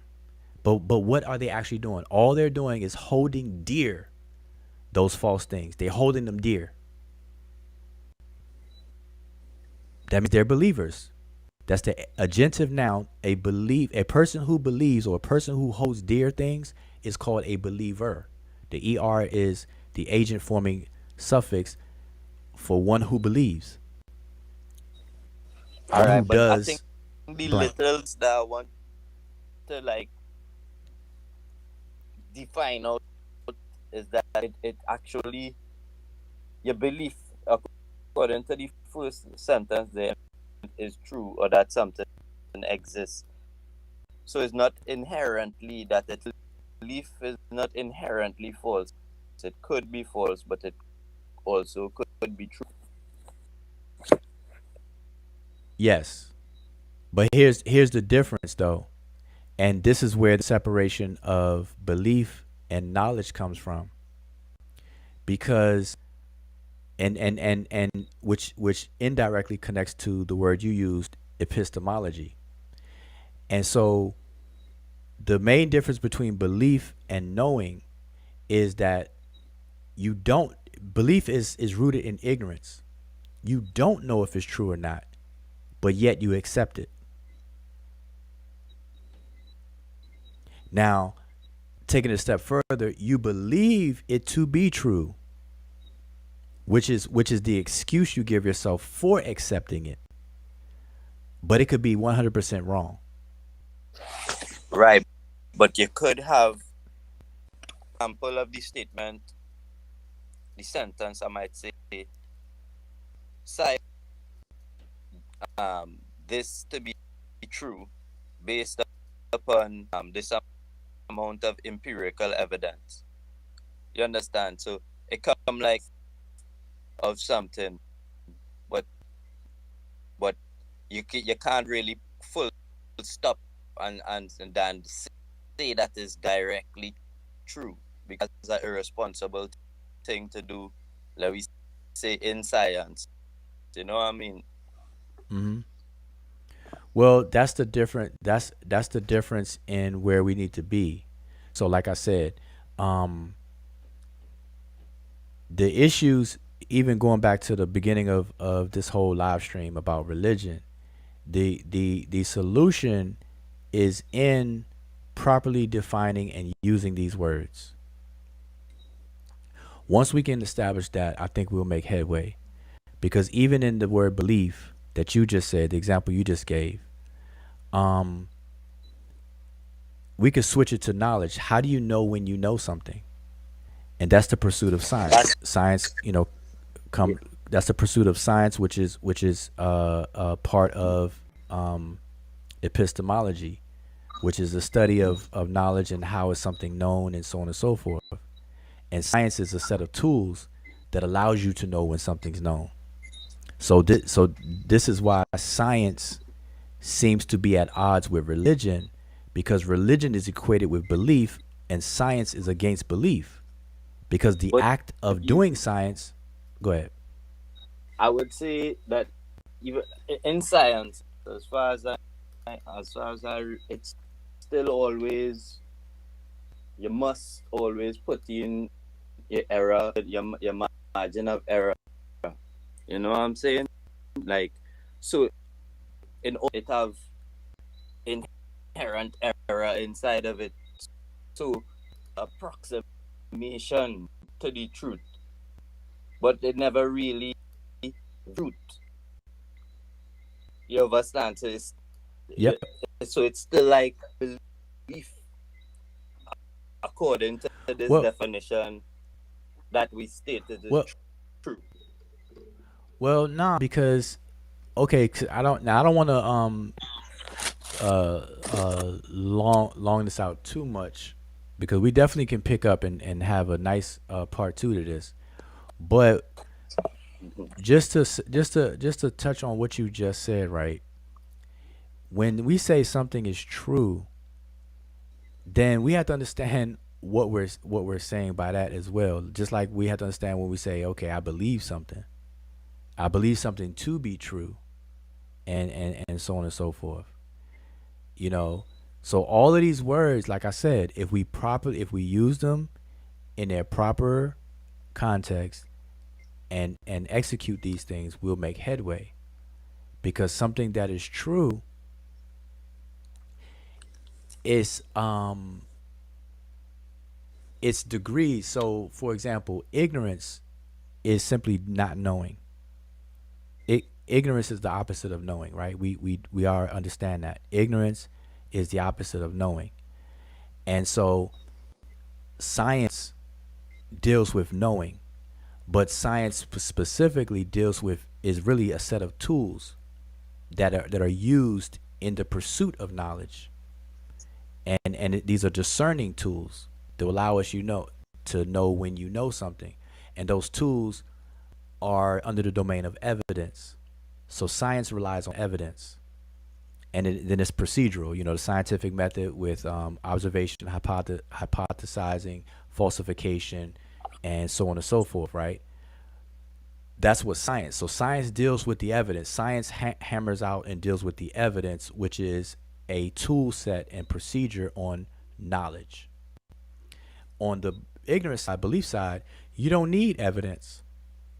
You don't need um, evidence or anything like that.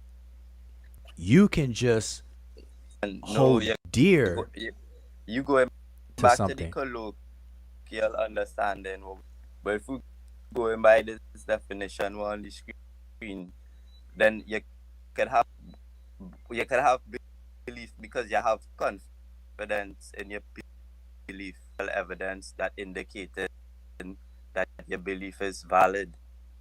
You have a No, no, but here's the thing. Belief even in the definition I have on the screen, there's no mention of evidence. It's just a person taking a stance and holding dear to something. This is where you get the acceptance part, or somebody trusting something. All right. So all right. So they you don't. So again, my statement holds. I'm saying you don't need evidence to believe, but you need evidence in science. Like science deals with evidence, whereas the side of belief All is right. really Let me ignorance just. because you I'll you ask don't. you a little question there, Uja. All Like right. in terms of a black hole, right? Do we believe it have black holes, or do we believe because of certain evidences, or do we know that it have black holes? Yes, we have knowledge of black holes today. We don't have to believe in black holes. We know that they exist. And the reason why we know that they exist is because um, our knowledge of their existence came by way of the procedural methods and the evidence that are governed by the sphere of science. And also, along with science, you have the sphere of mathematics, which is the domain of logic. So the domain of both mathematics and science together produces our epistemological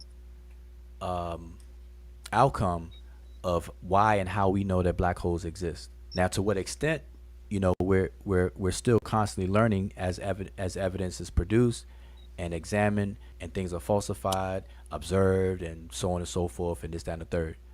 But we don't have to believe in black holes, and we don't. We know that they exist. All right, yeah. But I think I was just trying to kind of point out that a belief is it doesn't necessarily have to just be like inherent. It could be, and it could be founded upon factual. A belief could be founded upon factual information. That's what I mean. Yeah, but see, I hear you, but just understand this. Once a belief has been found to be factual or standing on evidence and things like that, it is no longer a belief.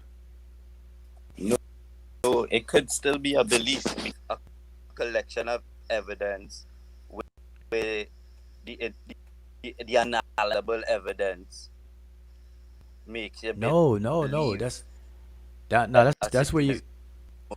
the of us are most likely as it, or something like that. No? No. Now that's where you know if if you're dealing with a single issue, you either believe it, you're ignorant of it, or you know, and you don't have to believe it. Now, if you want to take that newly found fact that you no longer have to believe in, and now you know, and then you want to take that fact and make an inference into something else that then becomes a new belief, then yes, that happens all the time. And But that's what that's you're why describing. That's what well, you're I describing. So, for that's example, I can believe. I'm gonna give you an example. I can believe that you stole uh, um, a can of soda from the gas station. I can believe that. I don't have no evidence, no nothing. I just believe it because I looked at you, and just on how you look and how you dress that day, I just believe that. So that's a belief to me. I don't have no evidence for it or yeah. whatever. But That's just my look, belief. all right. Now I So hold let that I me hold just that dear. augment it. If the shopkeeper told you I stole that I stole, but you didn't see and it have no footage, Yeah. then do you know that I stole it? No, I don't. I believe if I accept it, then I believe it. But if I reject it, then I don't believe it right then and there either. But if I accept his statement that you stole it, if I hold that dear, which means I accept it, then I believe it. That's what believing is. But now, here's my point. Let's take your example. So let's say a shopkeeper told me that you stole a can of soda, and I accept his words. I accept his statement, and I say, hey, you stole that, and I accuse you of stealing it because the shopkeeper told me.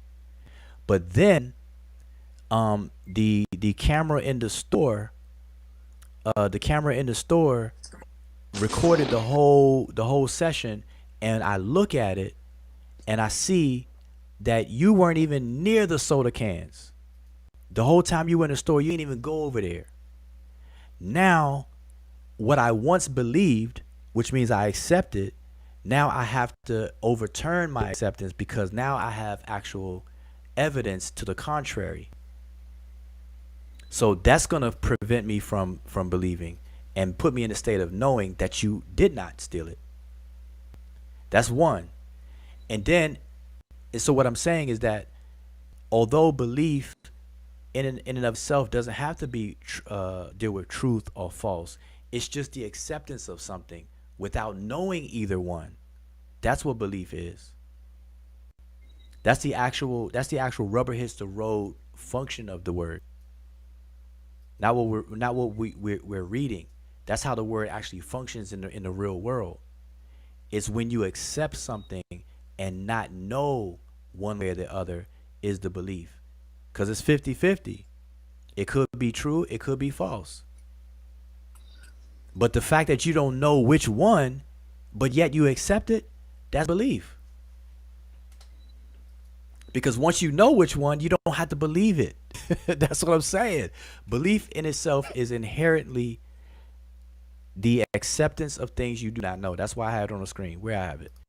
It's the acceptance of things that one does not know. I didn't say true or false on there. It's simply the acceptance of things that one does not know. In our society, right now, the belief of something is like, that's how the law says, like, now have all they might not see you catch you red-handed, but the most likely circumstance. But that's enough just to convict you. So it become like a belief. It's still kind of human society, even outside of the religious realms, then sense, in the scientific sense, them kind of way then. And that's a great point that you bring up, because you're talking about the legal system and in the court, where we have different types of evidence. We have the preponderance of evidence, we have sculpatory evidence, we have testimonial evidence, we have circumstantial evidence.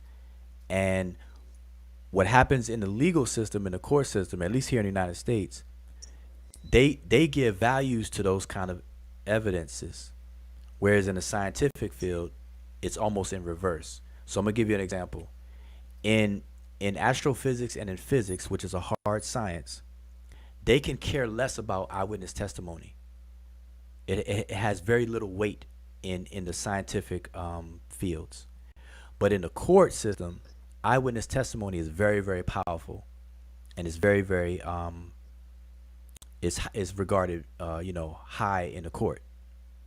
So we're dealing with two different usage of these types of evidence. So belief, because remember, in the court system, you're judged by a panel of jurors, a jury, and it depends on their belief systems and their religious obligations and stuff that will taint on how they accept and how they view evidence and so on and so forth. So a lot of that is very, very challenging. That's why the court system is not seen as a science or anything. That's a totally different thing. But you're right. I'm saying that's a good point. You're right. People infer things all the time in the court system, because they can, like, you can actually be innocent of something, but because of how an attorneys articulate whatever evidence they do have or something like that that's entered in the court as evidence, a jury can find you guilty of something that you actually didn't even do. But in science, it don't work that way. Science don't have the same, the same set of procedures and rules and stuff like that. So it's different. Both math and science. Well, So the court system I is would say operating off it of have a different thing. it have a kind of notion, right? It have a scale of suit. I don't know if you're familiar with that scale. Yeah. Nah, you broke up. I didn't hear you say a scale. Yeah, it have a scale of certainty, right? A scale of I certainty. know if yeah, you're aware about it. You said a scale of certainty. Yeah. Well, I'm not sure in it being called that, or what you're describing is that, unless you're talking about the scales. All right. It have like, all right. Maths. The maths is what they're using to verify the sciences with, right? So they have certain thing. But then coming less certain is physics. In complexity, it going up. The system's going up. So physics is going to biology, is going to sociology. So, but the amount of certainty just be going in the opposite direction. Right, So right. I got you. like biology more certainty, but chemistry more certain, more certain than in terms of accuracy. Then Yeah.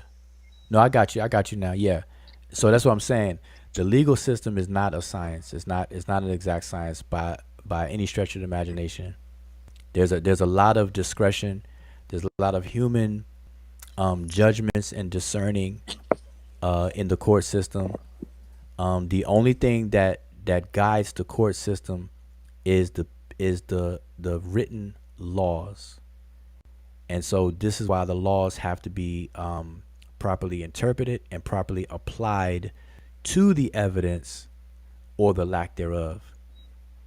And then you have the whole human element of the jury, and then the system in and of itself. So it's a lot of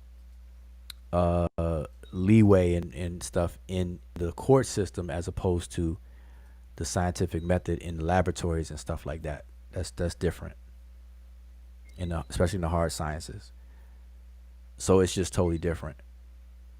Like I said, eyewitness testimony in science is laughed at. They don't care what you testify to. They want to see is it reproducible? It is observed. Did you is it falsifiable? Can I test it? Can I independently test it? Can I test it multiple times and get to the same conclusion and stuff? That's what they want to see. They don't care about what you say in science. Well, that's the thing. It come like brought up that scale of certainty or the scale of complexity. I would valid if you're trying to do chemistry or physics. In fact, you do in physics experiment, you don't want to be relying on eyewitness. You might be in a chemistry lab and you're trying to observe in the liquid or something like that. You understand? So that scientific observation or whatever, using your eye or whatever, or like looking at a rash on somebody's skin or something like that. You understand? Or like is only in down in eyewitness thing not valid, but it's not in a high of complexity, or then it come like it, No, yeah, and we're saying the same thing. When I say eyewitness testimony is laughed at in the hard sciences, what I mean is the second statement that I elaborated for that. For example, um, part of the scientific method is observation, and we know observation can either be mechanical observation or human observation with your own physical eyes, or you use the benefit of instrumentations and equipment to observe something indirectly. So it's either direct or indirect observation. So that's different than what I'm calling eyewitness testimony, because in science, they don't care about the eyewitness testimony. If you even observe something with your own human eyes, and then you told the next scientist what you observed, that has little weight. What has weight in science is the ability to falsify or reproduce and predict. If the other science can predict what you say was your conclusion, your outcome, then it becomes acceptable in science. That's the higher value than you giving testimony. But in a court of law, you can't reproduce acts of violence. You can't reproduce all that kind of stuff. So that's not applicable there. So eyewitness testimony has high value in the court system. The murder weapon, if there's a murder, the victim, the murdered body, the corpse is high value in eyewitness testimony. Those are very, very high valued in the court system when it comes to criminal cases involving, stuff like that. But in science, it's not. That's why they call part of the court system, they have forensic science and forensic investigative science. They don't even deal with eyewitness testimony there. They actually deal with the material, the chemicals, the chemical makeup of this, that, and the third, the hair follicle, the DNA, the blood fluids, the fluids, and the contents of somebody's stomach, and this, that, and the third, gunpowder on their hand, all that kind of stuff. They don't worry about eyewitness testimony. And the forensic science part of it. So anyway, I got 2 minutes, well, actually 1 minute. So I definitely want to wrap this up. And I think we had a good conversation. I'm gonna tomorrow. So today's Saturday, tomorrow Sunday. I'm gonna go live again, and I'm gonna open up for open discussion, and we could pick up.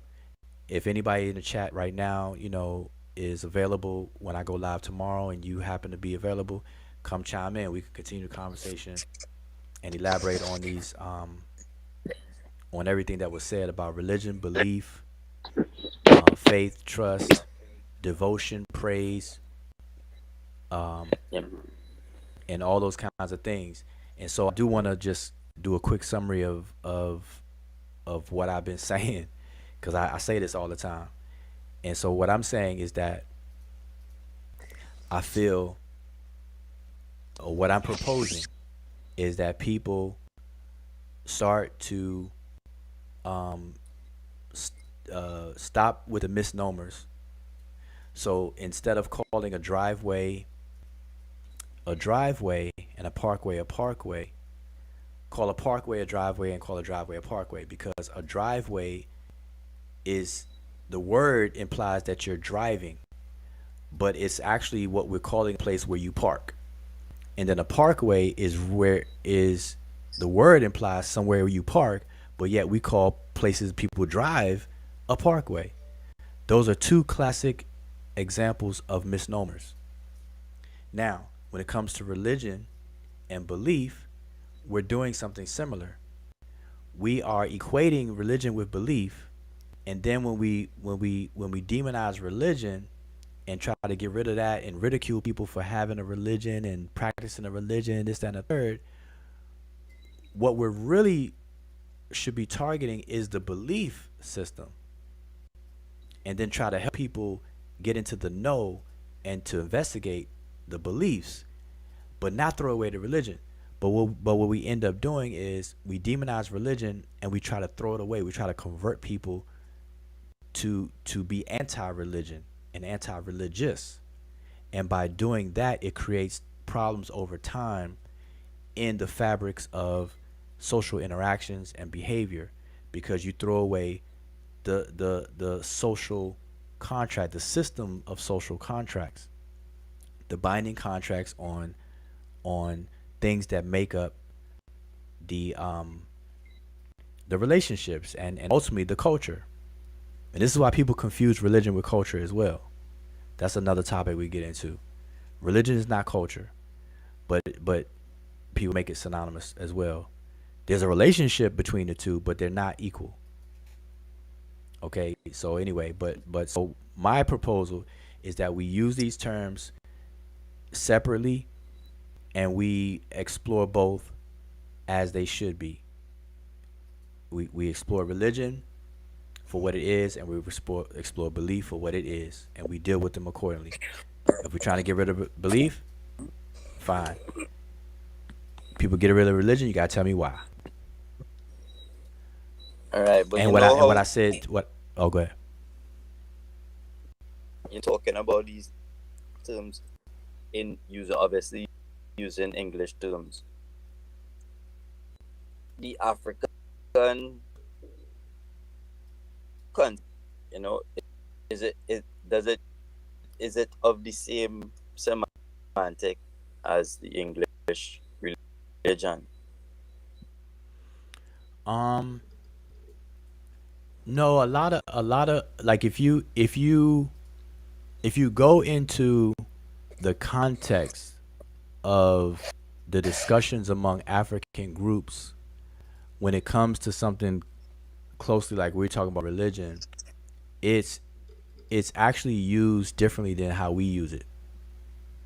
It's used differently. Religion in the African context among African groups um, is pretty much why we're confused about culture because in African groups, religions are how people just do things. It's almost like equated to their way of life. Like, hey, that's just how we do things. That's why we tend to equate religion, and when we talk about African religions, we say tradition. We say African tradition, or we say African spiritual system. We switch it up a little bit. You know, Right. but if you listen to how they describe what we would label as religion, to them in their descriptions, if you listen long enough, they're just describing a lifestyle, which Well, is maybe be, which includes the social, the social contract and behavior where they get their, how they treat each other and this, that, and the third. well, You maybe know, that is because one way of watching it, and we as Africans with little cultural why we conflate culture and religion and these things as one. You get one. well, but see, that's why I don't know if this is true for your experience, but I know me in talking to people from the continent of Africa, um, they they don't understand the pushback or the hatred or the anti-religious sentiment that many people have in the conscious community. Like they don't understand. Like um they don't connect with that because in their head they're like, wait a minute, religion is like, what's wrong with religion? Like, what's wrong with that? Even though they're not Christian, they're not Muslim, they're not Jew, but they're like, well, what's wrong with what's wrong with religion? Like, why you hate it so much? And then so they only see it as the Abrahamic stuff. They're like, oh, you hate that. You know what I'm saying? That's from my experiences of the various different people from the continent that I deal with. They don't understand the sentiment like that. Yeah, and speaking to that, I just wanted to say that I think that's why most of the time you will see uh, religion being accepted a little bit more, on a continent, only because people can see the underlying principles and some familiarity. They will connect certain things with this particular Abrahamic religions, and then the kind of things that we have in all these different cultures and customs and things of that nature. So people can quickly connect that okay, this is similar to our teachings here and that, and so you will not get a lot of pushback. Most of the time, you'll get people kind of like mixing, different parts, and mixing the parts of this Abrahamic religion and then the parts of this different traditions. That just goes to show you that there's a lot of things that people are not looking at, and that's why, like we say, you don't want to throw the baby with the bathwater in that sense, because there's a lot of good things. Because you might find yourself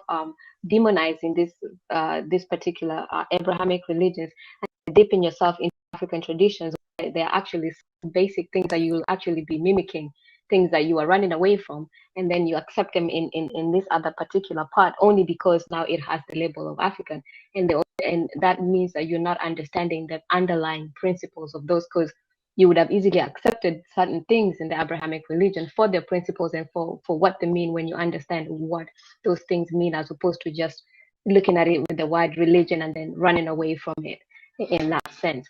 So, that is a part of it. And then you will see, even when people have these discussions, I know recently, people are trying to, when people try to find something about Kemet and all that, and then they hear when people talk about ancient Egyptian religion, and then there's like, oh, there it is, the word religion. So these people had a religion, and they're doing that as a got you moment, as in trying to to equate, the Abrahamic religion to the belief systems on the continent in that sense, only because there's always something that they misunderstand. Like we've said, I think the whole basis of these arguments is because people just misunderstand what religion is, and they have their own preconceived notion of what it is, and then they try to transpose that to everything else.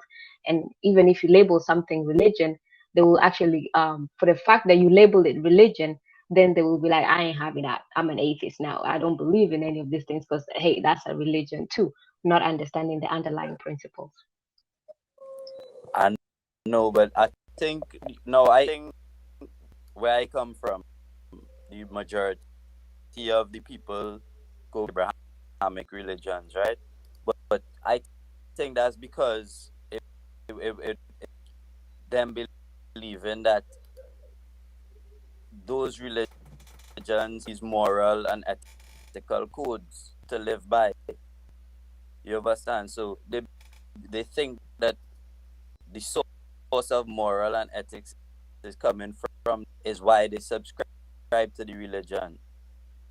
You understand? So with Kemetic tradition and whatnot, showing that some of these precepts and some of these principles, we African culture, whatever it is, it if you're just trying to romanticize it so that you could have a reason to still stay religious. That's what No, that's a good point, and what you just said, and I think that would be a good thing to bring up again to elaborate on, because I got some thoughts about that very point and why that happens. Like, what is the connection with religion and the idea of, like you said, the kind of moral codes and those kind of things. And to give a short and skinny and kind of give a teaser for elaborate on a future conversation is just notice that that in most communities around the world, not just Africa, but these like indigenous cultures, right? People that have their own agency type cultures, past and present. They usually within the culture have one or more systems that are made to build character, human character, the character of human beings, to take people and make them quality human beings. And they do so by a high concentration and focus on the mind, what we call the mind. Because among many humans, pretty much universally, we have an understanding as human beings that our actions and our behavior and our dispositions and stuff like that They are a result of the content of our minds, what we call the mind. And so if you target a system on cultivating the mind, you also, at the same time, simultaneously, are cultivating human behavior. And that human behavior then expresses itself as codes of conduct or certain conduct that happen and take place. But what happens is, in societies where the entire population is not in sync with the curriculum of building good character and stuff like that, they have to have an external, or more so overlapping, codes of conducts and things. And so this is where the overlapping comes into play, where you see these contracts, initiatory contracts and things, get overlapped and blended in and mixed in with the moral code of the entire society and the laws and so on and so forth within. So like, you have these laws, commandments, and things like that may govern the membership within the society at large. But then within that subset, you may have some other type of things as a result of the focus on the mind and human behavior. And so in Kemet, there's no different. There was a lot of focus on the human mind, on the mind, and which is an entire psychological endeavor that the Egyptians had. Psychologists and psychology. Of course, they didn't call it that. They wouldn't even know of that word, but that's what it was. We like to say spirit, spiritual and stuff, but it's really psyche, psychological, and psychology. There's a lot of focus on that, so much so to the point where people think that the so-called Book of the Dead, the judgment scene, and the weighing of the heart is really all talking about the mind, right? Yeah, well, but I'm saying that to say, it have a parallel with psyche, and must be your bar, you know.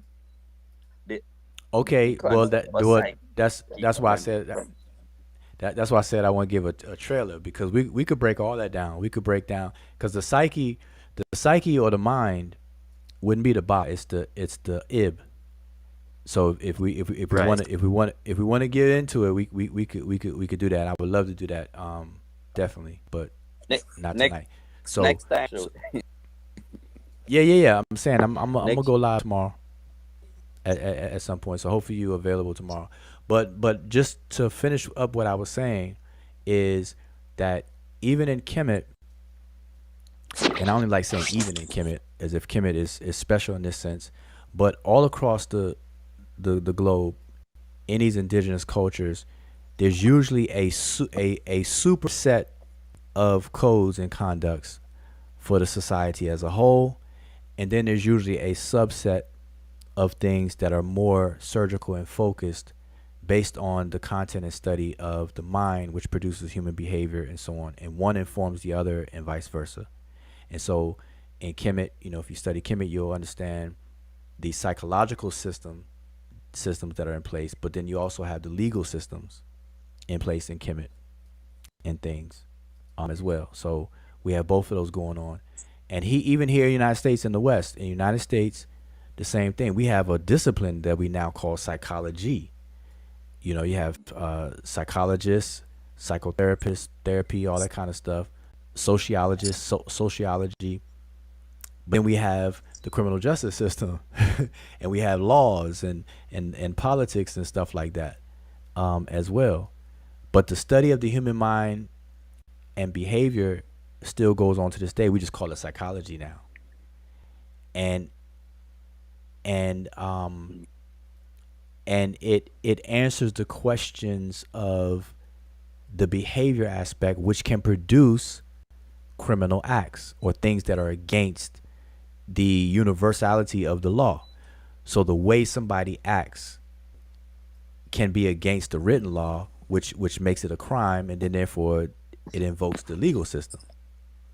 But then when they study the core or the causal agents of their behavior, that's where they call in a psychologist. And the psychiatrists, they evaluate them. They say, hey, you have acute axis 3 of narcissism, or you're a sociopath, or this, that, and the third. You see what I'm saying? So they still, to this very day, they still connect to one another and everything. So it's no different in Kemet, no different in other African communities and communities around the world. And so this is what I mean by the proper understanding of religion. Because if religion, if properly understood, man, we'd be able to get a lot further in our understanding and be able to cope and deal with and make change. But if we keep throwing it out like the baby and the bathwater being belief, then we're gonna be messed up. We're gonna be messed up because beliefs come and go. Because at one point, not us today, but at one point, people believed that the Earth was in the center of the solar system, and that was the norm. I mean, everybody believed it. The majority of people in a certain society believed that wholeheartedly. Then the heliocentric model came through and prevailed, and it wasn't even accepted at first. Well, yes. So beliefs come and go. Is religion informed that belief? It was the religion, because that mankind is of high importance. So the thing running around the earth now. No, but see, that's okay. I'm glad you said that, and we're gonna end on that. But that is actually a core point of it being wrong, and you're being wrong, because but I do understand what you mean. But that's the point of the problem. For us to even describe and say religion, no, it was the belief of that day, the belief.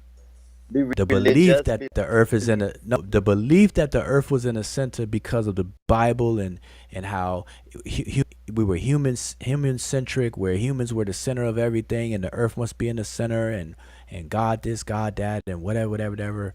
Yes. It's those beliefs. It's not the religion. It's the beliefs of that day that suppressed the science and Galileo and everybody else involved with the heliocentric models and all that stuff. It's the second sense, man. It's the second sense of what we pull up, man.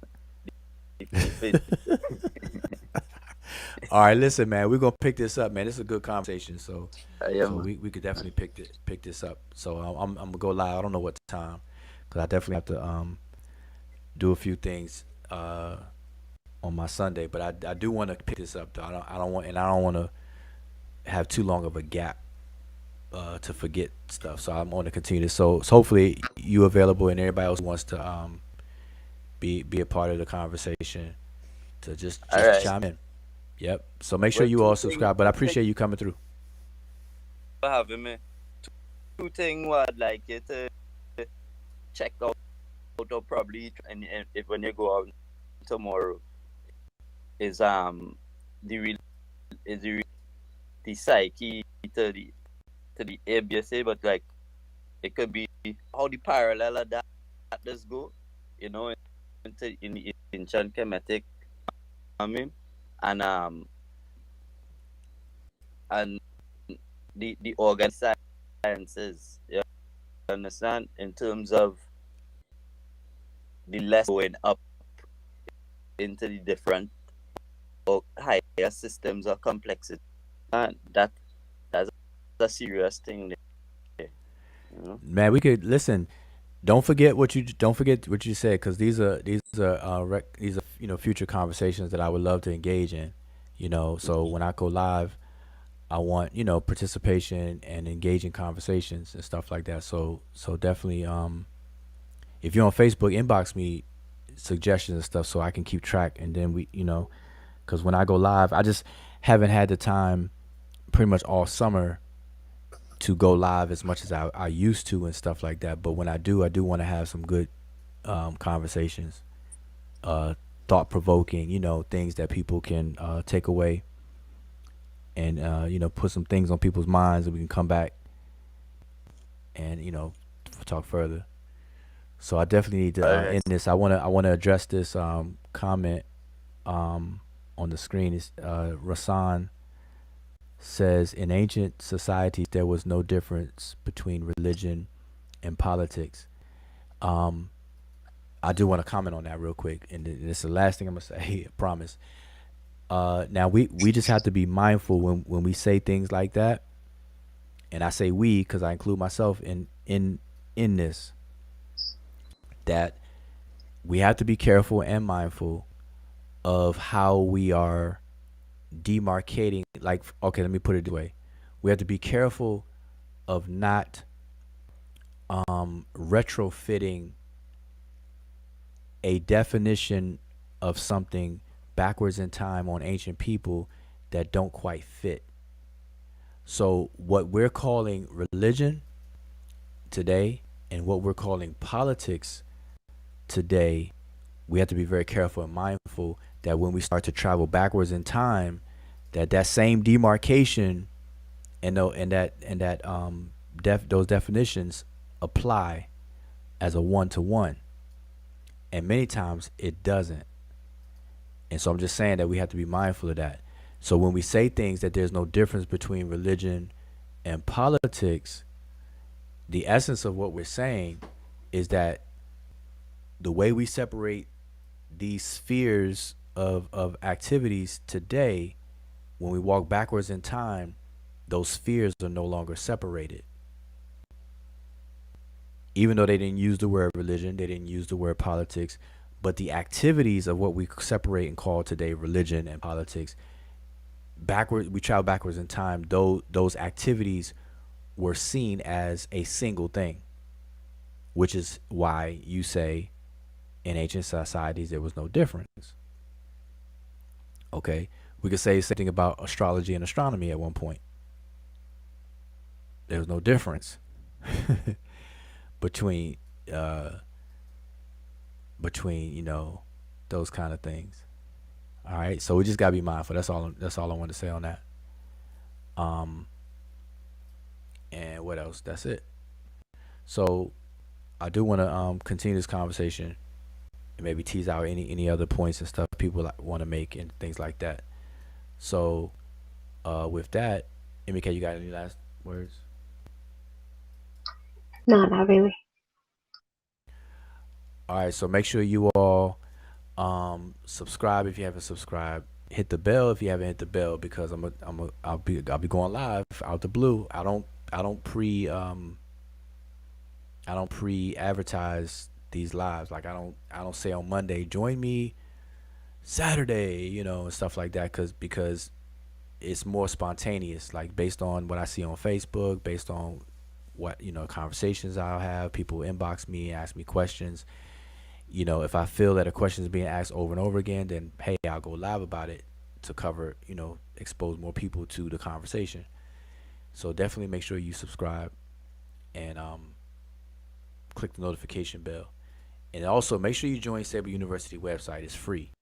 Go to the website right now, register as a user, download the mobile app on Google Play Store and App Store for the iPhone and Android, and download, because we're going to start really turning up on the platform. It's a whole social media platform, and we're going to start, well, I know myself and Emicat, we're going to start posting things. Right now, the site is kind of Egyptocentric in terms of a lot of things are related to ancient Egypt. That's because that's the focus of my study, Emiket's study. And so that's naturally going to reflect on there, but it's not limited to that. So just, don't get scared. Don't get alarmed, everything Egypt. No, but we're going to start posting things on there. Some interesting things, a lot of things that I've posted in the past on Facebook, I'm going to put on the site, and things, upcoming things. All right. So make sure you join and support. So with that, it's late. Y'all can probably hear it in my voice. I'm definitely drained at this point. So I'm gonna say peace to y'all, Shemim Hotep, and I'll see y'all next time. Plato said that when you go to Kemet school, you became more alert. You more wake up, your spirit wake up, and you became a more human being. That's your character is built in a school.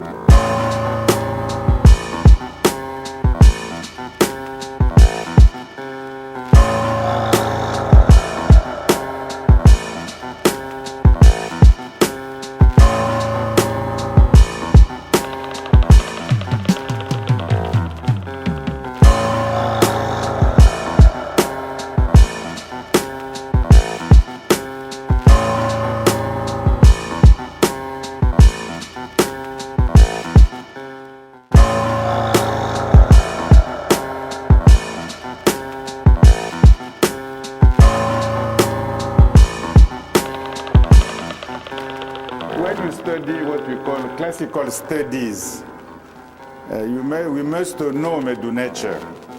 You see, maybe in the future we need to know some heretic too.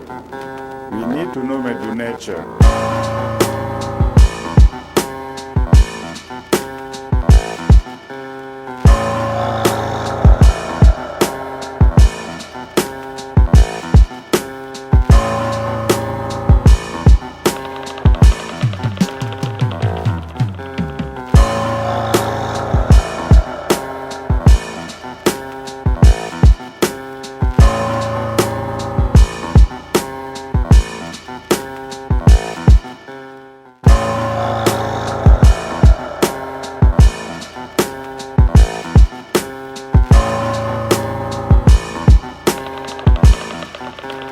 So the most achievement in Kemet for me is education.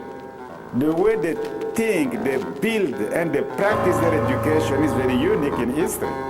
Without education, I believe there will be no Kemet.